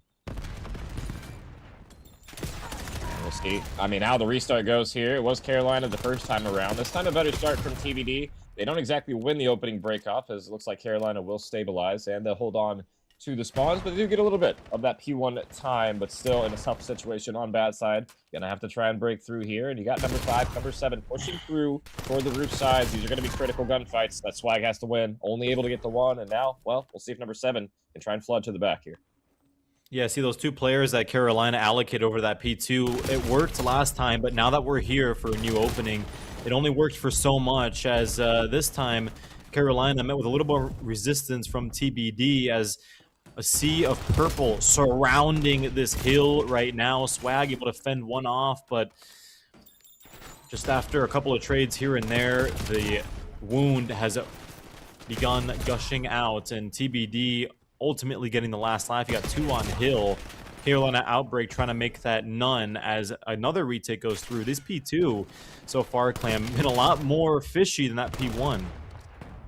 Yeah, definitely some time to claim for either of these sides, and it's been, well, now green as of late, so Carolina will stabilize yet again late in the hill, and that's the second hill in a row they've done so. What a win from Sovereign there. I thought he was dead to rights, but a little flick of the wrist there, gets the first one, draft before the trade, and now set up for P3. The flip's going to come on through, and so far, Carolina Outbreak playing the rotations, I mean, pretty comfortably as well. They seem to have, you know, need to know what they need to do there on the rotations, setting up perfectly, getting the gunfight wins as well, and I mean, it's up to TBD now to break. New Hill has opened up. Again, we see Carolina met with some resistance from TBD, but after a couple of shots ring out through this den map, eventually we see some stabilization from the gents over at Carolina. Home field advantage as TBD, again, just tit for tat, you know, just love taps here and there. If anything, lack of a better term, just marshmallows being shot. No real damage being done on this hill. And Carolina right now just seems to be on fire, as eventually a brief break will go through, but not before the damage was done. Little over 40 seconds of nearly uninterrupted time for Carolina, and we're seeing that reflected 83-35 as we move on over to P4. Yeah, good job coming through. Swag and crew are here. Carolina, we'll see if they can reap the benefits, and so far 2 dead. They deal with the pressure from Dojo. Now they have to deal with the pressure from Outer. You know, with some nice shots, but not going to get the kill here. Sovereign takes care of business. You got Gunny in the side room, able to get 1. Trying to delay and buy some time for his teammates here, but they're just getting funneled. Not enough reinforcements here, and I mean, so far, Carolina taking care of business from the front end. Another one will fall, and I mean, it's just been staggered approach after staggered approach, it seems like, from TBD so far. Oh my goodness. Yeah, just an absolute bloodbath here. Not much else has changed from the last, 3 hills that we've gone through thus far. Now P4, 20 seconds left. Carolina dancing across that 100-point mark with no problem. TBD, on the other hand, struggling to break 50 as Sparkles. We saw it in the second map replay. He himself on fire now, just hill kitten and kills galore. 10 and 5. Teammate Swag 16 and 7 as well. This Carolina Outbreak team, a force to be reckoned with right now as we finally make a full rotation back to P1. But this time, TBD, fans and players alike, got to look at changing the strategy here, because right now, this ain't it. This ain't working. Yeah, just need to kick up in the slaying department. I mean, it's not like you're getting outslayed by a ton on each player, but I mean, that's just a good team effort from the side of Carolina so far, just getting it done in the slaying department. I mean, Swag specifically 17 and 8, having a great start to this map number 1. And it's good to see that, I mean, the reset really didn't affect Carolina too much. I mean, they're picking up right where they left off with about a 100-point lead now and climbing with another 4 dead on P1. I mean, this is looking pretty rough for TBD. Gonna have to kick up in the slaying soon, because otherwise this game, I mean, it's kind of already out of hand, but it might just be curtains. Yeah, curtains might be closed right now, and Carolina looking to make the final bow and establish themselves not only with a map 1 win, but establish themselves as the likely winners of this entire series. If TBD can't do anything to propel them off, let's go ahead and do a little bit of a listen in with the gents over at Carolina Outbreak to hear how they're able to just completely slaughter TBD through these rotations. It's one in the back. It's one in the back. Let me capture me. Yeah, look your phone. Look your phone. Enter. In the back truck. Charlie in the back. Next time he's done. One more enter. Couch front. Couch in front. Wow, one in the back. It's one in the back. I'm with you, mid cap. Done. Absolutely. One more. Jumping across. Going close. Dead in. One's outer. Outer weak, got another one on old. Close right. He's the edge, close right. In pillar. Double time. Go new, that's fine. Yeah. That's my mid. I'm going Dojo. I have couch cut off. They're going through to like Yeah, I still have couch They're going through ACD. Yeah. They're not working. Listen in with Carolina Outbreak shows these gentlemen go up by almost 100. Calm, collected throughout their comms. Good listening coming through. Nothing too crazy being said. Just, I mean, cool under pressure. So far, they're going to be on P3 soaking the time currently. TBD looking for a big break and really a big push through for the spawns as well, but you got to start winning the gunfights. We'll see if they can do that so far. Jog with the first one on the outside. Needs to try and stay alive, wait for his teammates, and get some damage in. That damage is going to be cashed in on, but the pistols reigning supreme, it would seem, from Swag, from Sparks, and 3 falling yet again. And I mean, it's all Carolina. It's all Carolina in the feed, all Carolina at the venue. Shout out to them for that. And, well, it's going to be written Carolina all over the series again, as Sovereign is going to get on his 2-piece, nearly getting a third, but gets shut down right after that nonetheless. Teammates nowhere to be found for this Hill TBD. Finally, for the first time in the entire map, have an opportunity here to get some much-needed Hill time and win those rotations. Here come the gunfights. TBD winning them thus far, but Drafty and Sovereign are going to prevail.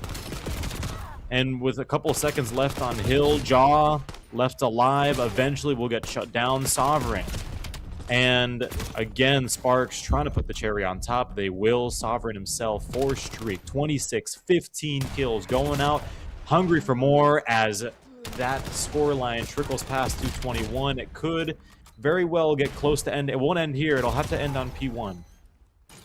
Yeah, P1M, but I mean, that's not a good sign, really, if you're TBD, because that's where Carolina has gotten a ton of time, has been this P1 Hill. They've done a great job fighting and making it scrappy on this P4, but still just not quite enough in the tank. We'll see if they're able to at least cross the 100-point threshold. I mean, just heading into map 2, you need to keep the gunny warm, quite literally, because, I mean, you know, it's do or die time in this series. Reminder, best of 3s as well, so S&D might be the close here. The Carolina are able to claim these last 5, and it looks like they will. If they need one more gunfight or not is going to be the question, and it looks like they are not. It is going to be a dominant map #1 performance. 2 resets later, it's Carolina 250 to, I believe, 93, the final score line in that one. Yeah, 93, and that's just rough. That's a tough one to see. Not what a lot of people were expecting as well. I know just chatter within chat and within some of the staff members that are making this event possible. This is going to be exciting. You know, Scav, Clam, you guys have a good series, be fun, but just not what we're seeing translating on the actual sticks and on the stream of its own. So yeah, you're right. 250, 93. A lot of work to do right now for TBD. Carolina, on the other hand, though, Sovereign and Spark specifically, I can recall just doing a fantastic job at clearing up hills and making routes for themselves when I guess what originally is planned doesn't is blocked by TBD. So shout out to those 2 players specifically, but for the side of TBD, just a lot of work to do, to be honest with you. And again, still best of 3, but that map 1 loss just weighs a lot more than it would if it was best of 5. And I would feel a lot better about TBD's chances if that map was a little bit closer. The fact that it's so dominantly, you know, going Carolina's way just, you know, doesn't bode well going into map 2. You know, I mean, you were able to sort of keep up in the slang, but I mean, just, you know, the fact that, you know, it doesn't translate in the scoreboard. I mean, maybe that is a little bit of a help heading into search. Maybe you do keep your gunny warm slightly, but yeah, I mean, it was just a collaborative team effort from Carolina, outslaying as a team. And I mean, that's a good sign for them going into this search and destroy. It's all about that teamwork. Teamwork makes the dream work, and if you use one thing, one map specifically that's unforgiving to those who can't play with their team, it's going to be Raid. Here we go. Map number 2, TBD versus Carolina Outbreak. And yeah, you got to play with your team. Search and destroy, Raid, big map, spaced out. Control on either A and B is critical, but you can't do it by yourself. Ooh, look at where Swag's at, all the way up kitchen. Even crawling. I think he might have been spotted. No, they're not going to clear him. So he is insurance right now, quite literally, in the money room. Metaphor personified here, but he is going to get shut down. Gunny able to clean that one up. 2 down already. TBD striking first here on the defense. You got Jaw in a crazy cruddy corner. They're not going to read that one. Now Sovereign in the 1v4 picks off the first, but a lot of work to do. He's probably just going to get flown out. Actually, he's going to fly himself. So it's going to be the first one for TBD, and there you go. That's how you answer back after a rough map number 1. Yeah, after a really disappointing one, too. 100-point clubbed in map number 1. TBD able to pull themselves up by their bootstraps and say, hey, that's not going to define us, nor will it define the series. And an explosive, very convincing round number 1 win. And, I mean, it's not like there wasn't any it's not like Carolina didn't know what they were doing. Not like they were running around with their, you know, their guns and just not really thinking with their heads. It was more so that their routes were getting cut off, and TBD winning those gunfights, just like you said, Clam, recipe for success, playing like a team, playing into those comms. So fantastic job from TBD, but now the ball is in their court, and arguably offense is a lot harder to win as the warning shots ring on through. Sovereign with the first blood, Swag with the second, and now Gunny left alive in that bottom apartment. Last alive here for TBD, 1v4. Yeah, before I can even finish my sentence, Clam, I completely took up that entire round because of how quick it was, but goodness gracious. I mean, that's how it goes sometimes. You just, I mean, it's the pace of the play, I feel like, that we're seeing. I mean, you know, the first round, it didn't really work out too well for Carolina, trying to just run it down. It was patient play from TBD. This round, it works absolutely beautifully right there. They just run it down. Doesn't matter what side they're on. They're going to be W keying at you. And that's what you see from a lot of these better squads in Search and Destroy. As I believe we did lose our feed there. We're going to try and get back into the match here. But, I mean, we're tied at 1 apiece here, and a good answer back from Carolina. Just specifically, I mean, just Swag, just running you down in the bedroom with that SMG in hand, getting it done. And we'll see. I mean, as this match progresses here, if the, you know, TBD is able to answer back in kind, and we'll try to get you right back in the lobby here. I'm not sure, you know, Call of Duty be Call of Duty and honest right now. Yeah, it's a little annoying nonetheless, but we still got to see a really fun opening that Search and Destroy nonetheless. But here we go. Bomb's been planted now this time. A couple of warning shots here and there. 1v2 situation. TBD has the upper hand here. Carolina Outbreak. Sovereign, he wants to be the guy that's going to run away, play that time as he gets chased out through. Here comes the shots that go through. Sovereign's going to fall. 21 seconds left. 7.5 to defuse. Just like that. TBD. We'll get the successful defuse 2-1. There you go. TBD coming out with the answer back, and the pendulum swinging back their direction now. So 2-1. I mean, it's not really, you know, comfortable lead. I always talk about that 2-round gap. If you can have a 2-round lead in SND, you feel a lot safer than you do with just one, or even, you know, tie ball game, and you feel, you know, comfortable to make some more plays that you, you know, might be a little riskier that you wouldn't typically make in a situation where you're, you know, tied up and you need to ensure a round. So we'll see if TBD, if they can get that 2-round separation, like I always talk about here, back on the offense. Yeah, we shall see. Again, yeah, like you said, offense a lot easier, right? So, or excuse me, defense a lot easier. Offense, TBD has yet to win. The donut cam already early on screen. Carolina, Drafty, let's get moving, my friend, because you're not really doing much for the team, and they're going to need you here in this defensive win. So we're going to follow him for a little bit, as hopefully he's able to cut off a route through statue, and mid-map is cleared. So, you know, not bad news for Carolina. We can hold that mid-map a little bit longer, and that statue eventually will be able to sniff out TBD, but obviously we know that he doesn't, so mid-map read could come through here in a minute. As stuns and nades go through, here comes a snipe that follows. Haircut's given, but ultimately no kill. Yeah, haircut, but no dice there on that one. Snipe's going to land, and Swag already through on the pinch. 3v1 now situation. Sovereign pistol whips Jaw for the finisher. And there you go, Carolina Outbreak. I mean, just round for round, both of these teams just trading blows every single time. And I'm curious who's going to, you know, be the first team to string two together here. Interesting that they let Drafty make the defuse. He's got no kills, so I don't know if any of the other guys are on a streak, but I think there's one with a 2 streaks. You want to get that defuse. Interesting play call, but I guess at the end of the day, you can only be so. I mean, 1 or 2 kills really make a difference with the streak. So that's what you like to see, though. You know, a team that you allow somebody that has, like, let's say a rocky start. I'm not even saying this is a bad map for Drafty. We're still very early, but he's having a rocky start, right? Nonetheless, so you got players like Spark, Sovereign, Swag. They're able to pick up the pace. And when the dreaded donuts come down, brought to you by Crusaders Boys Entertainment on this broadcast, then you know that your teammates got your back, right? So there's still 2-2 here. TBD, Carolina, first blood this time, though, favoring TBD as bomb held tightly in hand. It's going to be a B push. And from behind, by water steps,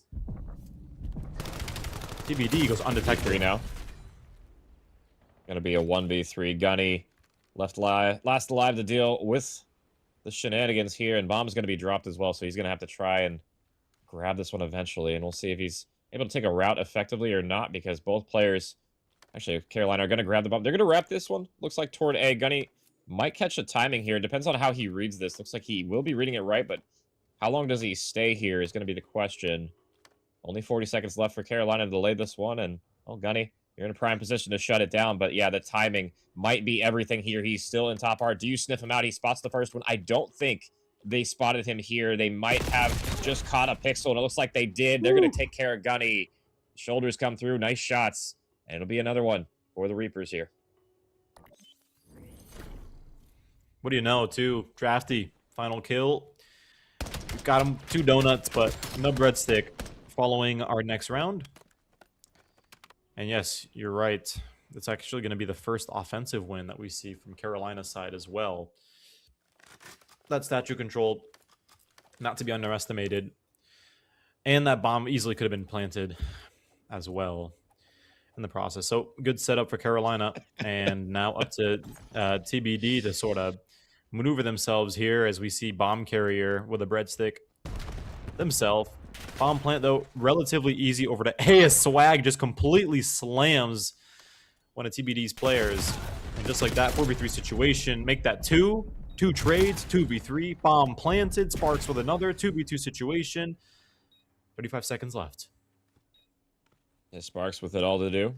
Has a decent amount of time remaining, but got to find a pick here early. Jaw's going to spot the ankle and almost lost that one. Wow. Dicey in the end, but he does secure it nonetheless. So good round. Good answer back there from TBD as they'll tie things up here. And it's just been back and forth. And this has all the makings of going to that round 11 here. Both teams remain resilient and steadfast like they have been this entire time here. And honestly, I would have it no other way. Raid round 11, they always go hard. They do. Very fun to watch. Again, especially after a really tough hard point. I was thinking we're going to have a really quick series here, but I thank TBD for proving me wrong as very convincing final kill there from Jaw. That wall jump, too. He would have lost if he didn't get that wall jump. So here we go. New round. Tie game still. Very quick maneuver through mid-map as Swag finds one. Looking to find a second through Kitchen, but he's not going to be so daring as the call-out goes through mid-steps. Here we go. Water steps. Ring around the rosy. Swag's going to win. Sparks is going to be traded out, though. Cross-map. Extracurriculars will ensue. And now green. The 2 green lefts are pushing up to take out the last alive for TBD. Not going to happen. It's going to be 4-3 in favor of TBD. Both of those last 2 alive got their kills at the exact same time. So nicely done. Yeah, this has just been a battle of, I feel like it's just been timings every single round so far when some of these situations they've been in, whether you're able to pull out the round or not. And yeah, just so far, TBD with the edge in this one, going back on their offense. I'm curious, if they're going to be hitting this B site yet again, or if they go back toward their A. Gunny on the 3 spree as well. I mean, it's a little late in the search to try and accumulate streaks, but he is more than halfway there. So just needs a few more to earn that Hellstorm. And we'll see if he ends up getting that. That could be definitely a boon for Carolina, but it's going to be an A hit, like I was saying, and it's just going to be Swag here to defend this. He's got to be careful because his teammates aren't in position to trade him. TBD brilliantly confident right now as they're able to get their kills in their favor. The bomb down as well. A being arguably one of the ballsier chows, and they're able to make it well. 3v2 situation now. One falls, another one. Sovereign getting the trade. Drafty, the final kill to avoid it being map point. M15 held tightly in hand as the defuse will follow. And yeah, like we said earlier, maybe not doing well in the KD department, but in the clutches, he's had 2 so far this map when they've mattered most. Yeah, clutching can be everything. And I mean, to be honest, all of these rounds I feel like have come down to like 1v1 situations. So it's not like these are blowouts by any means. These have been incredibly close rounds this entire time. And it comes down to the last few here. We'll see what Carolina has on their breakoff here. It looks like they're going to be heading toward A-bomb with about 4 people there. It's just going to be, I believe that is Legacy here trying to defend. And he's going to call his teammates over. He needs some help on this approach. Stuns are going to land. Sparks and crew pushing up toward this laundry area. Jaw, he's played this angle before. I'm curious if they clear him or not. And it looks like they're going to spot his foot here. They're going to be flying at him. And yeah, you can't play that spot again there. Jaw's going to get taken out. Sparks for the second one. Numbers advantage now for Carolina. The pistol's going to be doing some, incredible damage there to clean up the third. And, now down to just Dashy, last alive. Yeah.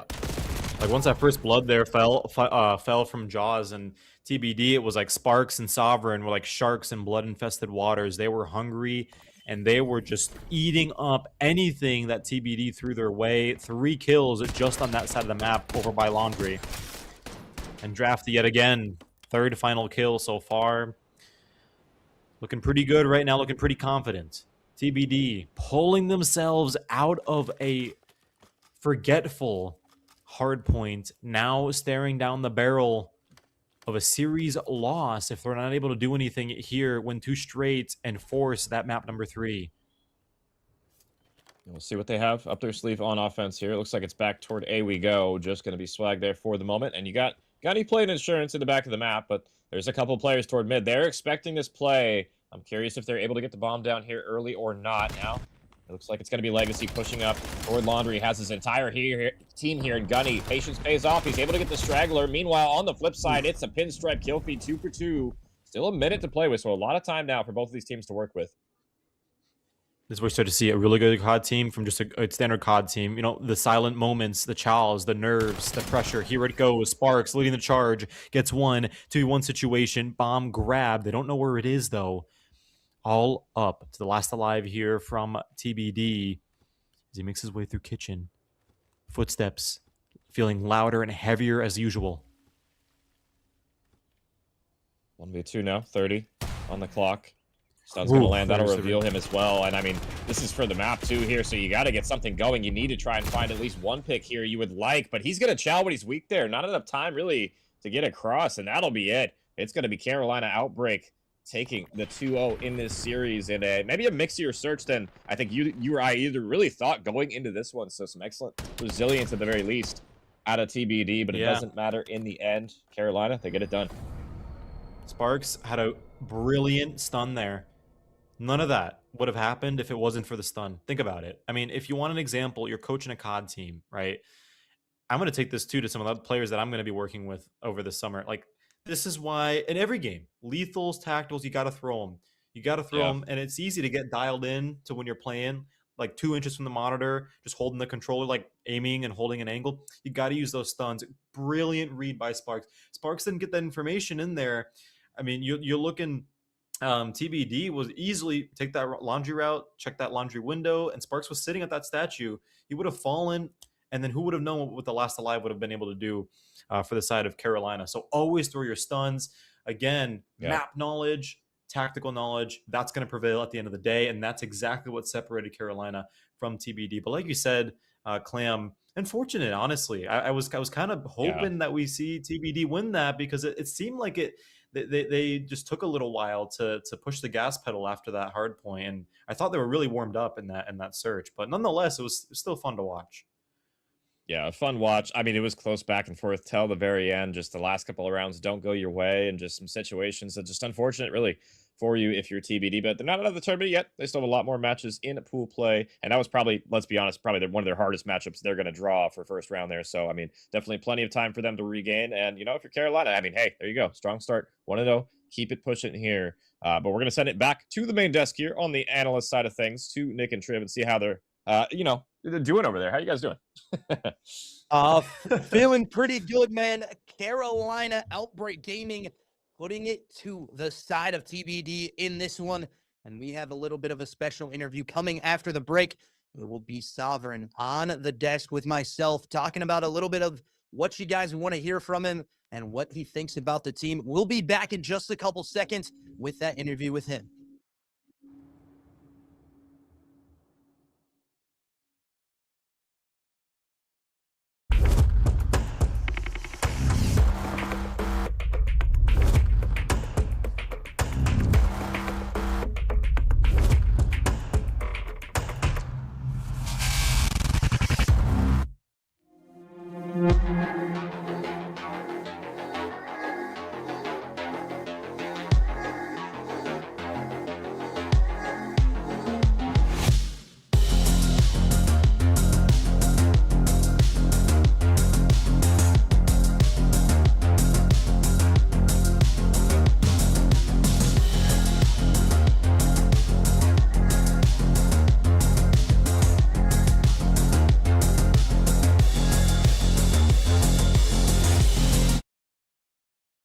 Oh, welcome back, ladies and gentlemen. And we are here with COG Sovereign.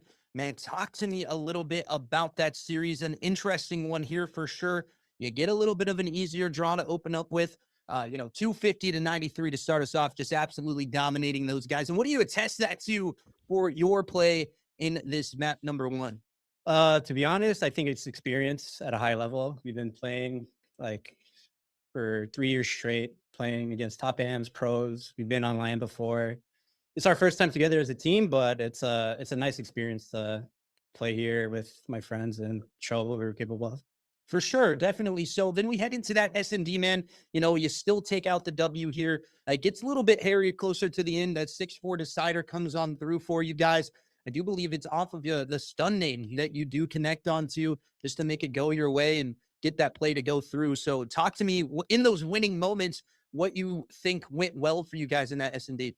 To be honest, 2 of my teammates' PCs are a little funky right now, so we have to adjust how we play. But at the end of the day, I mean, we're just better than them. I expect to clear out everybody in this tournament, and just a lot of S&D experience from everybody too. It's nice playing with good players and just being able to dominate the competition here. For sure here, man. And one last question before we let you get into your round number 2, because you got an evasive action team that is ready to go. You heard them getting loud in the pit over there, so it's going to be a little bit of a bloodbath here. I think it's going to go either way. I mean, they're a good team. You're a good team. It's going to be a decent matchup that you have here. But is there anything you want to say to that side headed into that next match within? I told my teammates beforehand that this would be like the only other competitive team that would give us a real challenge, because I know some of the players on their team. Tez, a good CCL player, I've known him for a while, and I'm expecting it to be a fun series, but I still have us coming out on top. Yeah, for sure. And thank you, as always, for joining up into the interview. Ladies and gentlemen, we'll be back with our next matchup, which is going to be Spade versus TBK Esports. It's another one with Clam and Scav on the desk. We'll be back in just a couple of seconds.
Welcome back, ladies and gentlemen. We have joined back up here for Pool 2, round number 2. It's Spade Gaming taking on XTBK Esports, who started off with a little bit of a hard draw.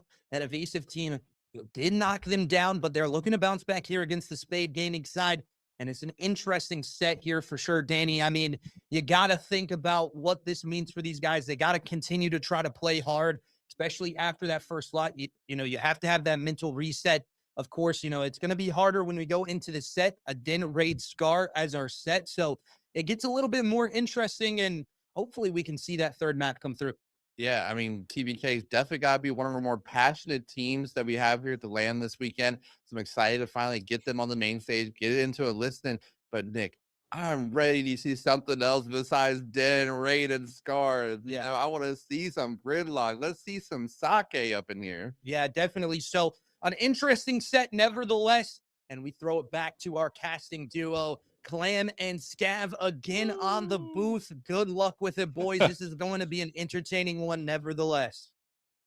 I love this little window you guys have us in. I know I've been on here before in the window. It still amazes me that the technology exists that we can do stuff like this on the virtual broadcast. This is so cool. It feels awesome. I love it. I feel like this is like legit. This is amazing. You know, shout out to Crusader Boys for that, because that's a pretty cool little segue.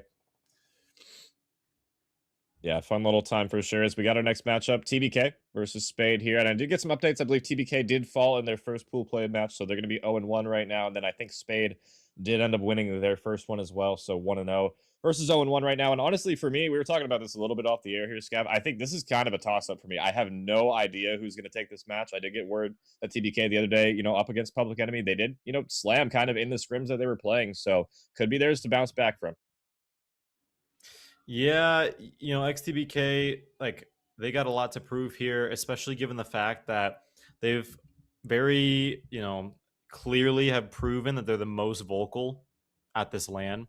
So, if they're going to do it, you know, they're going to live up to the hype. They're going to live up to the screaming and the loud comms that we're going to go into listen in at some point with.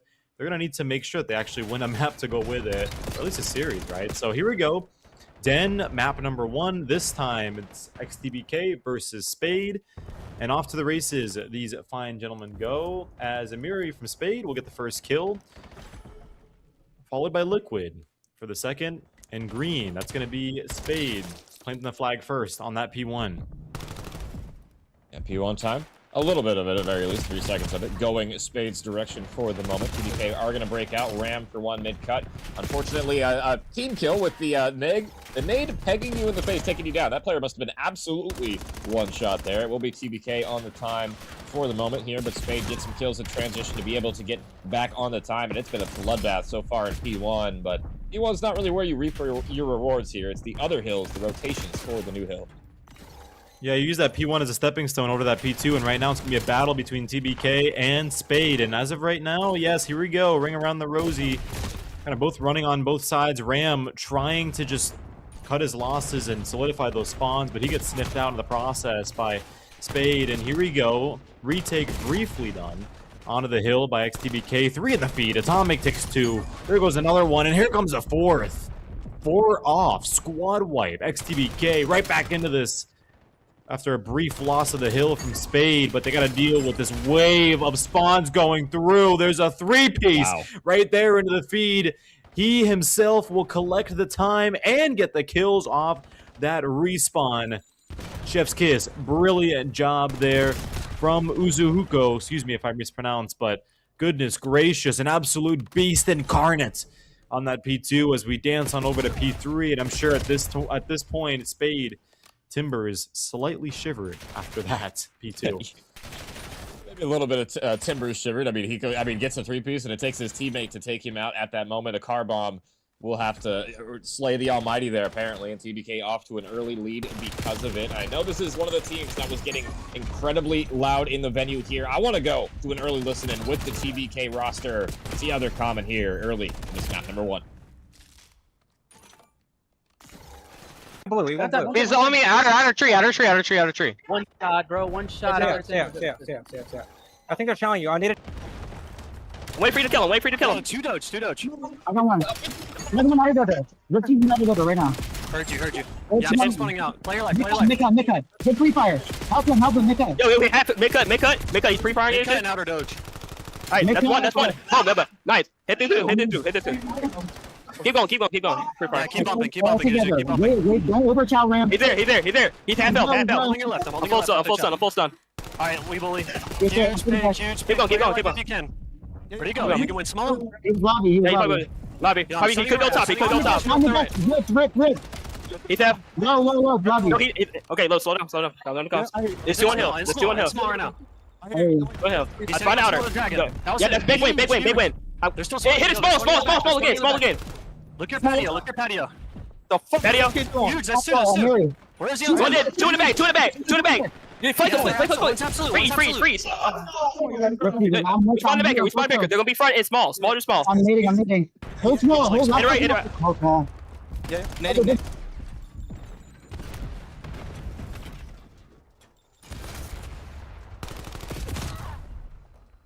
And at the comms, Beautiful. of the side of TBK there. I mean, decent listening. We heard the energy. That's kind of what I was, told about earlier. And this is the first time I'm hearing it. And I mean, yeah, Nick and Trip definitely right on that one.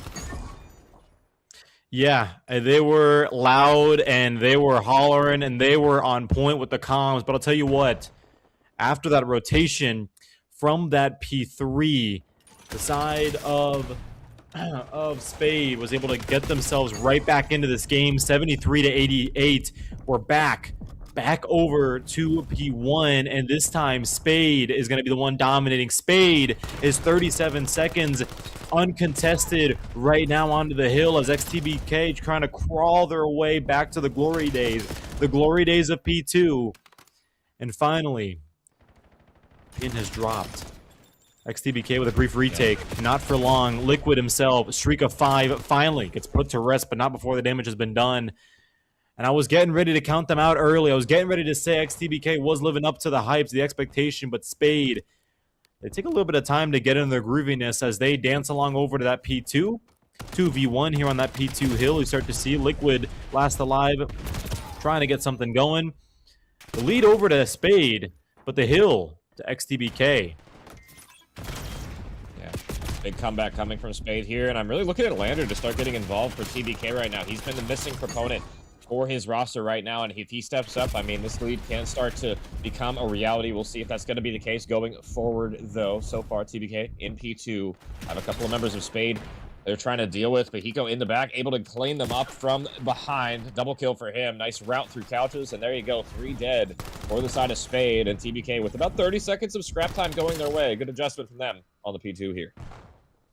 Yeah, great adjustment. But again, XTBK, they have this P2 on lock, and Spade is just not able to break it. And this is a choke point. This is a critical choke point, and Spade needs to make it up here when they move on over to the P3, and that's exactly what they're doing. Take a look at the green, but hey, Atomic, he's holding his own as well. He's able to fend off 1, but doesn't matter. The trade goes thin perfectly. 3 off onto the hill. Last alive on this rotation is going to retreat. Spade Gaming have set themselves up here for a nice 15 seconds of hill time to open up at P3, 106, 149. Spade is going to have to dominate here and the next to make up what could be a potential sweep on those P2 hills for XTBK.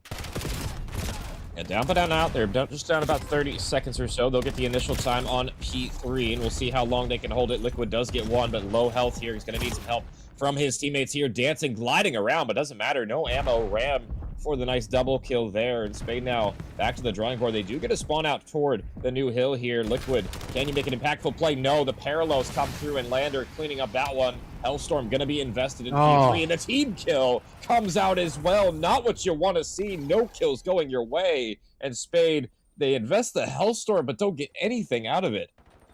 Yeah, high risk, right? You got the team kill going there, but no reward at the end of the day. So now there isn't even any reinforcements that are being cut off. And Spade was there. They were ready. They were already over by green side, and they were moving on over to get that hill back. And XTBK just taking them, looking down on them like they're ants parading through a hill and just stepping on them as they couldn't even get a finger, lay a hand, a foot, nothing onto this P4 hill. And just like that, we're seeing the consequences shortly there follow. Finally, though, breath of fresh air. Spade really needs these 36 seconds left. You don't want to go to P1 with 200 points to your opponent. So with that being said, with the last 30 seconds or so off this hill, we're going to see how Spade Gaming can take this unlikely hard point and hopefully turn this into their victory.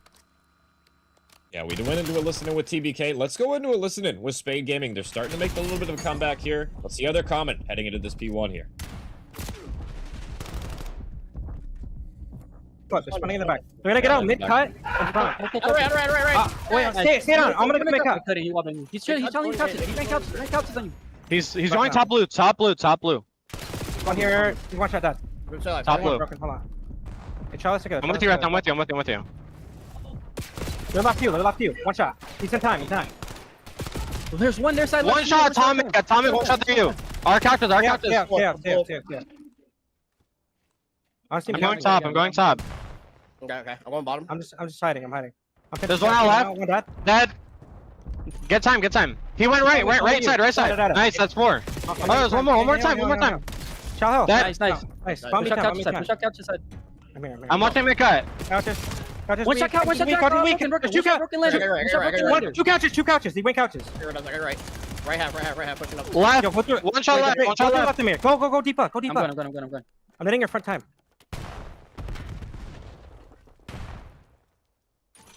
At the comps of Spade Gaming there. I mean, they're down, but they're not out. Like I said, they've been tailing just this about 30-40 second margin this entire game so far. But with that 4 dead right there, TBK, I mean, poised to take this one as well. Yeah, just an absolute squad wipe, too. And this is just the worst potential situation you can be right now if you're Spade, because not only did you lose that rotation to P2, but it's also a P2 hill that you just have not been able to break all night. And just like that, Lander proving to the world why that is 2-piece to his name. Amiri able to find one, but again, Lander, there's 2 more to his name. He was underperforming up until this hill. Yes, he's going grossly negative, but he's getting the 2 pieces left, right, and center. Amiri again with 1 kill to his name, trying to find the second. There goes the break from Liquid. Atomic, though, putting the flag last. Spawns have flipped. 15 seconds left. One more for the win, and just like that, XTBK is going to win map number 1. Yeah, and I mean, shout out TBK because they were doing a great job as a team. Despite a rough start from Lander, I mean, he did turn up toward the end, but they were getting the job done even without, him performing as well as, typically he does there. But I mean, he did finish things off on that 8 spree, went, a little bit negative in the end, but locked it back in for his squadron. And TBK taking map number 1, and the chat pointed out you could hear in the Spade Gaming listen the yelling in the background from the TBK boys. That's how loud they were in the venue right now, and you could just hear that energy flowing through their comms as well. They're going to take this map number 1, and we're going to head back yet again to that raid SND here, where, I mean, we'll see if the magic can happen for the side of Spade, because, I mean, not the best way to start things. Yeah, not the best way to start at all, but at least we saw some life, right? The last series we saw, no offense to our last series that we saw, but it wasn't that close. 93 to 250. Now we're seeing some life from Spade. We're seeing that they're able to string some plays together, and they're remaining confident in those comms. But at the end of the day, it's just the likes of XTBK and that P2 hill. P2 is a disaster for Spade, and unfortunately for them, the disaster was just too big for them to seek relief for. And they weren't able to supplement it with the other hills. They played, honestly, well, like as expected for the hills, but that P2 was just a slaughter fest, and XTBK was all over it. So that being said, we're going to be going into map number 2 shortly. And as we mentioned before, if you're just joining us right now, to the EWGL LAN Day 1, Pool 2, Round 2, brought to you by Power Nation, Young Limitless Talent. This is going to be a series where it's a best of 3. So XTBK won map 1, and they win the search here on raid. It's going to be done and dusted for Spade. So they got to lock in here, and they got to prove, maybe they're not good in the respawns, but search, that's got to be their mode. Yeah, and I have seen this Spade Gaming roster play in SND. This is, I feel like, their preferred game mode in this one. And, for their sake, it has to be here. I mean, your back's against the wall. You need to win this map to send us to that overload, and we are already loaded in to that search and destroy. It'll be Spade on the offense with a wide open A bomb site here with it traveling over there. And the stack from TBK, I mean, not going to work out as of yet, but if they're quick on this pinch, they might be able to play spoiler in this round. Yeah, and the complacency is kind of annoying to watch, right? Because you got a free plant here, and the more you wait to plant that bomb, the more XTBK is going to start to gears, shift and start to realize that there isn't any activity over to B, and just like that, the arrows start to shift, and now the attention over to A. But this time might be a second too late as Rip tries to find one, tries to at least tell XTBK to back up, and he's able to do it as Redza and Amiri able to find those two. Smoke goes down, a 4v2 situation. Make it one as Ripped, very clear bomb plant. Ram all alone. Yeah, timing's incarnate right there. Leaves Ram in a pretty much hopeless situation. I have seen 1v4s, but usually not with the bomb down, and usually not with the entire roster looking at you like Spade is. So, I mean, Ram probably just going to delay the inevitable here, and a good opening from Spade Gaming here, and I'm curious, what adjustments each side are going to make as we go forward. Ram, we'll see how costly he's going to make this. Going for a chow on outer. Get some tags on in, and will drop here finally. So, Spade Gaming ensure that round. And yeah, I was looking at the minimap. I didn't, you made a good point. I didn't love how slow they played that A-bomb, but you got to be careful a little bit off the rip here. It's not every day you see a 3-hit toward B on the opening defense of SND. So, I'm curious if Spade even clocked that, to be honest, because that's not something you're going to be expecting. Yeah, and at the end of the day, is a reason why I'm commentating and I'm not playing, right? So these guys know what they're doing, and they were able to execute that well. The only time I'd really start to, push that and pinch that as a pressure point for Spade is if they actually weren't able to make anything do with that free time in the space data, but they're able to do it. So XTBK, unfortunate defensive loss. Now on the offensive, tasked to do the same against Spade, but this time not as much of a free place to play with here. Oh, look at Amiri in the smoke. He's going to spot him. First one falling, second one as well. TBK falling like Domino's bomb. Not going to get planted. Oh, Lander just off the mark with that second one. That would have been a huge find for him, but he's going to meet up with Liquid here for sure on the pinch. Low HP. Lander going for the chow with the pistol, and Liquid not exactly expecting this. Timings might get a little weird here, but Liquid has repositioned to a better spot, and yeah, no hope for Lander on that round, and just another clinical round for Spade there on the search. Yeah, Lander a little impatient there and just sort of panicking, and Liquid was able to take complete advantage. So there it is, final kill cam for the round. And you're right, XTBK struggling a little bit here in the search and destroy, still early. So we're not necessarily counting XTBK out quite yet, but we got three donuts right now on the side of XTBK.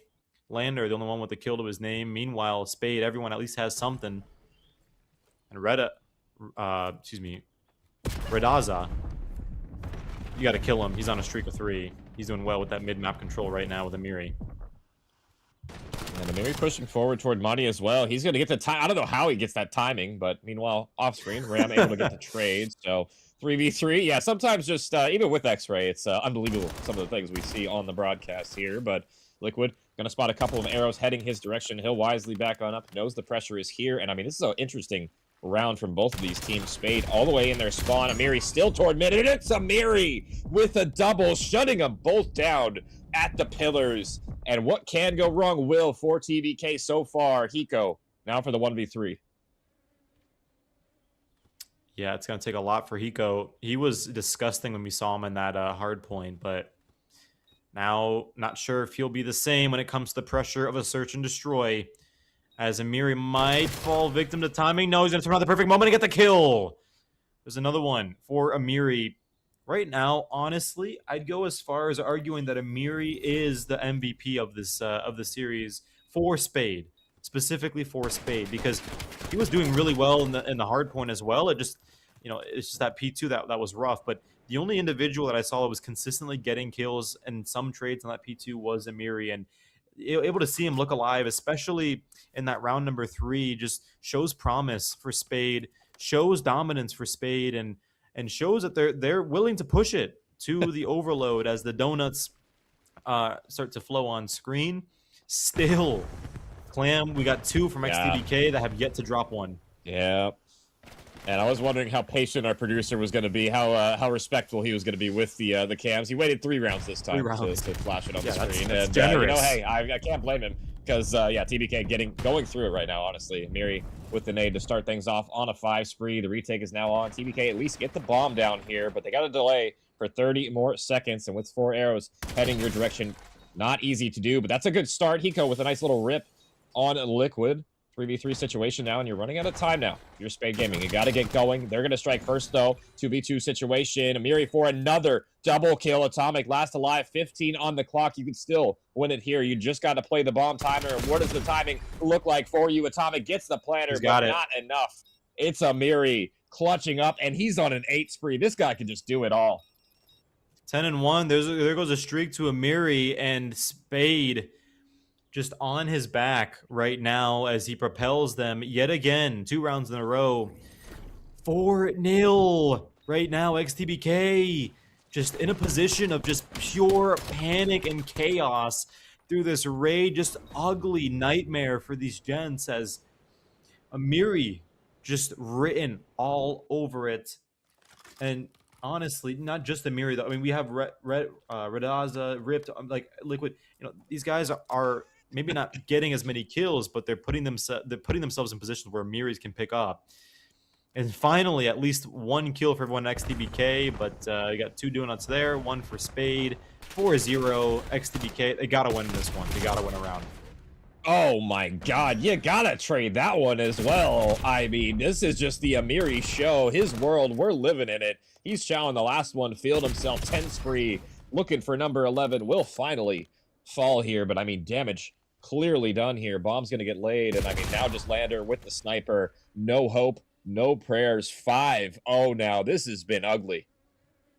Yeah, we're looking at right now a sweep in the search and destroy, and XTBK, I'm sure, loud, proud, and feeling the LAN energy after that hard point, now silenced by Spade as they themselves will deliver, I mean, what, the equivalent of an ace in search and destroy, not dropping 1. 4 seconds left. Here comes the breadsticks. Hopefully last time for Spade, and hopefully for XTBK, they drop more than 1 or 2. As even worse, they're on offense to close this out. I mean, yeah, it's just difficult. Get around on the board, at the very least, heading into the overload, hopefully. I mean, you know, we have seen some full sales before, but I don't know if this is one of those situations where we're going to see it. It's going to have to be an incredible regain and fast here for TBK. Heading toward A. Hellstorm's going to get called. Ripped playing it patient. Going to force the player inside, and that is how you play a Hellstorm right there. Not going to really do a whole lot of damage, I don't think, with this streak, but that'll just force them so far back into their spawn where Spade feels comfortable getting map control. And I mean, yeah, now ball's in TBK's court. How do you approach this? I mean, running out of time here. Yeah, you gotta dissect. You gotta be aggressive. That's all. You just throw the kitchen sink at it. Be aggressive and just win your gunfights. Thankfully, though, 3v4 situation allows XTBK some flexibility as the bomb's gonna get planted. Amiri, though, like a lion just stalking its prey, able to strike. And there goes Ram Radaza, finding Atomic, last alive, being the sniper of all people. The information goes through, the defuse will follow, and just like that, ladies and gentlemen, Spade Gaming, Amiri, and Co. are able to take home map number 2 in what was an absolute cakewalk for the gents over at Spade, as here come the donuts. Jeez. Donut Spade will happily enjoy after the adrenaline rush goes through from taking out the same team that silenced them on hardpoint. You know, Kev, I've seen that graphic. I don't even know how many times. It makes me laugh every time I see it, no matter how many times I've seen it. It's just kind of crazy. It's perfect. It's just the perfect graphic. And it's humbling. And I mean, the perfect. It is humbling. The perfect search and destroy, really, for Spade to answer. I mean, that was not on my bingo card. A 6-0 after that map number 1 performance. You know, it wasn't like a terrible performance or anything from Spade, but just not what I was expecting. You know, these guys are good at search, but I didn't think they were going to silence them like that. So we will need to see that Scar overload here in a second. And I mean, you know, all bets are out the window at this point, honestly, Scab. I have no idea what to expect for the rest of this one. Yeah, we're we're gonna be going into a Scar overload very shortly, so I'm looking forward to seeing how that plays out, right? Because you're looking at XTBK. So we look at specifically what allowed them to win that hard point. It wasn't just the kills; it was that P2 point. So I'm gonna take this same ideology and translate it to Scar overload. They're probably going to do well in the respawn, right? They've proven themselves well with that. With the rotations, they typically tend to dominate over Spade, but Spade has had arguably the best search and destroy that we'll see any team have on the LAN so far for this day one at EWGL. So, you know, you take Spade's energy popping off of that. Amiri, the IGL in-game leader, able to propel his team to a point where maybe they could even give XTBK a run for their money, and maybe they'll be explosive coming on into this overload. But if XTBK has been around COD for a little bit, they'll also have some practice in scenarios like this. So hopefully for them, they kind of wake up, smell the coffee, and go back to those old glory days of the hard point slaying. Well, looks like we're going to need a little bit of more time, and the reset, I'm sure, coming through here in a second. Players dropping out. But yeah, I mean, to piggyback off what you just said, I feel like, you know, it is a situation where, you know, the map number 1, I feel like TBK in firm control of that one. Map number 2, I mean, obviously doesn't go your way whatsoever, but I don't think that's going to affect the mental too much of TBK. Probably one of their weaker game modes heading into this overload, though. I mean, you're back to another respawn. You were frying in the first map. You had a pretty tough one out of Lander as well. He was able to bounce back toward the tail end of it, but now after that second map, we'll see if Lander's a little bit more locked in than he was on the map number 1, if he could start out a little bit hotter, because if Lander's going to be starting off hot for this TBK roster, I mean, it's still, you know, anything but over for Spade here. I know, and that was just a refreshing one to see, too, if you're a Spade gaming fan. You know, 6-0, very convincing win, but like you said earlier, XTBK experience in the scene, so hopefully for them not too checked out. And I guess for this technical difficulty we're facing here, it does even offer them a little bit more time to regain their mental, just talk to each other, try to figure out what's going on. But here's when the LAN environment really starts to creep in, right? I mean, you're not sitting at the comfort of your own home anymore. We're out of the basements, we're out of the bedrooms, right? We're at the actually at the LAN, like looking at the players that you're playing against, looking at the people that you just can't take out in the game. So that's a whole nother mental mental checkbox you got to make sure that you have, you know, in line. So that being said, I'm not exactly sure what the status right now of the lobby is, but we'll give you those updates as we get them. And the update right now for us we've received is we're having some extensive technical difficulties. So right now we're going to cut it to a very short break. Spade Gaming versus XTBK. Who's going to win the overload? We'll see in just a couple of minutes. Keep it here.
are back with map number 3 after a short little delay here, getting the lobby reset and whatnot. Call of Duty things. Am I right here? Both teams tied at 1 here in this best of 3 for all the marbles here in the pool play match. We'll see who comes out on top here. Shop control is going to favor XTBK early, but Radaza and Ripped are going to favor the kill feed as they themselves get 3 off. Lander last alive will take out Liquid through mid-cut. Right now, no movement, but mid-map control has been taken back from Spade as they try to get themselves a couple more kills to move that overload device just a little bit closer. Mind you, this is probably the better spot to be spawning on as Ripped himself gets a nice 2-piece cheeky as he is. Amari with the cherry on top. Ripped with a 3rd, and it's a headshot. As there goes the first score of the night for Spade Gaming. And they have that mid-map control slowly but surely inching the way up over to XTBK as they themselves starting to falter here in their own spawns if they can't get this pressure out soon. Yeah, and I mean, Spade starting to awaken here, have awoken really at this point. Ripped starting off on a 5 spree. We'll see if he can keep this up, and he's going to grab the drone. This is probably just going to be a score. You got 1 player behind you, and it's going to be shut down at the goal line for the moment, but Radaza is there for the relay, and it's Spade already. A minute and a half off the clock, 2-0 up early in this overload. I mean, just taking that momentum from the search and just absolutely capitalizing on it as Liquid just beats him to death right there as Hellstorm already dropping from the sky. The reset, I mean, TBK are on it, but should be shut down here for the moment as Hellstorm not going to connect, but that'll force everybody inside. And now Spade with another opportunity to push forward. Yeah, there goes the Hellstorm hitting Amiri. Try to find something there, but overall kill feed and the map favoring XTBK as they start to move on over to that B site. Last alive though, here's Hiko trying to get a score going through. Yes, he finds 1. The second though, Radaza coming in clutch. He did it early map, now he does it at the end, denying that kill from going through. Bottom blue though, Atomic will dominate. Try to get that device, trying to clear out Chop, not able to do it though, only for a little bit. He goes out swinging as XTBK and Spade seem to be having a little bit of stalemate here with the overload device at bottom blue. This has just been the Amiri show, I feel like. Every time we go on this guy, he's getting a crazy 2-piece. I mean, not having the best start like he was in the search, but I mean, still ripping. But Atomic for 3, make it 4. He gets the entire team right there, and there you go. Now time for TBK to push forward into your spawn. Atomic maybe bit off a little bit more than he could chew there. But now TBK, I mean, they still have an opportunity to score. They've been so far up in your base, they just have not been able to cross that final threshold. They're going to slow it down a little bit. Wait for your teammates off a spawn. Lander from the top. Gonna get shut down. Nice find there from Liquid, but the drone's still in your base, and it's going to be running as well. Radaza trying to shut down the second one, and he'll find it, and it's just been solid defense hold after defense hold from Spade so far. Yeah, XTBK, this is really annoying, you know, it's frustrating. You get so close and inches away from getting that score to make it 2-1. You're just not able to do it, and Amiri again with a 2-piece gets shut down by Hiko. This should be a score here if he's able to make it, but no. Again, Ram going airborne, not able to score. 5 and 10 to his name so far. Not very good for anybody beside of XTBK. Atomic being the only one here who's actually really putting in that work. And still, some windy shots. Liquid Amiri. Yes, my goodness. Yeah, I mean, excellent hold from Spade, but yeah, TBK, like you said, that's got to be just so annoying to deal with. You're on the goal line over and over, and I mean, you just have not been able to put that final nail in, and it's just been excellent defense. Now, finally, Spade out of their spawn, have a chance to score, but they will get shut down, so TBK answer in kind with some defense of their own at the very least here, with about a minute left to play in this first half here. Not over by any means as of yet. We still have another entire half to play here, but it would be nice to get one on the board before we head to that one. Hiko with a nice route gets the first, looking for the second, will find it. TBK surging forward with 3 dead. This should be a chance for them to score. Yeah, it should be an opportunity. They need this opportunity as well, but here comes a score. Yes, it's in 2-1. 28 seconds left until halftime. Spade did spawn on the easier side, so this is actually good news for XTBK because you want to spawn on that blue side that they're on right now. So, or excuse me, the green side. 13 seconds left.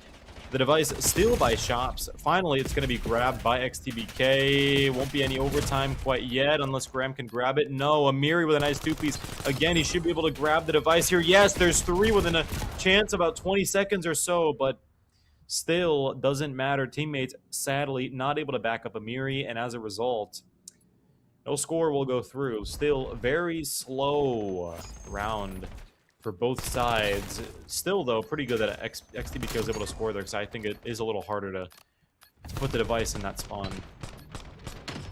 Yeah, I feel like with how back and forth this whole series has been, having, the 2-0 edge is nice, but cutting it to 1, I mean, that's ideal. Going to the second half, like you said, worst side. Now they're heading on to the better side. Will they be able to capitalize on that effectively or not? And I feel like this break-off is going to be everything right now for the side of TBK. If you win this break-off, you can get them right back in that spawn trap you've had them in. And we'll see if that's going to be the case. And I mean, Atomic leading the way for his team right now, 21 for him on that first half. Yeah, he's doing well.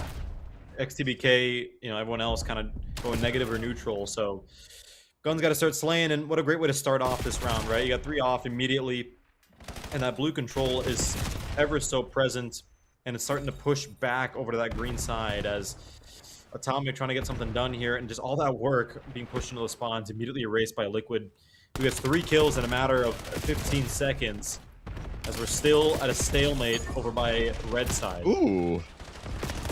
And yeah, Liquid turning up in a big way. Snaps onto 2 there, and it's still TBK pushing forward, though. Despite the kills going back towards Spades, gaining direction. Ram getting lost toward top green, trying to find some kills off spawn, but he's going to run right past Liquid. So Liquid patience pays off for you in that situation, and still nobody really winning the trading battle. Finally, TBK getting that 3 dead that they need. Make it 4, and you got Atomic in your spawn. This might be the chance for TBK to strike here.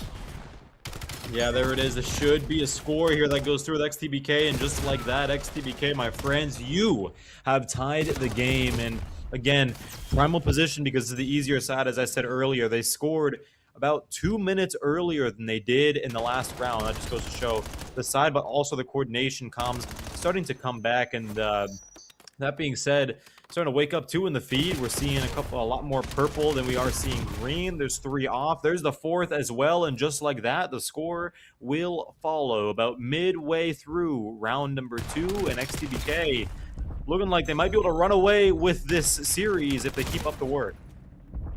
Yeah, Atomic looking for another. Will get shut down. I like the little jump chow. Not able to find it, though. Low HP, and he'll get cleaned up. The reset is on the red side, and so far, TBK are here. Lander with some nice shots. The nade's going to land, cleaning up on that kill. And, I mean, TBK seems like they found their footing in the second half. I was wondering if the side switch was going to benefit them or not. And so far, they are doing their thing. Have 3 players towards this portal as well. But the device does get shut down in transition here. So, good defense from Spade for the moment, but on the back foot now. Yeah, it was Amiri, though, making that cutoff over by red because it was a lane that was open past that point, but Amiri was able to shut down the actual carrier and everything else crumbled here. But still, regardless, Atomic and Hiko in the feed as well, leading the charge. There's Hiko again with a second 2 pieces here.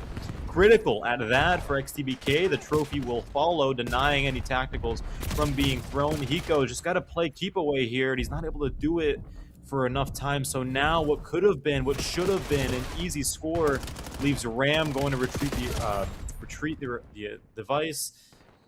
And with 2 minutes left, XTBK, yes, they're up, but still not very comfortable as Liquid starting to lurk over to that A spot and waiting to strike. Yeah, Spade Gaming, they need to find this wave of kills to get this drone in. I mean, you still have time to work with, but it would be like really nice for them to put the pressure on at the very least. Here, 3 falling. Now a chance for them to push forward. Atomic low HP, but he gets the double kill, shutting them down. The reinforcements have arrived, and another defense coming through, this time for the purple squad. And Hiko, I mean, getting a little cute with his movement there. Maybe a little too cute. Will get caught by Amiri. And I mean, hey, rinse and repeat. Here we go. Yeah, and that just it just hurts to see if you're a Spade fan, because that's probably like the best chance they've had this whole half on scoring, and again, so close to the end zone, but unable to deliver on the score. So red control here is going to be fought here between Lander and Redaza, and he's going to win it with the nade, but Amiri getting the trade all up to him now as he begins to regroup through shops with his teammate. Respawns go through. Ugly death to see. Traded out in the process. Still, XTBK holding that overload device tightly in hand. And Clam, now you start to panic. You got almost 40 seconds left and no lane yet. At 4 down, though. A chance now for Spade, but they picked the wrong portal, potentially. They need to win these gunfights. 2 spawning out toward Plate are going to get the back shots coming through. It's just Liquid. Can you sneak it? You have 1 player to beat, and you can't find it. No! It's a clutch defense. TBK. They shut it down. Atomic with 39 on the board. 20 now to play in Spade. You basically have 1 more shot at this, but you got to kill Atomic. He has been the lead slayer in this map for sure. 40 bomb for him here. Spade on the prowl. Liquid looking for the double kill. Gets the first. Low HP. He'll get taken down. It's going to be Liquid grabbing the device now. 5 seconds left. OT potentially coming through, but it's just down to Liquid, and that'll do it. It's TBK taking map number 3. No overtime mattering. And a way to win a map right there. A huge performance from Atomic, leading you to victory.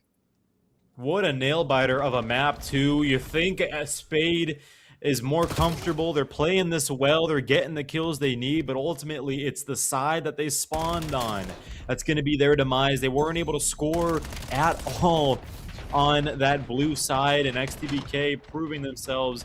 Fantastic job with that defense there, and it all boiled down to the bittersweet end. We saw XTBK fall at the last 20 seconds. All but 1 sent back to the respawns, and Spade looking promising over to that red side. That happened to them twice, but they just weren't able to deliver as XTBK won the spawns and were able to just shove themselves right through the crowd of green and ultimately get the final kills that decided that series. Yeah, that was a nail-biting one for sure. The best one we've seen so far, for sure. And, I mean, that one delivered. I mean, it had everything. It had the close hardpoint map number 1, the 6-0 in the search. Wasn't expecting that. And then another nail-biting ending in that overload. Congrats to TBK. And that was a bounce back one you needed. You know, you lost your first one. It was a close series. You needed to clutch that one up, and you do. So both of them now sitting at 1 apiece. And, I mean, this group is going to get interesting for sure with the map counts to keep in mind as well because, you know, that one did go to 3. So keep that one in mind in the back of your head as we go forward. But we're going to kick it back to the desk with Invictus, with Trevor. Guys, how you doing up there? Doing well, man. You know, it is an interesting one here. TBK having a little bit of stuff to work through still. They do come out on top. They took on a pretty hard team in their first matchup, and, you know, they were able to bounce back, which is the key part of it. You have to be able to have the mental reset, especially in the pool play as it is the best of 3. You know, TBK dominating pretty well in that first map. Unfortunately, they also did not look good in the S&D. We will be talking a little bit about that with our interview Atomic, and also in that map 3, we're going to talk to Atomic about his absolutely crazy nuclear performance that we just watched him do. We will be back in just a couple seconds with Atomic and the interview from XTBK Esports.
All right, guys, welcome back. I'm here with the match MVP, Tommy, going crazy with the New York Subliners jersey, the throwback. Talk to me a little bit about that match. You know, it's a grueler, a 2-1 in this best of 3. Map 1, you guys take the respawn. But map 2, you know, you got 6-0 in S&D. What was it that made, like, what would you all talk about to get that composure to take the map number 3? Well, we just got to play our game. I mean, in the search, we just weren't playing as a team. We weren't playing for our strats. So we were just letting the game come to us. And like in between matches, I told my team, like, look, we are better than them. You know, we have the gunny. You just got to do what we do. You know, what we do in scrims, how we practice, play how we practice, basically. Yeah, 100%. You know, stick to the game plan. Now, talking about that Scar overload a little bit, it was really tight. There was a couple opportunities to make the score differential even more than what it already was. Did get the win, but what are some things you're looking to do moving on the rest of the day and hopefully in the bracket play to clean up overload? It's decision making. We are able to, we know what the right play is. We just have to make it faster. That's all it is. We know exactly what to do. We just got to do it quicker. That's all it is. You know, LAN, a little bit of jitters, but I think we're working those out. Yeah, but you know what? Props to you guys on the hard point. You guys kept it. You kept it within reach the whole time and end up coming out on top. So you know, what's the key to success for y'all in hard point right now? Hard point, again, it's our teamwork. I think hard point is a game mode that we practice a lot as a team over and over, going over setups. So I think we have that just a little bit more fine-tuned. That's something that we definitely have to work on in search, but I feel confident going into these next 3 matches. I feel good about my team. Yeah, absolutely. And you know what? I think the passion you guys bring when you're playing here at LAN is also the little bit, the cherry on top that helps you push you through some maps. So appreciate you, Tommy. Thank you much for your time. Shout out Clam and Scav. Thank you so much for hopping on for us, letting us be on the desk. Appreciate y'all. But we're going to go ahead and send to a quick break. We'll be back with our next matchup here shortly.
Yo, I'm still here.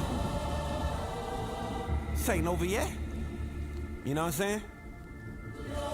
It's who I am. Let's go. Cause I'm a warrior. That's right.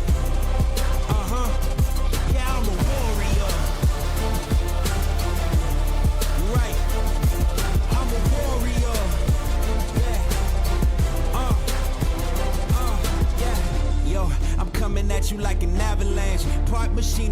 lost a battle that I've had. Body armor like a soldier, I'm a champion. I'm the greatest thing to step out since the earth begun. Raise my fist to show my haters that I'm never going. Just as long as I keep breathing and my blood is flowing. The fire in my belly ain't a women's destiny. The time is now to take my chances, so come on and follow me. Yeah, I'm a warrior. That's right. 'Cause I'm a warrior. I can't be nothing less. Yeah, I'm a warrior. Let's go. Look, keep me steady on my feet, 'cause I will never drop. All this sweat and all this pain will never make me stop. I got my dreams in my palm, I gotta hold them tight. I know my future's in good hands, I know my future's bright. I climb the ladder with my strength, I'm growing tall. Words will never hurt me when they try to make me fall. It's impossible to fail when you're already invincible. So come on, test me, I'm the greatest of them all. Come on. This the anthem for everybody who know that they was born to be a fighter. 100%, nothing less. Let's go. I'm a warrior. I'm a warrior. 'Cause I'm a warrior. I'm a warrior. I'm a warrior. Well, welcome back, ladies and gentlemen, and we are joined here in Pool 2, round number 3. A little bit of an interesting one here. Hybrid Authority, the 0-2 team right now, needing to find a win here, taking on XT. Really depends on what kind of play we're going to see. We did not get the map set. Actually, we did. It is going to be, I do believe, a gridlock in between. I think we have a gridlock S&D for sure, but I can't remember. Den gridlock, and Den gridlock Den actually is our set. So another double dose. We head to a Den hardpoint. They looked good on this map in the last set, so we expect them to do the same thing here. This is a different team, however, so it might be even more of a different score that we see coming out from them. But Trevor, how are you feeling about this matchup? Well, with Hybrid, we don't know. I don't know exactly who their first 2 rounds were, so we don't want to write this team off just yet. TBK has shown that they have their weaknesses, as you guys saw in the interview. Atomic was talking about how they got to work on their teamwork and the S&Ds, and I think like while we're talking about the gap that they won the map 3 by, yes, they still won, but they could have won by so much more. And I think what it came down to is the energy that helps them also slightly hurts them. They get they get going, they get amped up, they get the sprints, and they just start running to things and dying very quickly. So as long as they can reel the energy in just a little bit and stay on top of what's happening, it could be in for a quick 2-0. Yeah, definitely. We head into our first hard point here. It's going to be on Den. It's going to be an interesting one for sure. We'll lock on in for it. XTBK back on the main here. It's going to be a little bit of a hard one for them to figure out, but we head back into it, and it's going to be an interesting one here for sure as we do get shots down towards this other side. TBK already getting the first kill in. Ram able to get 1, actually able to get 2 there. Atomic with 1 as well. And you already know this is going the way of XTBK on the opening here as they do collect onto the first time, looking to make sure that this is not going to be a flank route that does get succeeded. Lander also on the outside, going to be able to find something here, looking for these initial kills. Atomic does get another one with the nade as well. That's going to be a 2-for-2 trade out. It's going to be fights going on towards this P2 side. Needing to find something to go is Hybrid Authority. They don't have any time quite yet, and the rotations for P2 already coming in favor XTBK.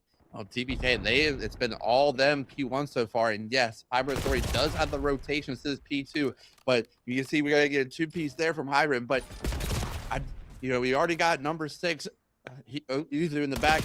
Now they're going to hit the pinch from all 3 sides. They're going to get the kills to beat. Last man up is number 3, Teddy. Then down he goes. Atomic on the time. 50 seconds in favor of TBK. And now Atomic's already getting pushed up, getting the shots. And you know they're going to be roaring already. And now we got the funnel going from the roof. Yeah, you can hear them getting loud. We can hear them getting loud already, ladies and gentlemen, as another 3 dead happens once more. And Atomic on a 3 streak, 6-2 to start us off, and it's going well for the TBK side. Tendy looking to try to find something onto the opening, but that's another 3 dead with Atomic's 2-piece and the nade that comes in clutch. It's a 5 streak now for Atomic as he continues to rack up these kills, and we head towards the T3 side. It's a little bit of an interesting play for Lander there. Can't get it done. It is going to be Bucko that does get one. It is going to be some kills that go their way. Unfortunately, it just does not look like this Hybrid Authority side look like they're locked in for this matchup quite yet.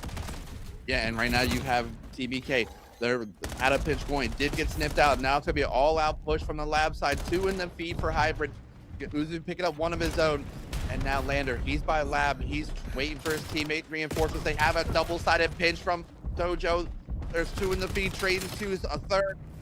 Make that off a staggered 4 times to TBK. And now look at that spawn out at you. They're going to hit middle probably, or start thinking about new here with 30 seconds. Trying to hit that pinch through Dojo, get them set up. But look at that, number 6, Uzi, he's ready. He knows it's coming, and then he sniffs out the pinch just like that. And time is still going for TBK as we speak, with a 3 in the feed. Yeah, definitely so. Just so you guys know, ladies and gentlemen, this side of Hybrid going to be playing Nate, Gibby, and Kronos. It is a different roster than what we're seeing up there. We had to use some of these, you know, other players' gamer tags here, so make sure you know their names. But right now, it does not matter if you know their names. They are getting absolutely blown out here to start us off as we head into P4, and it's already Lander on the time now. As it comes back in, you can see already another 4 dead hitting for the side of XTBK, and I want to head into a listen-in with the energy-packed XTBK esports team. Let's hear what it sounds like from them. Last game for you. Nice. Last game for you. Talk shit, talk. Yeah, I have all your Dojo. They didn't spawn in the George, I'm helping from. I'm looking outer. I'm bottom you right now. I'm bottom you right now. What bottom you on me? Talk shit. What's P2? I hear you. Yo, I'm pinching P2. I'm pinching P2. Let's bully this kid. Let's bully this kid. Was he outer? No, he's close left. Close left, dead. One more couches. Couches right now. Yeah. All right, I'm as fuck. One going top blue. I think he's going top blue. He's going top blue. Couches you. Top blue. Top blue. I'm on P1. Okay. Yeah, he right now. If he's not top blue, he right now. He probably ran away. Oh, I went top blue with you. That's on me. I got hard sun. I can't tell. Okay. Close window. Good fucking trade. Huge. That's 2. Make cut him bottom right. Make cut him bottom right. Bottom left. He jumped out the mid cut. He jumped out of mid cut. Just nade those. One bottom right. That's one. I'm nading. Bottom right now. Huge. As that the listen in here for the side of XTBK esports, we should head over and take a quick listen what may be going wrong for the Hybrid Authority side. Let's head into that listen in within. Nice. Let's go. No, try to get there. Damn. That's right. Yep. I'm shouting in right. Catch that dead. I'm in the back. Nice. In the back. On me. Pretty far. Still in the back. Front P2 outer. Outer. Dude, a bullet. I spawn deep. Yep. Yeah, you guys gonna have to move together. I'm hitting your mid. Whoever spawned mid with me, come. Yep. Watch out front. I'm just staying down. They're gonna chomp me though. Couch is dead. Yeah, Dead. Nice. Push out. I'm pushing out the back. Go front. Yeah, in the back. In the back. No back steps, dude. Still back steps. Front. And guys from there with Hybrid Authority, when they started calming out what was happening, they started getting some kills, got that 4-way. But I do want to say something about TBK Esports. Listen, Lander is the calming factor that team needs. He was reeling them in the comms. They started getting hyped up. He said, hey, where are they at? He's getting them locked back there, reeling them in. And they have a 100-point lead right now in this map number 1. And you can still hear them through the wall right now in the venue, ladies and gentlemen. The passion pit is getting a lot more passionate here in the venue, and Cary, North Carolina, being able to hear them across the venue as well. It is going very, very active for this XTBK side, and it is continuing to fry on out as Lander gets a nice little double up. That's going to be all 4 dead in the kill feed as Atomic pushes on up, able to get the next man up. And again, this is a great time for this XTBK side to be, and it is, Ram, like you say, just kind of locked in. It is, a little bit more of a average showing from him, but he is trying to get that numbers to go back up his side. But when you have teammates like this doing things that Atomic is doing right now, you really don't need everybody to be shooting back. No, you really don't. And they just racking up the 3s and the 4s and the feet again. Another 4 wipe. over the 200-point mark, and already have the rotations for new. They got them funneling through roofs. This is where you just put your stamp on the game. Don't start running at people. Keep it under control, and just finish this off and get to the map 2. Yeah, definitely so is. You can still hear it out there. The screams coming out live right now. And Atomic, the voice that I hear the most with those. And also, I do believe, Ram as well coming in crucial with those is sometimes as well, as a need does collect there. And it's going to be a double up now for the side of XTBK. Again, another kill that does not go the way, though. Finally, this side of Hybrid Authority come on through, as it is going to be a 3 dead, making it happen here. And it is going to be 2 more for the side of XTBK. Looking for 1 more on the hill time. Does collect, and it goes back XTBK's way here with the dying seconds of this P4. Yeah, and just a little bit of life for Hybrid Authority there. They're going to probably pick up the last bit of scrap time on this P4. And now XTBK, they're starting to think about the P1 time. You got a natural pinch forming from number 7 red and the 2 guys already on time, but if you're with Hybrid Authority, it's 5 seconds, and you're just now starting to rotate there. You got to clean up these, these fundamentals. That you're at LAN now. This is a big boys play. Yeah, this is where big boys play. And right now, XTBK looking like the big boys. Yeah, we are big boys, Dan. I know we are. But again, it is one of those things that you just got to talk about. XTBK being the bigger team here, making it happen right now on the hill time, getting the kills when they need to get them. And Ram kind of coming alive now, as he does get some crucial kills there on a 4 streak, looking to get some more shots downrange, as he does spot out the players with those shoulders, gets his HP back, and he heads back towards his P2 side. He knows one was there. That's going to be a 3 wipe, though, for the side of Hybrid Authority. And now things start to get a little bit more mixy heading towards his P2 side. Yeah, I mean, I think there's a little bit of false hope. Yes, they're there. They got the last bit of the P1 time, but XTBK, they have a 3-man push flying through roofs trying to get this P2 time, and if they can get them pinned in the back, they can end this game right here. All they need is 22 seconds to put the stamp on map number 1, and I think they can do it, but they do have to deal with the 2-pronged attack coming from Hybrid Authority. But just as I said, there's 3 in the feed. Last man up is X, and he gets 1, but can the rest of the teammates group up and help him get more? Yeah, that's really the question that comes on through. That's going to be a 3 dead again, and it's still the comms that are coming out lively for the side of XTBK. And again, it is the big boy group here as well. And, you got the names of the teams as well, the Carolina Reapers. You got XTBK looking good right now, Evasive looking good right now. The big boys have came out to play, and they look to be dominating right now. If you're the side of XTBK, it is another one that we've talked about, and the scream still coming out from a comic through this wall right now that we're hearing him. And it is just them all the way through as we head towards P2. But finally, Hybrid Authority get a little bit of wriggle room here. It's not a very close scoreline, but it's something to work with nevertheless, as the kills come on through. Pinstripe kill feed as we head into this P3 side. It is going to be the Uzi on this side, trying to find the kills, does collect onto one. That's going to be a 3 dead, and this is where the side of XTBK look to put the stamp in it, look to put the nail in the coffin, and it looks like they might just do so. But as I say that, the kills come on through, and finally, Ram gonna push on back, just making sure that he secures this. That will do it. XTBK take map 1 in pretty dominating fashion.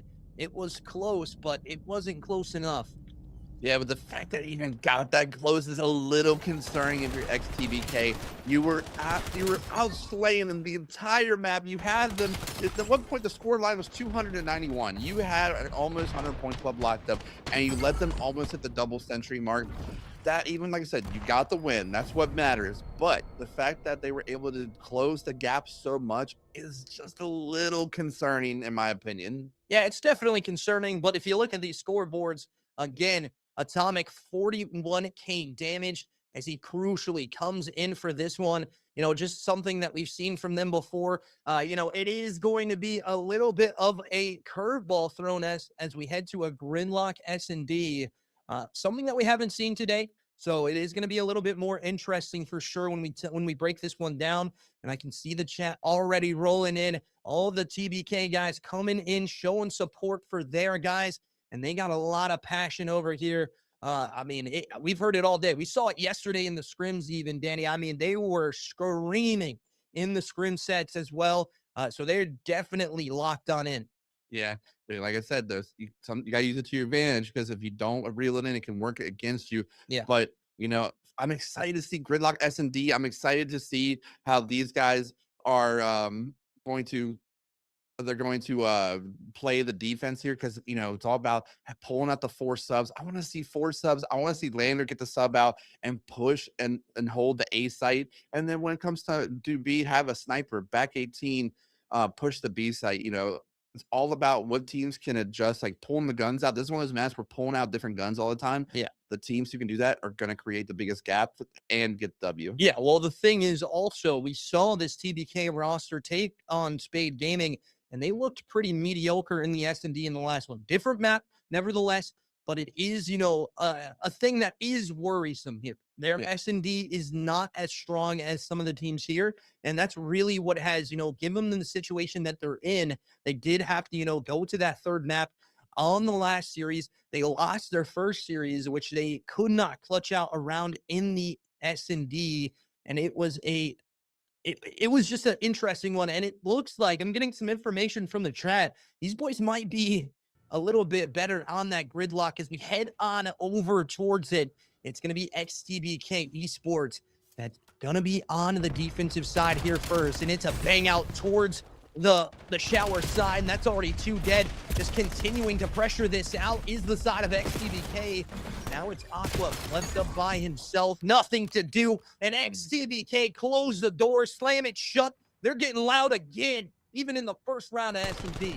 I mean, good reasons though. They literally just pulled out that BDE, just pushed the pace, and just took full control of the A site and bullied them out. I mean, that's the kind of play I wanted to see. I want to see the 4-hit aggression and controlling the site. But now it's time for TBK to be on the offense. Let's see what they're gonna do here. I want to see the same thing. I want to see another all-out bang out A, take control of the map. But it looks like they're gonna go B. Want to see the sniper out here a little bit. I want to see them control the long lines of sight. But looks like number 5, he's gonna be backed up, watch for the mid push. All of Hybrid, they are on this A side, so they're going to get a free plan at B, and they're going to be playing for the retake. And in this situation, you already know that you're going to have the pinch coming in, and Lander's getting tagged up. He's calling out, he needs help. Number 6 there to help, but Bucko is going to get that kill. They do have number 4 backed up all the way to the spawn. They know his location. Now they're trying to figure out where the other 3 members are, but the only problem is, look, they have full control of the bomb site, and then 3 members of XTBK, they're in the middle, but they had not taken the opportunity to get the defuse. Now it's all up to Uzu against Aqua and Tendies. Not sure which one of those players are using this cast, but Aqua's going to have the defuse. And 1v1, 12 seconds left. He's got to make something happen. He's got to get this kill so he can hop on the defuse. But he's just going to throw the shoulders. And he's going to absolutely slam him under there for the final kill and take the round.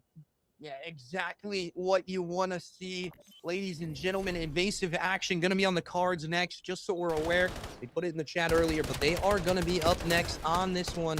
We'll see them in just a couple minutes, probably. We'll see how XTBK continue this round out. I mean, this map out. They're already up 1, so it could be quicker than what we think to see that invasive side play. I'm really curious to see those guys play. Unfortunately, they have also dropped the series against Carolina OG, so we'll see if they can find something here as we do go back into this map number 2. XTBK Esports up 2 rounds on their defensive side. Nades are going to get thrown. No one home, though. This is a mid-hit from the side of Hybrid Authority. Looking to try to find one as the nade connects again, and it is going to be a 3 dead, leaving it up to 1 as, oh my gosh, whoever Bucko is playing on Bucko's account does get 2, but it does not matter. The closeout still here for XTBK, and these rounds are going by really, really quick.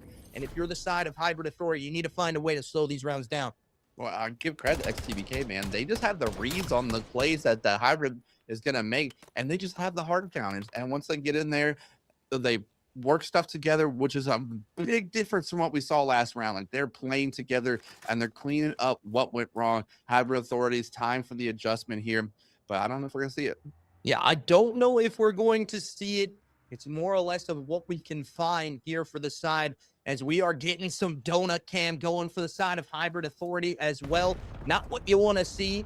It is a little bit hard to be on that donut cam. Unfortunately, obviously not the best of rounds to be on. It is a first blood that does happen for that player of Hybrid Authority, and now it's just a 2v2 situation with Bomb down towards his middle site. Bomb's going to get re-picked up, and it's a two-man Chow out towards Showers. Last one up, it's going to be 1v1 for Lander. Can he find it? He cannot. And finally, Hybrid Authority deal with the pressure. They knock them down and get a round on the board for themselves. Yeah, and so far XTBK has bullied them in the showers over and over again every round, but finally Hybrid Authority comes out on top of the trade battle, finally getting a round on the board, and that's huge for the confidence because you're already down one map, and you're already down in the map number 2, the do or die situation. But Bucko 6-3, he's doing what he can for the team to help them out, and hopefully that can equate to some more rounds. Yeah, we got some breadsticks to throw out as well. Make sure you go get the best breadsticks in the game at Olive Garden. Olive Garden, we need that sponsor for the breadstick cam, please and thank you, as it is a huge one that's coming out. And, Atomic also having a great map 1, having a little bit of abysmal here on this map number 2, but his teammates really doing the heavy lifting here as the kills come on through. And now it's a 3v1 once more for this side of Hybrid Authority, with a lot to manage. The player playing on Bucko's account, just trying to find something to go their way. It is a back that they need to get on to this site again. It is going to be a little bit harder for them to try to figure out. And I don't think they really know where this player is at. It is going to be the first kill that goes that player's way. Now 8-3 out of 4 streak, but traded out instantly. And that will be the round again, favoring the side of XTBK.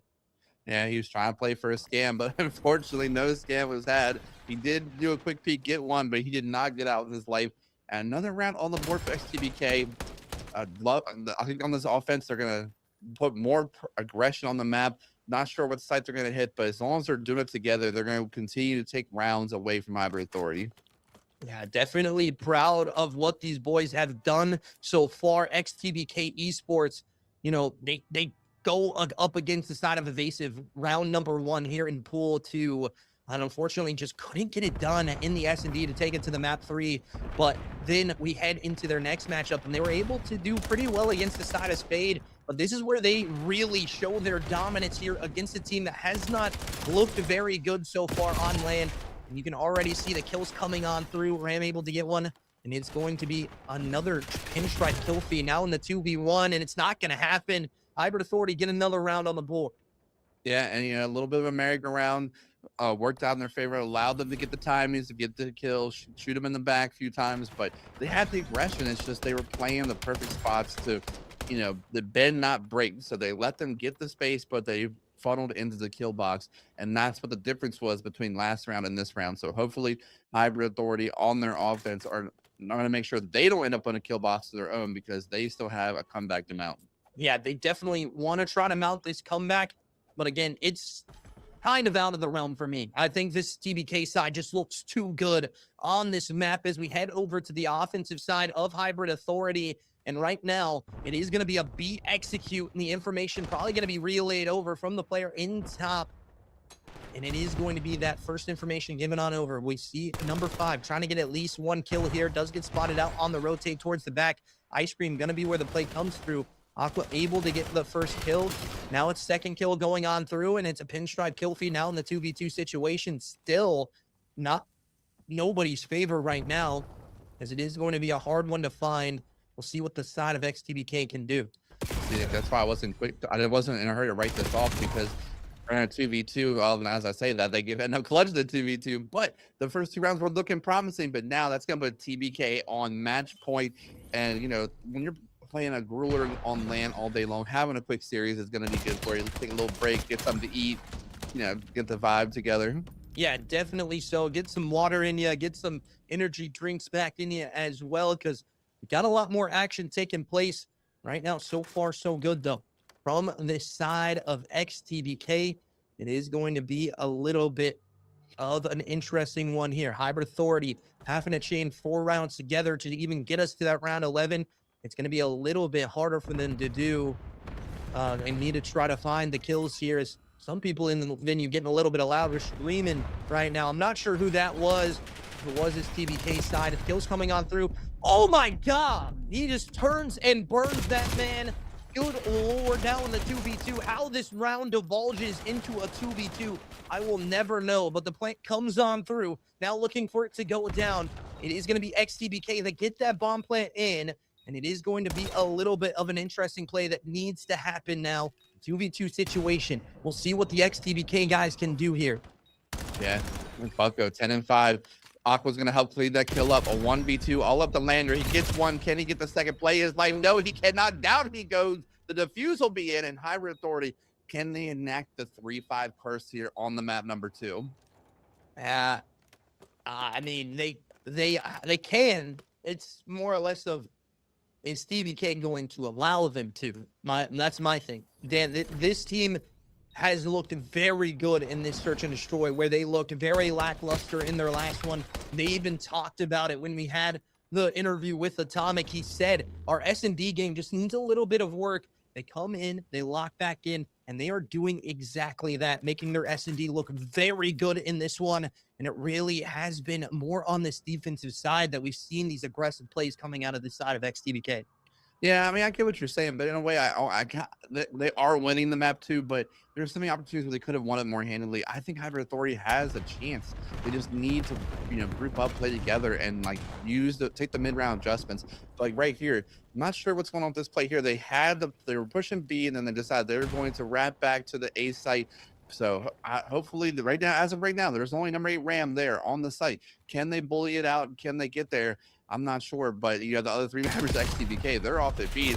I think they threw him off the trail, but Ram is going to take one with him before he goes, and now they have full site control in the 3v3. Yeah, but this site can be pretty easy to retake if you know how to do it.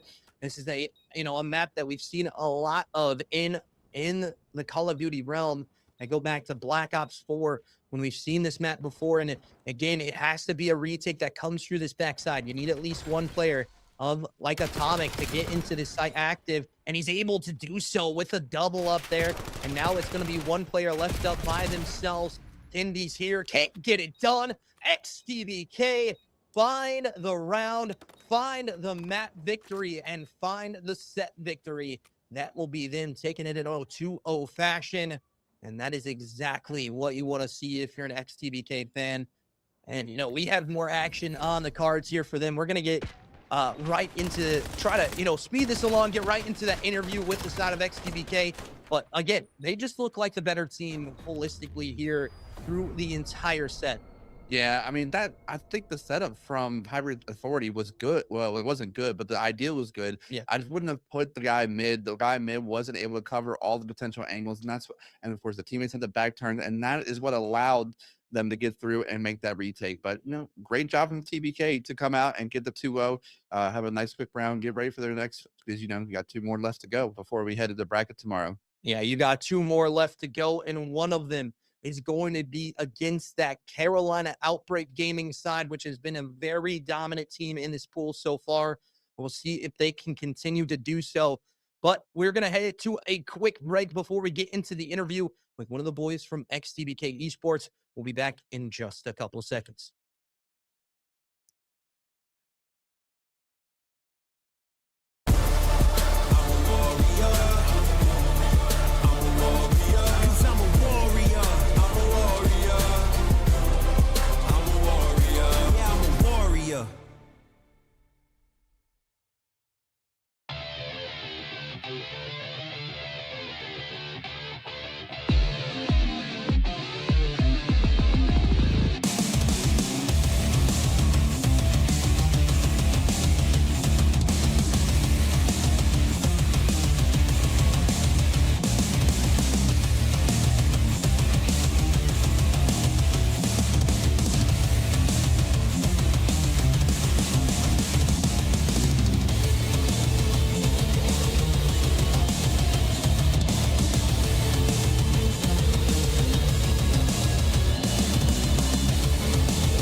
Welcome back, ladies and gentlemen, and we are here with the side of XTBK, and we got two people on the interview stage here. We start off with my man right here. Talk to me a little bit about that set. I know, man, you guys are getting really loud. We can hear you through the wall right here. I don't know if That's exactly what. yeah, you guys are the like the loudness crew, as I like to call it. We saw you in the script last night, but talk to me a little bit about what that means for you guys. Dude, that is exactly what we wanted. Like, we planned for that to like just bring the energy, bring the teamwork, and map one. Series 1 was tough, but we're just hoping to come back there. Yeah, definitely so. And that evasive side is an interesting team that you did take on. Yeah, you still have a hard matchup here later on. Talk to me about what you feel like you're going to be doing well against that Carolina Outbreak Gaming side. We just fine tune stuff as a team still. And as the series progresses, I know they're in like the next one, and we just hope to like play as a team. Yeah, so far so good. And we have our second interview here as well. We're going to switch over the headsets. My boy Zay in the interview as well, man. Thank you guys for joining up. It is an interesting one for sure. Make sure we speak right into that mic. Look at that camera real quick for me.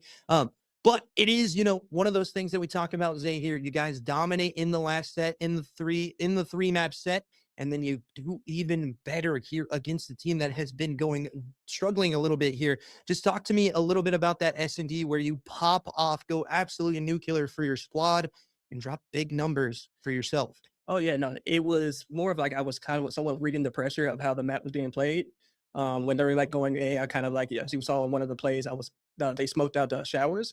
And when I got the kill, I knew one was going to hit 3 showers, and I got that kill. When I got that kill, obviously I kind of died, but it was I did my job. I did my job there. Definitely so. And last question here for you. You take on this Carolina Outbreak Gaming side in your last matchup. It's going to be on main stage. So talk me through that one a little bit. It's a best of 3 again against a team that's going to be really competitive. So talk to me what you guys are looking forward for that matchup. Honestly, we just need to bring our teamwork, like we like Ram said earlier. We just need to bring our teamwork, and we should be able to compete against the Carolina.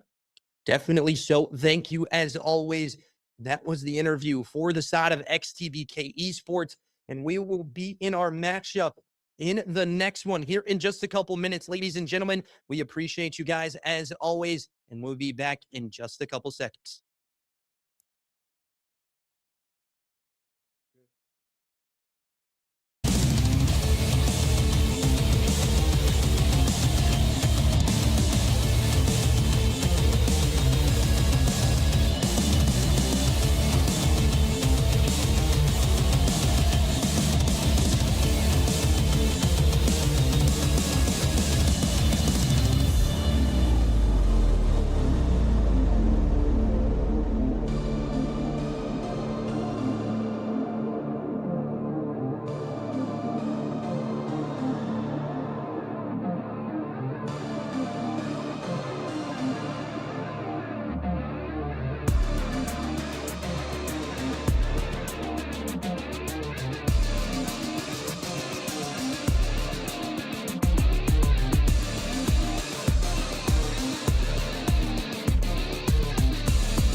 Welcome back, ladies and gentlemen, one and all. We finally have this evasive action side on the main stage. This is a team that I have been ready to look forward to watching. They have won everything of recent. They won XP League, not XP League, Zoned Out League in the Open Division. They won K7 League. Then they won the Misfits as well, a team that has been dominated, and Forest, their owner, being one of the teams, that has came here with 3 different rosters, 2 of them already qualified for bracket play, 1 more looking to get that way as well.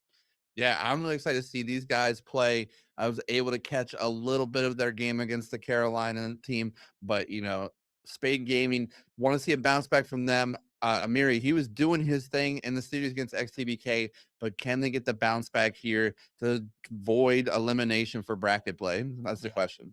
Yeah, this is where you get to decide who is the big dog and who is the little dog.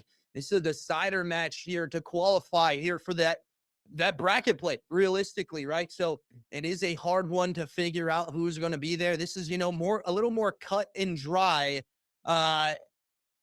It is just one of the things that we have to figure out, that needs to be figured out for the side of evasive action. How are they going to be able to bounce back against this one and see what they look like? Spade Gaming gonna need to have something to fight for here.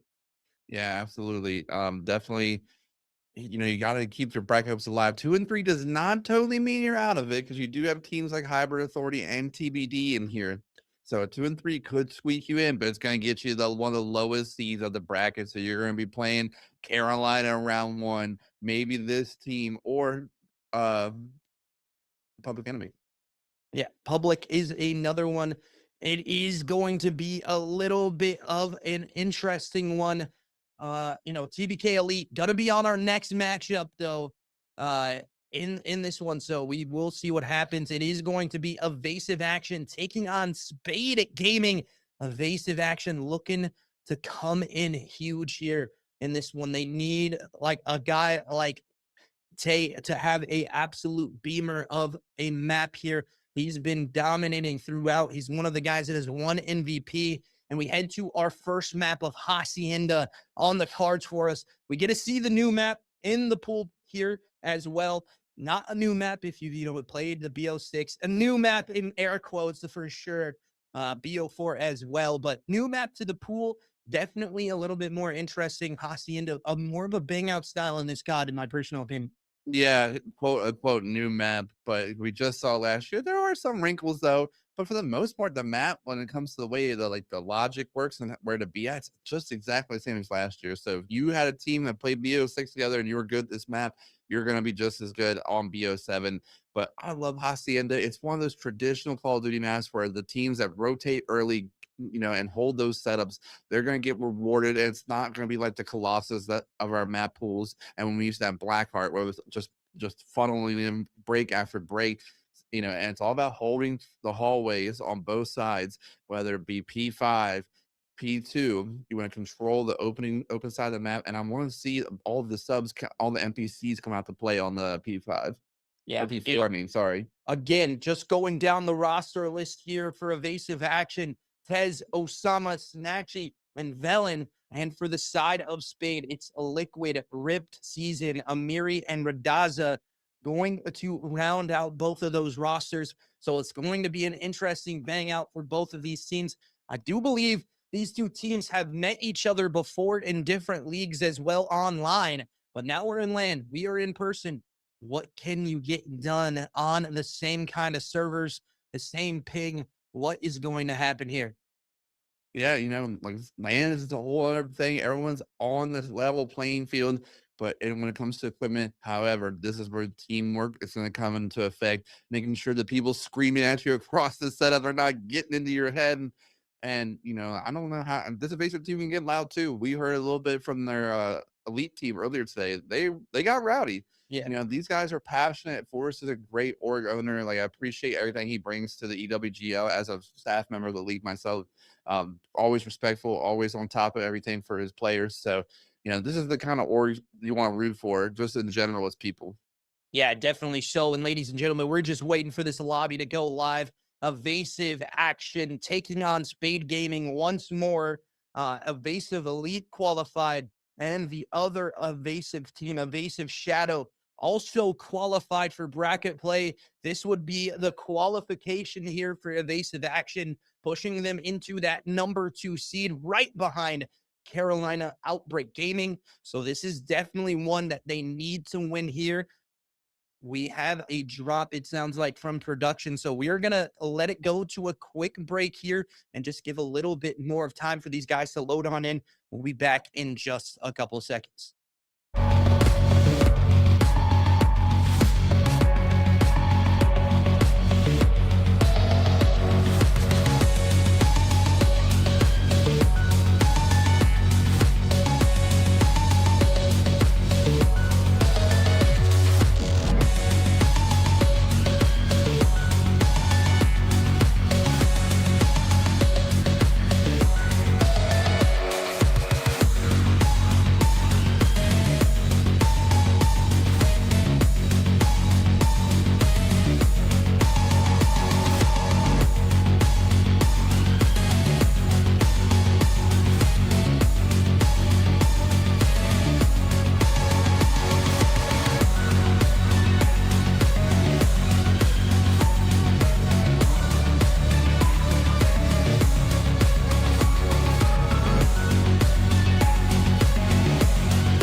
Welcome back, ladies and gentlemen, as we head into our map #1. And this is where things get interesting for Evasive Action.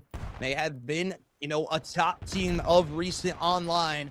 They look to try to find it here as well on land. And it's already the side of Spade Gaming opening up pretty early and often here on our newer map in the pool.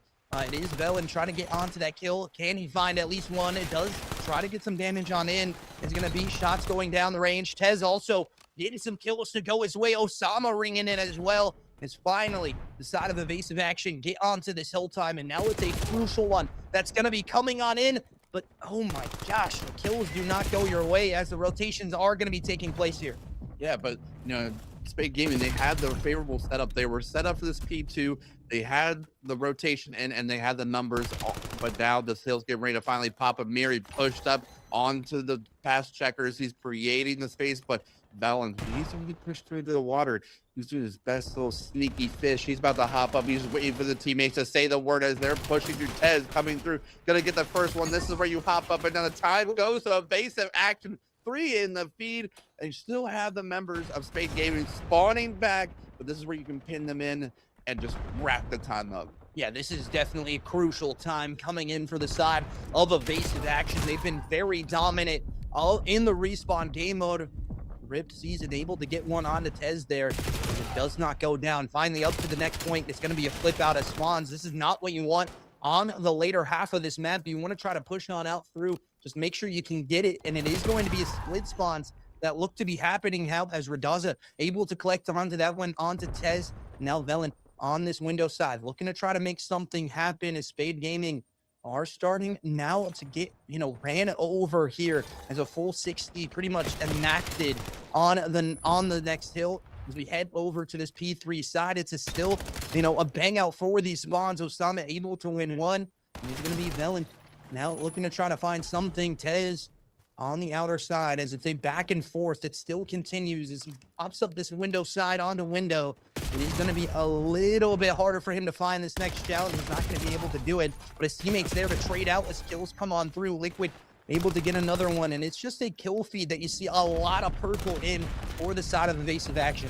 Yeah, but Spade, they got them. They're flipped over to the well evasive action. Guns forward. No, they're all spawning well side. They're going at 20 seconds. You kind of start thinking about new here. Yeah. Number 2, Amiri, though, he is starting to rotate, but they're going to have the bad side for the P4. And, P4 is a money hill. You need to collect the 60 here. Manzi getting a big kill there. He's 10-3 on an 8th free. Velen, he's going to be the first contact at this new hill. 60-point lead for evasive action. And this is what you were talking about, Nick. These guys, they came to play. They know a thing or two, and they are putting belt to Spade Gaming at the moment. And you can hear them through the wall as well. They are getting very, very loud here in the venue, in the passion pit as well, as it continues here for Tez as he pulls out that AR. A little bit of a different look from him, being that switch player that he normally is, as Scansy does get naded out. Now the kill's coming towards the middle part of the map on this B4 hill. 3-nade hit out, and it's not going to happen here for the side of evasive action, but it is a good, crucial time coming in for the side of Spade, but an instant flip on back that does happen. It's just a back and forth gunfight that are going either way right now, and finally, you see that kill feed light up green. Getting this last little bit of hill time is very crucial for the side of Spade Gaming. Yeah, Spade, they are collecting the last few seconds, but if you look at evasive action, they already had all the control around the top hallways around this P1. Anyone who tries to touch that time from Spade is just going to get caught in the middle of the most wicked kill box ever when you have players like Scansy flying around the map, Tez all the time. Currently, these guys have played in the CCO, have played in the ZGL, won these leagues. They know a thing or two about pressure. Now, may not be LAN, but I'm telling you what, you get these guys together on an even playing field, even equipment, there's not going to be a better group of guys that you're going to get at one spot. Yeah, definitely so. And right now, they're telling Spade Gaming to put the fries in the bag as they continue to fry them out as well. Just looking to try to rack up as much time onto this P1. Scansy with some crucial shots going down towards that window side. Contest comes on through. It is going to be a 3-man hit out, and now Liquid want to be able to collect onto 2. Velen already on this P2 rotation, looking to try to find at least one on the outer side. Not good so far as Tez comes on through. Does collect onto 1. It is going to be this side door chow that we see, but his teammate there for that trade out. Velen on that outer side, just making sure no one comes through that Lambo. Just making sure he can get these kills. He collects another one as well, combined with Osama. That's going to be a crazy kill that comes on through. And it is already the side of Spade Gaming on the back foot, down almost 100 points here as we head into our second rotations of P3. Yeah, and you got Osama and crew terrorizing Spade Gaming at the moment. I would love to go into an evasive action, listen in, and hear how they're sounding on this P2. Side door. Go. Yo, they spawn boat. They spawn boat. Yo, I'm hitting it. I'm hitting it right now. I got you. I'm already bottom dark. Yo, I'm getting out. Yo, I'm getting up to top. Yo, give me a second. One's already out. One's already out. Top flat. One shot. All right, give me a second. I'm gonna get him. Two. Yeah, come on. One more opens. One more liquid. I got one. I got him married. Hey, alright, yeah. Yo, the spawn in the back. Spawn in the back. I'm looking flat. I'm looking flat. Watch me. Just show me. I got one. Yo, 1 week back 10. Back 10. Someone top. Top off is dead. No one's flat. Back 10. Nice, yeah. Turn around. I'm in front of you. Yeah, I'm blocking. You're good. Nice, bro. I have my inner. I'm looking my inner. Stun. Go out right now, right now. Nothing left. As that was the listening there for the side of evasive action, let's head over straight to the other side and hear what's going wrong for this Spade Gaming side, as we should head into a listen-in with them. Ronan. Yeah. Come on. Dad. Go. One deep right as fuck. He killed me. He's their fences, guys. Their fences. He's open, going around. Open the bullet. No armor. Yeah, could be our top office. We're not new. We need to help him new. Yeah, one more. No, there's 20. Tez and Osama. I'm nading. I killed one. You're missing Osama. You guys got numbers. Enter. Close in. Help me. I'm hitting right now. Send him on time. Two more. Bullet. Bell. Nice. Streak. I got two. One's in streak. As that was the listen-in there for Spade Gaming. And as we were in that listen-in there, Danny, we heard a screech coming out from the venue as well in that passion pit. And it is teams just getting active, getting loud into the kills, and Tez starting to heat up here on LAN. Dude, Tez is gonna make me squeal like a little girl every time we pop into the soup pieces like that. Good Lord, we have some creatures here today, but I'm telling you what, these guys from Evasive Action, they're just putting belt. And one thing I loved about the comps for Evasive Action is they're taking this team seriously. Even though they're up by 110, they're taking it seriously because the comms were just flowing, and that's what I love. That's the best listen I think we've heard all day. Yeah, and that's like you said, exactly. This is one of the best listen-ins that we've heard all day. We've been casting every single match except for 2, and these guys sound locked in, ready to rock as they continue to fry on out, and we'll see what it looks like here as it is the dying seconds of this one. If you're Spade Gaming, you need to try to touch the hill at least a couple more times, and it is not looking like it's gonna happen as Velen starts to do 360s on your bodies as well as he looks for more kills to go down his way. Osama now looking to try to find something. He is 24-16, leading the lobby. Scansy as well, 25-13. Both of these players having dominant performances right now as we head over to P2 rotations. And finally, Radaza able to collect onto a big 2 piece there. 8 seconds to win, though. If you are Evasive Action, you are not at the new hill yet. You did make attempts to rotate, but you got sniffed all the way out. So you have to go across the map. You have a nice little 2-2 pinch working out.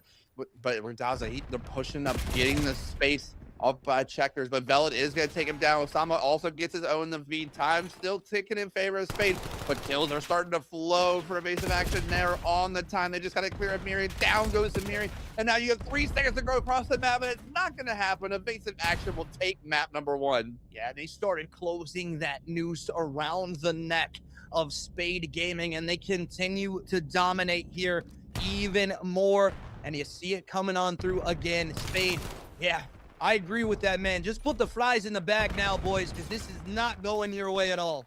No, it is not. And, I mean, they look like, they started to compose themselves a little bit towards the end there and do a little bit better. But like I said, I can't say it enough. I appreciated how Evasive Action took this team seriously in the comms. Even though they were up by so much, they still made it a point to calm like they're playing the best team in the world. So that's why I tip it to them. Great job for Evasive Action to take that map 1. Yeah, definitely so. A crucial one coming out for them.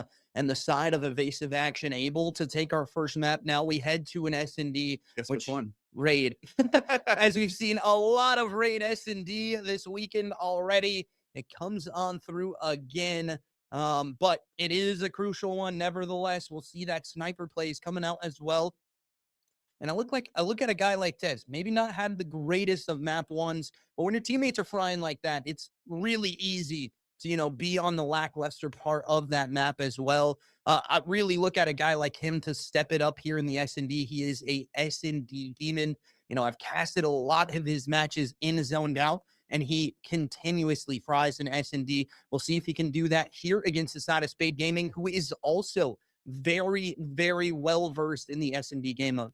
Yeah, it's Spade Gaming. They're the ones who got the 6-0 over XTBK. And we've seen this a couple times today where teams who have struggled to, struggle on the map one, whether it be barely winning or losing altogether, they still come out with the fire in the map too. So I'm excited to see what Spade Gaming has cooked up for this raid. Yeah, Spade, I do believe they are a good S&D team, but this evasive action team has been through the fodder. They started in losers round 1 of ZGL and went and won the whole darn thing, as we'll see them come back out, and it really went onto the back of their S&D. We'll see what it looks like here on raid. This is one of the pat picks. I do believe we saw the side of evasive action already taken. Tez, like I said, the guy that I called out on the opener of this thing, already getting first blood into the round number 1, leaving it up into a 3v4 situation. Tez gonna have that kill on the board. Now roaming towards mid, making sure that this play doesn't head over to the B side, but it's a little bit too late, as number 8 is gonna be the first player to have contact with players from the side of Spade Gaming. And it is gonna be Osama that tries to find a little bit of these player rip season. Gonna try to get onto this bomb, gonna go for the stretch plant here. Just making sure there's nobody up middle. Scans, he's going to be the first one to spot him out. He does collect onto that kill. Up top window is the next chow. As Scans, he gets shot down, able to get out with his life.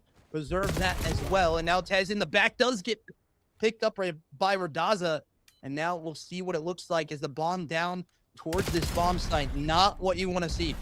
Yeah, but the fact is, when they made that push over to the B bomb site, they had no mid control, and that's what allowed evasive action to come in, clean up the round, because they had all the other spots covered. So if you got mid covered and you have A covered, where they're gonna be? They're gonna be at B. So that allowed them to hit the pinch, kill the guy planting bomb. Because even though they were able to get out their lives, the bomb was down at B.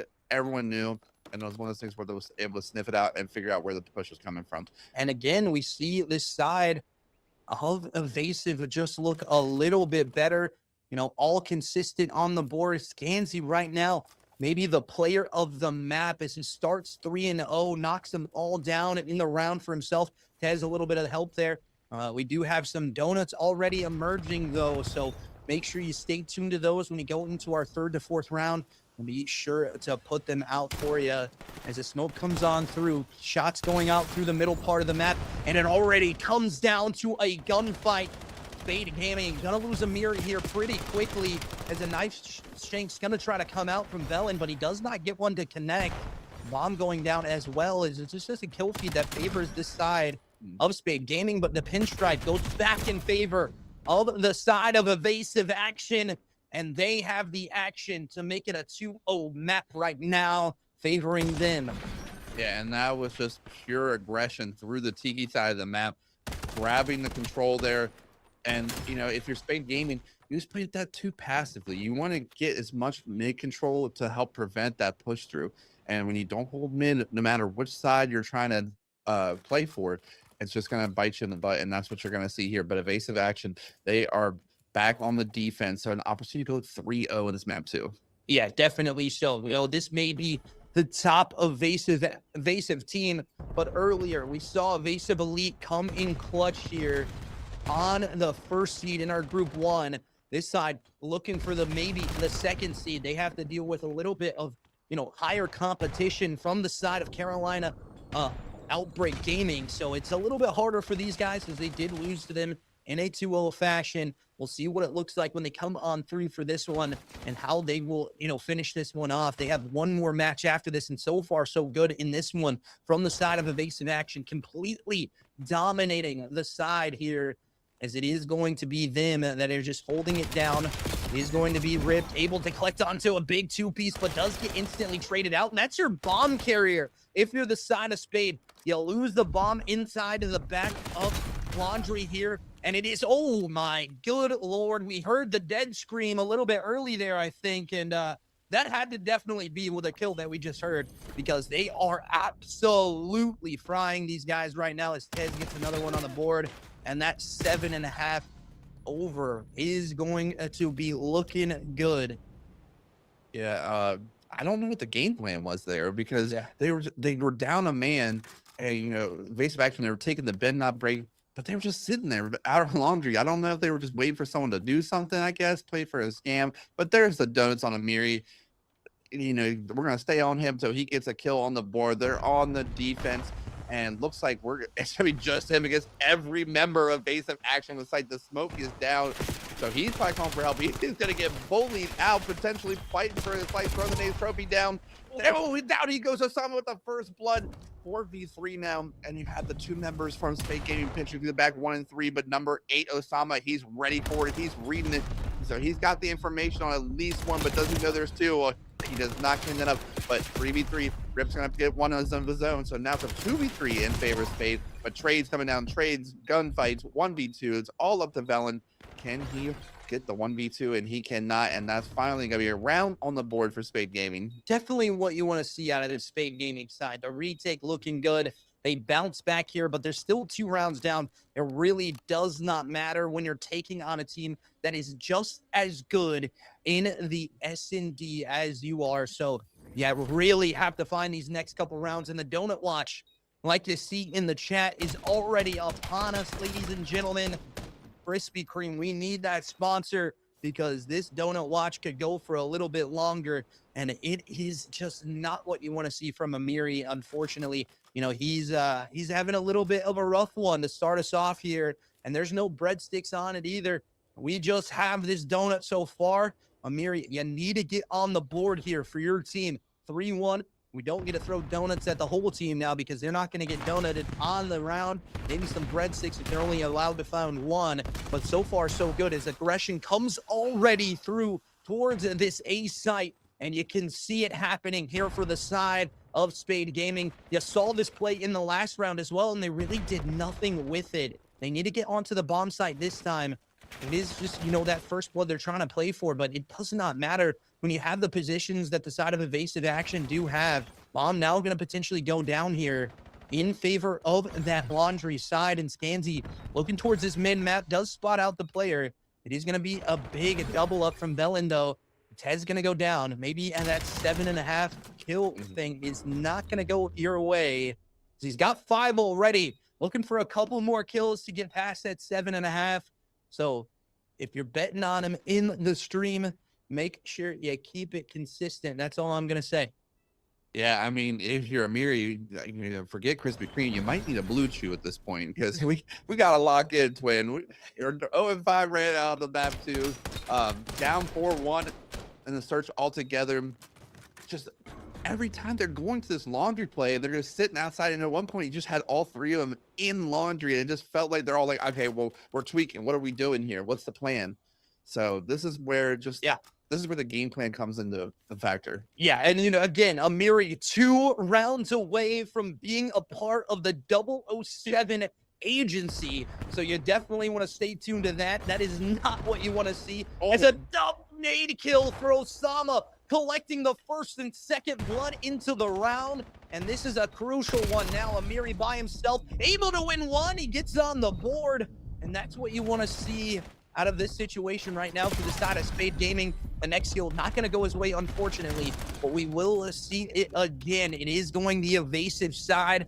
One more put up there, and this is money going in. And it looks like the chat's putting a little bit of the money on the match as well.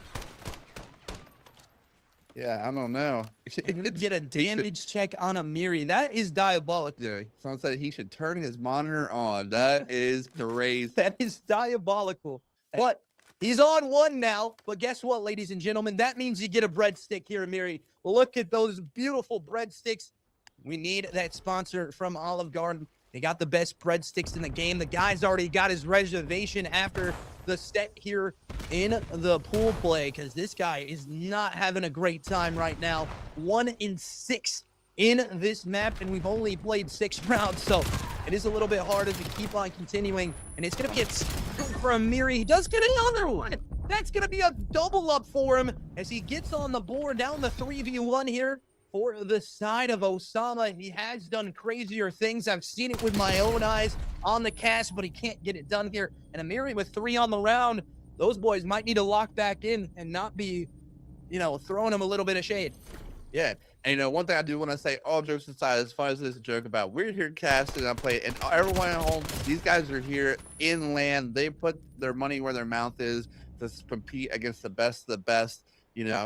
Any the LAN's here, great opportunity for everyone. I highly encourage you, some of you in chat, if you want to get into playing competitively, make sure you sign up for that St. John's Day coming up September, EWG LAN number 3. But now we're going to go into the 5-2 round, evasive action. They're going to be on their offense, and looks like we're going to have some aggression here. We saw the God nade from Osama last time. Smoke's going out. Can Tez get that first blood with the nade? There it goes. But all the members of Spade Gaming, they're sitting back. They know the push is coming. They do have the laundry control. That's first blood to Amiri. Amiri's turning up. This is the first few rounds, but he's going to get traded out quickly. Velen, can he get more than one? He's searching 3v3, and down he goes where Donovan takes him down. Ripped up in laundry, being a sneak. Will get that cleanup. Now it's a 1v3 all up to Scansy. Can he get the one? No, he cannot. And another round on the board for Spade Gaming, and the 5-3 curse might be in play here. Yeah, it might. But the thing with evasive is they may have trolled some of these rounds, but the side of Spade waking back up here. And, the 7.5 bet that we saw here for the over, I do believe, for the side of Tez is still not hit yet. So it is looking a little bit interesting. He needs probably one more kill. He definitely has that assist already. He just needs one more kill on the board here to make something happen. Tez, we'll go on to your POV. See if you can clutch it up for your boys in the chat. 7.5 is what they said that you would get into the S&D. Looking for this first initial fight as the smoke comes on through. And this is going to be aggression. We've seen this play already from the side of Spade as a nade connects here for Velen. It is going to be a little bit harder now for this kill to come on through. Osama going to get traded out with that headshot kill. Now Ripped already in your laundry. Velen having a little bit of an interesting position here. This check is going to be very hard to clear. And Tez hitting that long flank. Definitely a crucial route for his team. Yeah, you have Velen in the same spot. He's been sitting in back laundry. He's trying to see if he can catch someone getting too aggressive, but Ripped, he's not giving him anything. So he might jump on that red. Oh, he did check that spot, but is he going to check the other? With the way he decided to take this gunfight, he might actually get the advantageous position on Velen, and Velen ends up getting it on him, picks up 2 in the feed, make that 2v1, and just like that, we are done. 6-3 and a 2-0 win for evasive action. Yeah, evasive action continue their run. I do believe securing their spot now with 3 wins on the board for them. Looking for one more match to go. But they do secure their spot into that bracket play. Let's look. Only 7 kills. It is not what you want to see if you are the side that betted on the 7.5. It is not at all what you want to see, ladies and gentlemen. But we will be in an interview with the side of an evasive action here in just a couple seconds. We're going to talk about this match a little bit that we just saw. I mean, just evasive action putting work on these guys from Spade. Yeah, I mean, it was looking good for a second for Spade Gaming on the search and destroy. They look like they're mounting the comeback, but evasive action put the slam that door shut, and they absolutely went ham on map number 1. So good shouts to them. And like I said, I just love that listening, the way they took that matchup seriously the whole way through. So props to them. Excited to see them go farther in the bracket. Yeah, me as well. We'll be right back with the interview from Scansy from Evasive Action. We'll be back in just a couple seconds. That's right. 'Cause I'm a warrior. I can't be nothing less. Yeah, I'm a warrior. Let's go. Look, keep me steady on my feet, 'cause I will never drop. All this sweat and all this pain will never make me stop. I got my dreams in my palm, I gotta hold them tight. I know my future's in good hands, I know my future's bright. I climb the ladder with my strength, I'm growing tall. Words will never hurt me when they try to make me fall. It's impossible to fail when you're already invincible. So come on, test me, I'm the greatest of them all. Come on. This the anthem for everybody who know that they was born to be a fighter. 100%, nothing less. Let's go. I'm a warrior. I'm a warrior. 'Cause I'm a warrior. I'm a warrior. welcome back, ladies and gentlemen. We are here with the match MVP, Scansy. What a great job on that series. Talk to me a little bit about some of the keys to success for you in that series. You know, my boys are really, we've been running this ship recently and like just doing our thing over and over and over again. We've won 3 leagues in a row, and yeah, I'm just I'm excited to be back. It's the first time I've gone to LAN in like, you know, 2 years now, so it just feels great to be back. You know, back in my element. It's very good. It's very good to be back. Very nice. Yeah, and in that HP, one thing I would say on the broadcast, I want to tell you here, I really appreciated the fact with the comms. That's probably the best listening to me here all day. Even though you guys were up by 110, you still were calming, like you were playing a pro team out there. And I think that level of commitment to the craft is what's going to help separate you. So what, like, talk to me about the comms and like, how was that something you guys had to get yourself in that mindset of, like, practice how you play? Yeah, so when we first started teaming together, like I was kind of like I'm the vet of the team. So like I was like, yo, like at times we could get frantic, you know, we could get really loud in our comms, and like I'm all for energy. I'm all for, you know, keeping everything like super, you know, super like hyped up, you know. But at the same time, I'd be like, yo, let's slow it down. Let's do our thing. Like we make sure that we can hear each other. It should be like we're having a conversation, you know, calm, cool, collected. And yeah, like we've worked on it day by day. We started running everybody in like I'd say about a couple months ago, and little by little, it's gotten so much better. Yeah, and the S&D, it looked like there was maybe a potential comeback, but you slammed the door on that. So, any final thoughts on the S&D or anything you want to say to the people watching from home that are cheering on for you guys?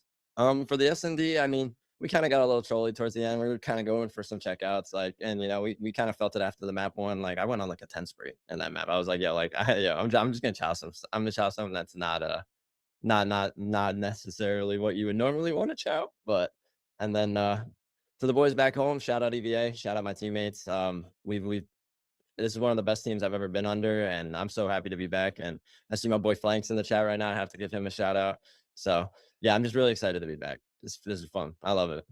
Yeah, and like I said, good stuff to you guys. Congratulations. Can't wait to see you guys in bracket play tomorrow. Thank you, Scansy, for tuning in. And that is Match FB Scansy, and we'll be right back with our final match of the night. Thank you.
Oh, welcome back, ladies and gentlemen. And this matchup might be an interesting one on the cards here. Carolina Outbreak Gaming taking on the side of XTBK Esports.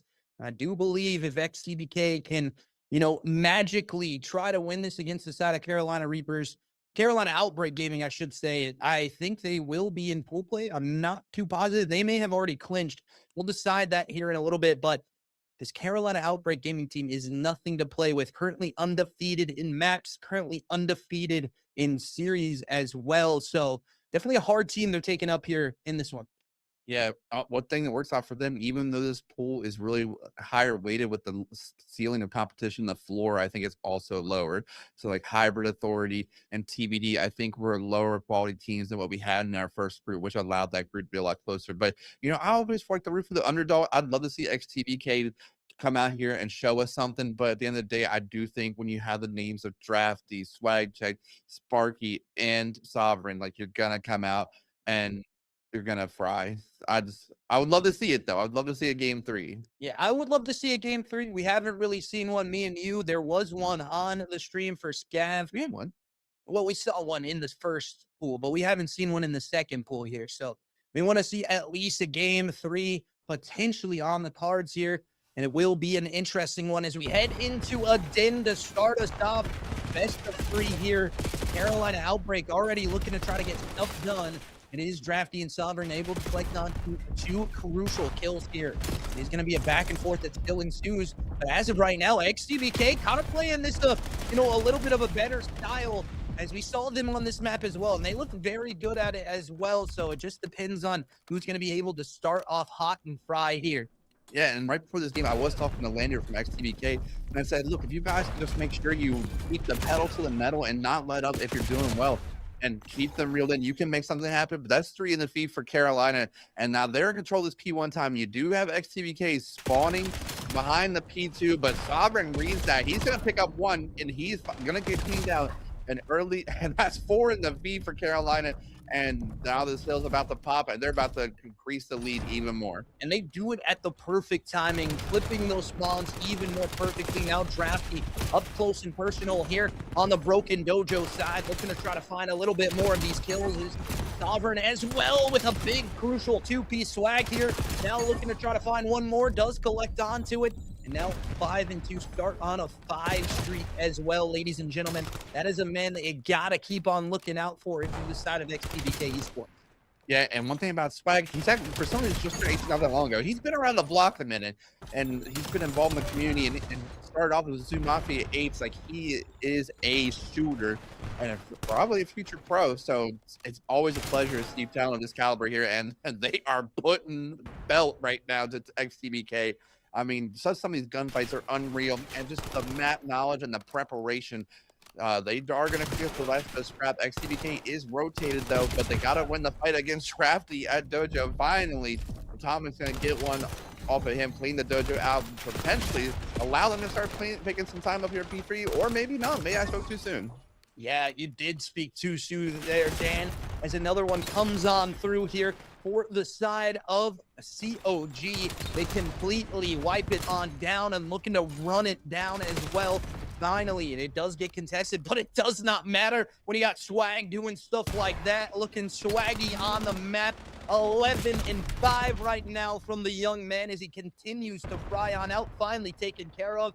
And Sovereign just holding down that mid pressure, making sure no one's going to come out through these mid doors. It's a bang out straight up towards the site. Sovereign hitting a little bit of those crispy shots as well. Makes it easier for you to get things done on the hill as well. Yeah, and it looks like Carolina's going to cross the triple digit mark before XTBK even gets 10. Lander 3 and 11. Ram 3 and 10. These guys are getting taken to task by the next up demons of this Carolina Outbreak squad. And it doesn't seem to be letting up. His Swag picks up a 2-piece, and he is pushing out the cuts. Guys, this is the kind of Call of Duty you want to see if you are just learning how to play comp. And Swag, he's about to, if he gets sniffed out, who's just pushing through. They might start getting some time here, but as I say that, we got the contest. And finally, XTBK is going to start getting on the board and collect this some time. Yeah, I mean, this is a team that is a rough one to get this draw up against in the last map. you've had a long day already if you're the side of XTBK. And this is a team that is a difficult one to compete against. Swag pulling out the pistol, making that slide chow look crazy with it as well. And it continues to go this side's way as the spawn out happens towards this P2 side. Let's head into a listening though with the side of Carolina Outbreak Gaming and hear what those comms sound like.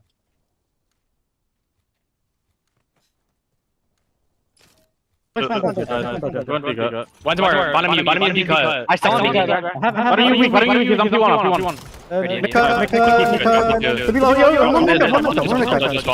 I got one shot. Oh my god. I'm looking at my window. Top window. Nothing right. I'm looking at one's big cat, bro. Top one. You gotta go P2 split. Absolutely. I have couches. Why'd you P2 split? Go. I'm broken dead. There's nothing pitching me right. Broken. One bullet back broken. He's up. He's dead. Come bottom. I real left cross. I'm pushing up. Front couch. Front of you. Oh my god. I'm getting mid. Oh my god. As that's the listening here for the side of Carolina Outbreak Gaming, continuing to fry. Swag 24-11, 15-7 from Spark. Everybody on this team just absolutely putting the belt to the side of XTBK right now. Yeah, and I'm gonna tell you, Nick, this is probably the quietest I've heard the other side of this wall the whole night. Yeah. I have not heard a single scream or shout. They have not been able to let it all out because now it is 196-30. You got 30 points. This is the biggest smackdown I think we've seen on main stage today. Yeah, this is a rough one for sure. This is a main stage matchup that just looks like this team that is the side of Carolina Outbreak, just looking like the better roster, the better formed team, the better team at controlling the spawns, controlling the hills, and they continue to fry with Swag double up. Here comes a cruise missile in from Spark as well. Can he connect onto anything? It does not look so. Does get a lot of information though, however, towards his team as Atomic does get back onto one. That's a double up for him. Swag jumping off the map there. Maybe a little bit of a checky play. A little bit of, that aggressiveness maybe not working out there as he's 28-14. What am I even talking about? This guy is absolutely frying you if you're XTBK. You are getting blown out of the map. There is nothing you can do against this guy. Yeah, man, they're putting up the Zuma numbers along with Ram. I mean, you got Swag going for Sui's off of Dojo, trying to get the fadeaway. Shout out to Kobe, rest in peace. And us all four in the feed. 18 seconds to put a merciful end to this map number one. Yeah, just end it here, boys. Like, this is not what you want to see at all if you're the side of XTBK. This is a rough one for sure. You're getting 200-point club right now, and that is not at all what you want to have happen. And Straffy does kill out some of those spawns towards the middle part. It's going to be over a 200-point deficit when we reach that 250, and that will do it. There's the second there, as it glitched me out there for a second, guys. I'm not going to lie to you. Went back and forth, but yeah, man. I mean, just the better team. I'm not going to lie to you, and I love we're looking at some of the chats over here. I'm not gonna lie to you guys. The boys from XTBK have gotten trolled all day. You know what I mean? But this is a team that's just better. Like, I mean that in the nicest way possible. I mean, look at Swag. 31-15, 24-9 traded, 3,700 damage, leading the entire lobby in kills and damages combined. I mean, Uzi doing this thing, though. He was doing the best he could. He almost went even. But, shout out to these guys at XTBK. Just talking to them in person venue. Say what you want about the org. But these guys, some of the nicest guys you talk to on the team. And I always admire teams that are passionate, like to get loud. So I too like to get loud when I play. Exactly. So, but you know what? I mean, what can you say about map one besides it was a smackdown? I was waiting for Steve Austin to come out, jump off the top rope, hit him with the metal chair. put the cage up. But what do we got from map 202? I think we're finally going to see a Hasi S&D. Yeah, we go to a Hasi S&D, ladies and gentlemen. And the side of TBK need to bounce back here. I do love and appreciate everyone joining on into it. But yeah, I mean, it's just not looking good for the side of XTBK Esports. It's going to be a belt here, I do believe. Yeah, I mean, S&D though, this is the time to slow down. And sometimes if you're getting ran in a respawn, this is the time to pick it up and get back, match pace here, get back on track. Now I know this is XTBK's weakest game mode, and we haven't seen play Hostile in the Search today. So this could be a recipe for success or disaster, but who knows? But we're trying to see the offense here from Carolina off the rip here. Sovereign's gonna hit that secret pick. And Sparks just hit the first blood right off the rib, just took him down. If you're XTBK, you know that these guys are, let's be realistic, they have a better gunny. Turn it on. Sovereign with another one. 1v3 already. But Ram, he's all on his lonesome. He's just trying to figure out what is going on. But, like I was getting ready to say, for XTBK, you know these guys have the gunny. Play together. Don't play so spread. Yeah, you got to play trade outs here against a team like this. And right now, I'm just going to let you know, everybody in the chat, let's lock on in for this match. Quit trolling each other. Lock on in. We don't need any of the smack talk going down in the chat. Just lock back into it. We all know, we all love being here. We all love casting for it. If we're a caster, if we're a player, there's some people that are still at home talking a little snuzz. I think that's a little weird. I'm not going to lie to you, as it is going to be a reset here with one round going to the side of Carolina Outbreak. I mean, we get the reset here of the lobby and, the side of, you saw Sovereign. I mean, actually, Sparks, that turn and burn was just absolutely insane, man. Yeah. And Sparks, he also had the first blood. He had he child open. He had teammate help. And I don't remember who it was he took down for the first blood, but they're all by themselves. And when, you lose that bad for the map 1, you got to group together so you can build some team confidence, build some team chemistry, not play island. And playing the island is what's going to get you down rounds quick. Yeah, definitely. So we're going to send it to a quick break. It looks like a player did drop out. We will see you guys when we're loaded back into the Hacienda. Pull to round number 5. Carolina Outbreak Gaming looking to go perfect here. Will they do so? Will the side of XTBK Esports bounce on back in the S&D and take us to that elusive game number 3 of Overload? Find out after the break.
Welcome back, ladies and gentlemen.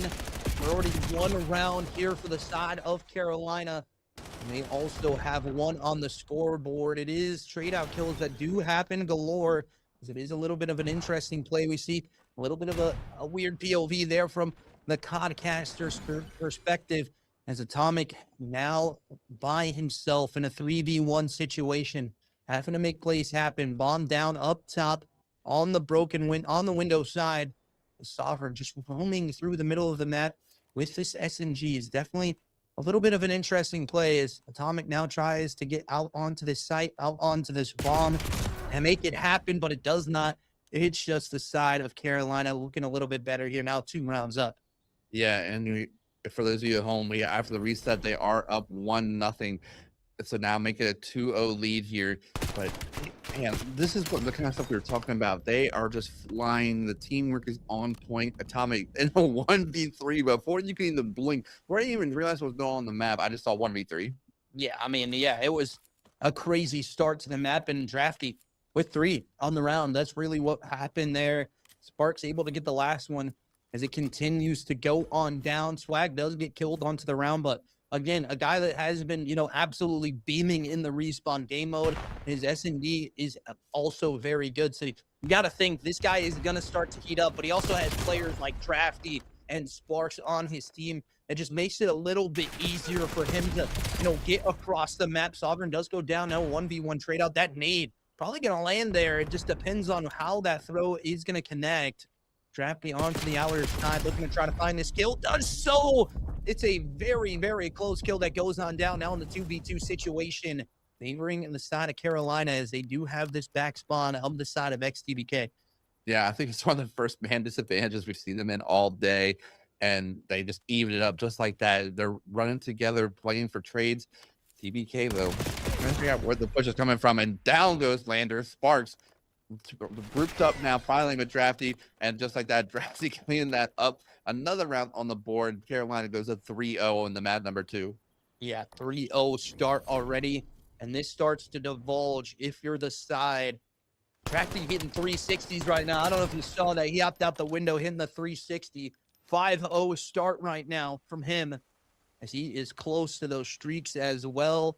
Looking to get streaked out with that missile in the back pocket.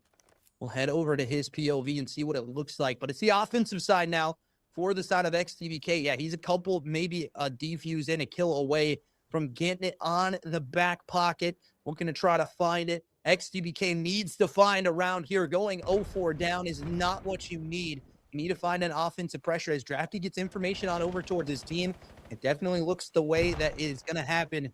He's going to head down towards his middle part. Does, not spot out Atomic. Atomic getting that kill, definitely a crucial one to open us up on. Now we're seeing this side of XTBK look a little bit better here.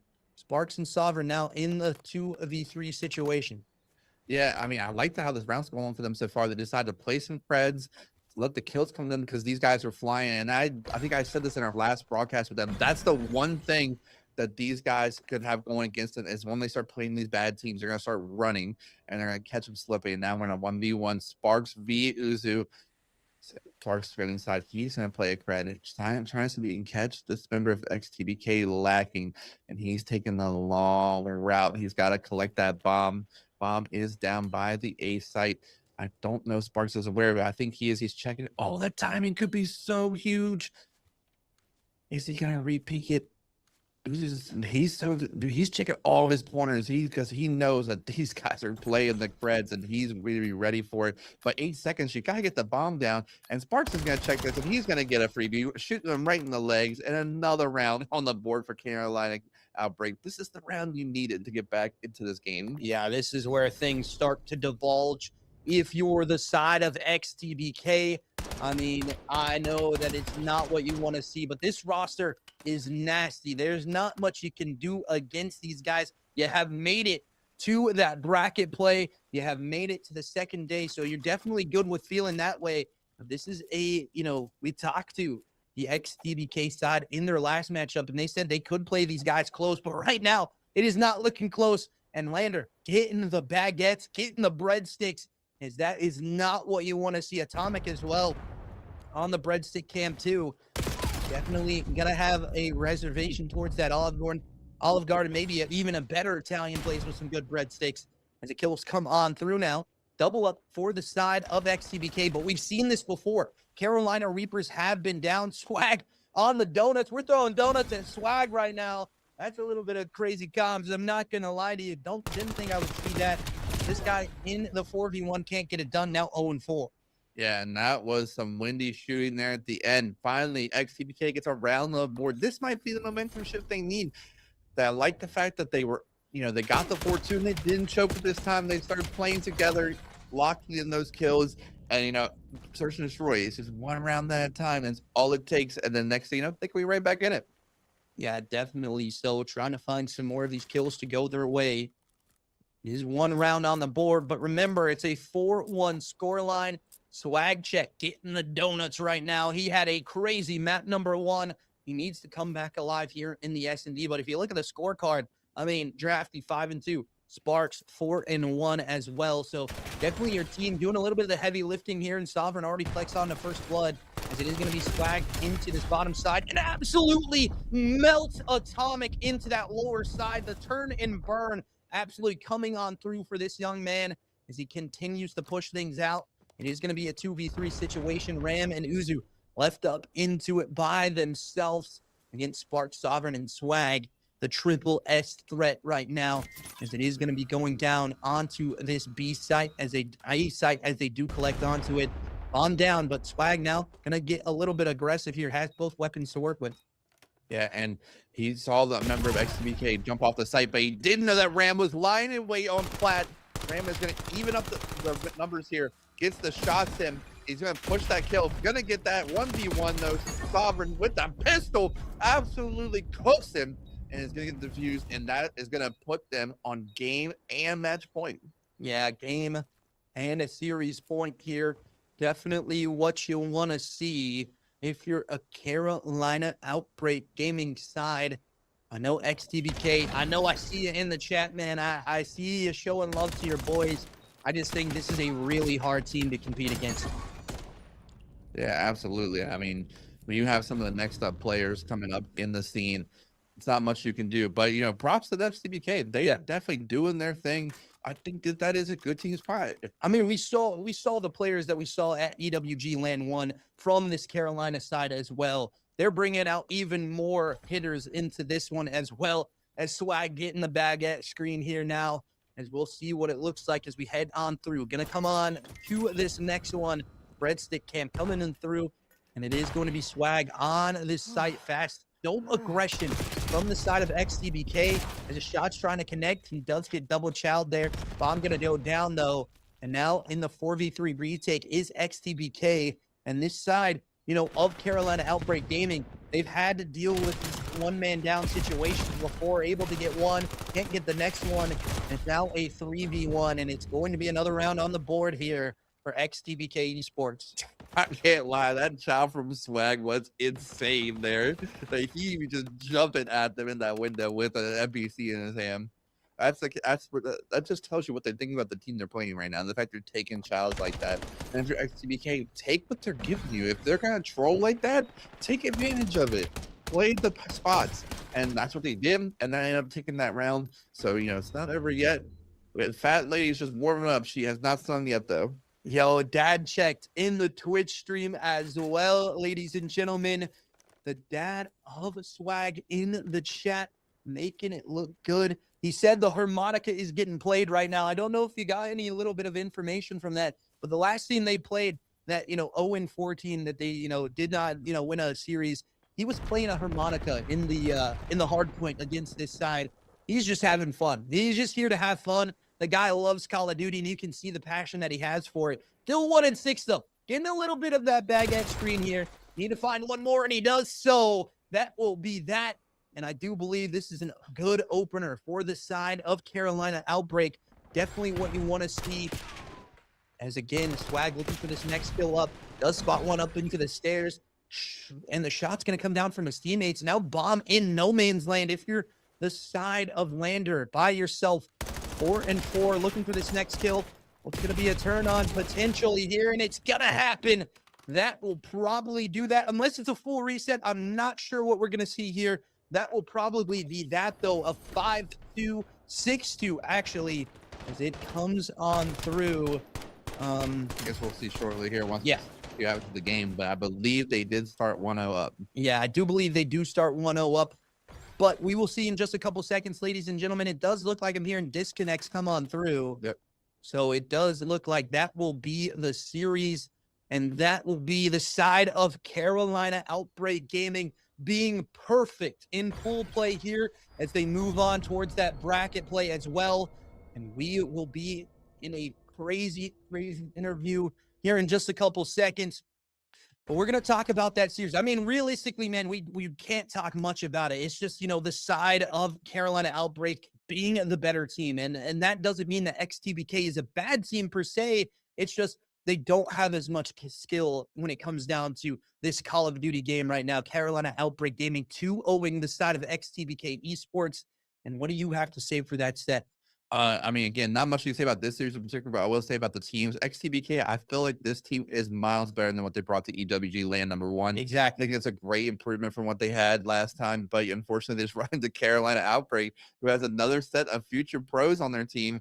So, what more can you say about that? But at the end of the day, great series, always a great watch. It's always a pleasure to see the future of the esport events like this. Exactly. We will be joined up with the interview from Swag in just a couple minutes here, ladies and gentlemen. We do appreciate you guys, as always, for joining up to it. We're going to head to a quick break before we get into that interview. We'll see you guys in just a couple seconds.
Welcome back, ladies and gentlemen, and we are here with Swag from Carolina Outbreak Gaming.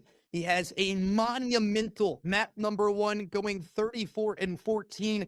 Just talk to me a little bit about what that means for you and your team and the other members of this roster for Carolina Outbreak Gaming. It means a lot because we get to eat now. We're starving. So Yeah. I had to put on. Yeah, you had to put on for the team. I heard something, a little bit of, rumors that you were playing a harmonica earlier against another team. Yeah. Is that how you feel about these other rosters? You just don't really, you don't respect them? I wouldn't say that. I give them their respect, but their respect deserves a harmonica.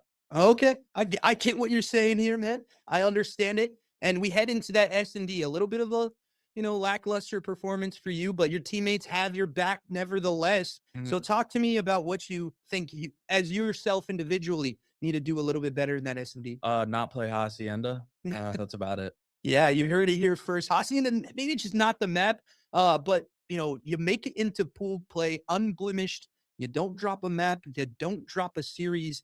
What are you looking forward to tomorrow as we head into Championship Sunday?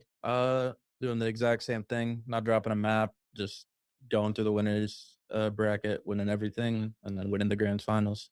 Definitely. So we appreciate you guys as always for joining up into the interview. Thank you, Swag, for joining up into it as well.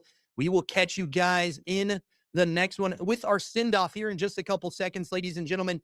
Don't forget about it. We will see you after the break.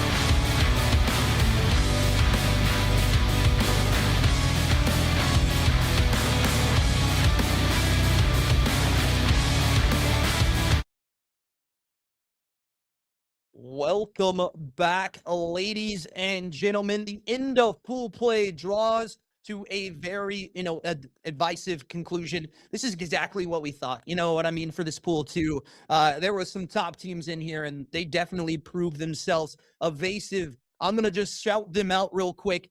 3 teams now in bracket play for the evasive org as well, coming in very crucial for that side. But the number 1 seed from this pool coming out unblemished, unscathed from the map record, not losing a map, not losing a series is going to be the side of Carolina.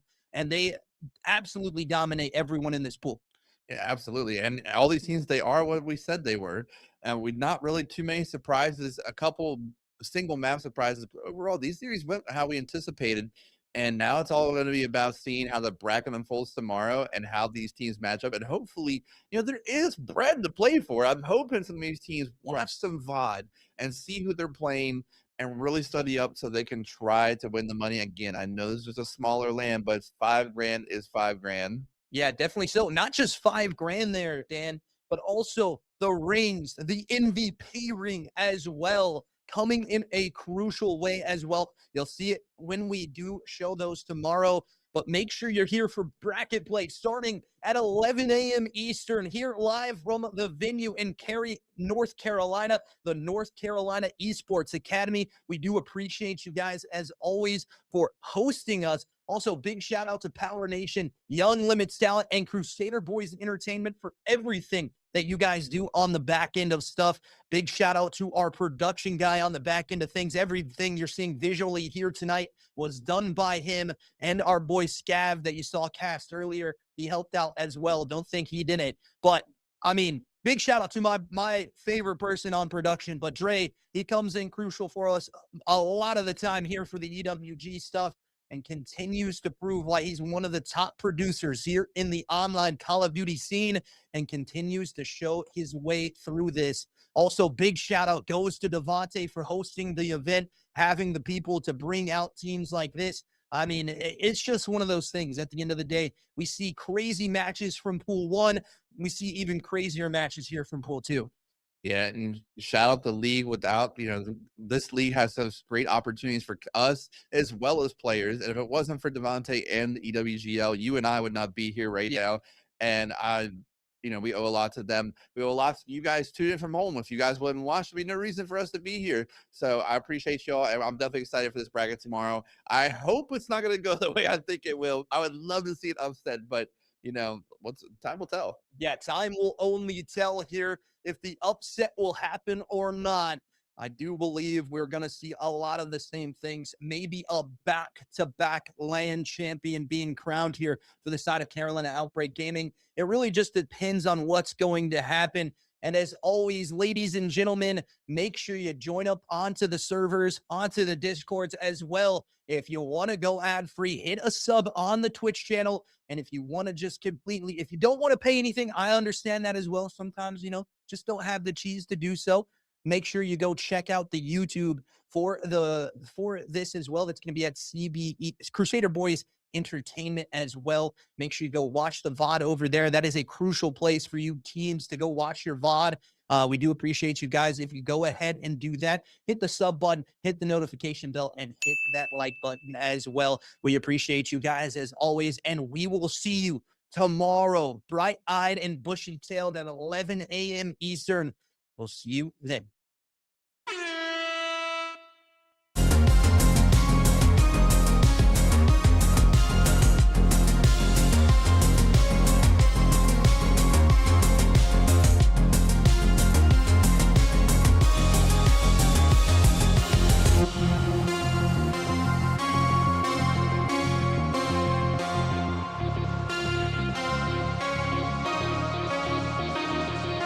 Thank you.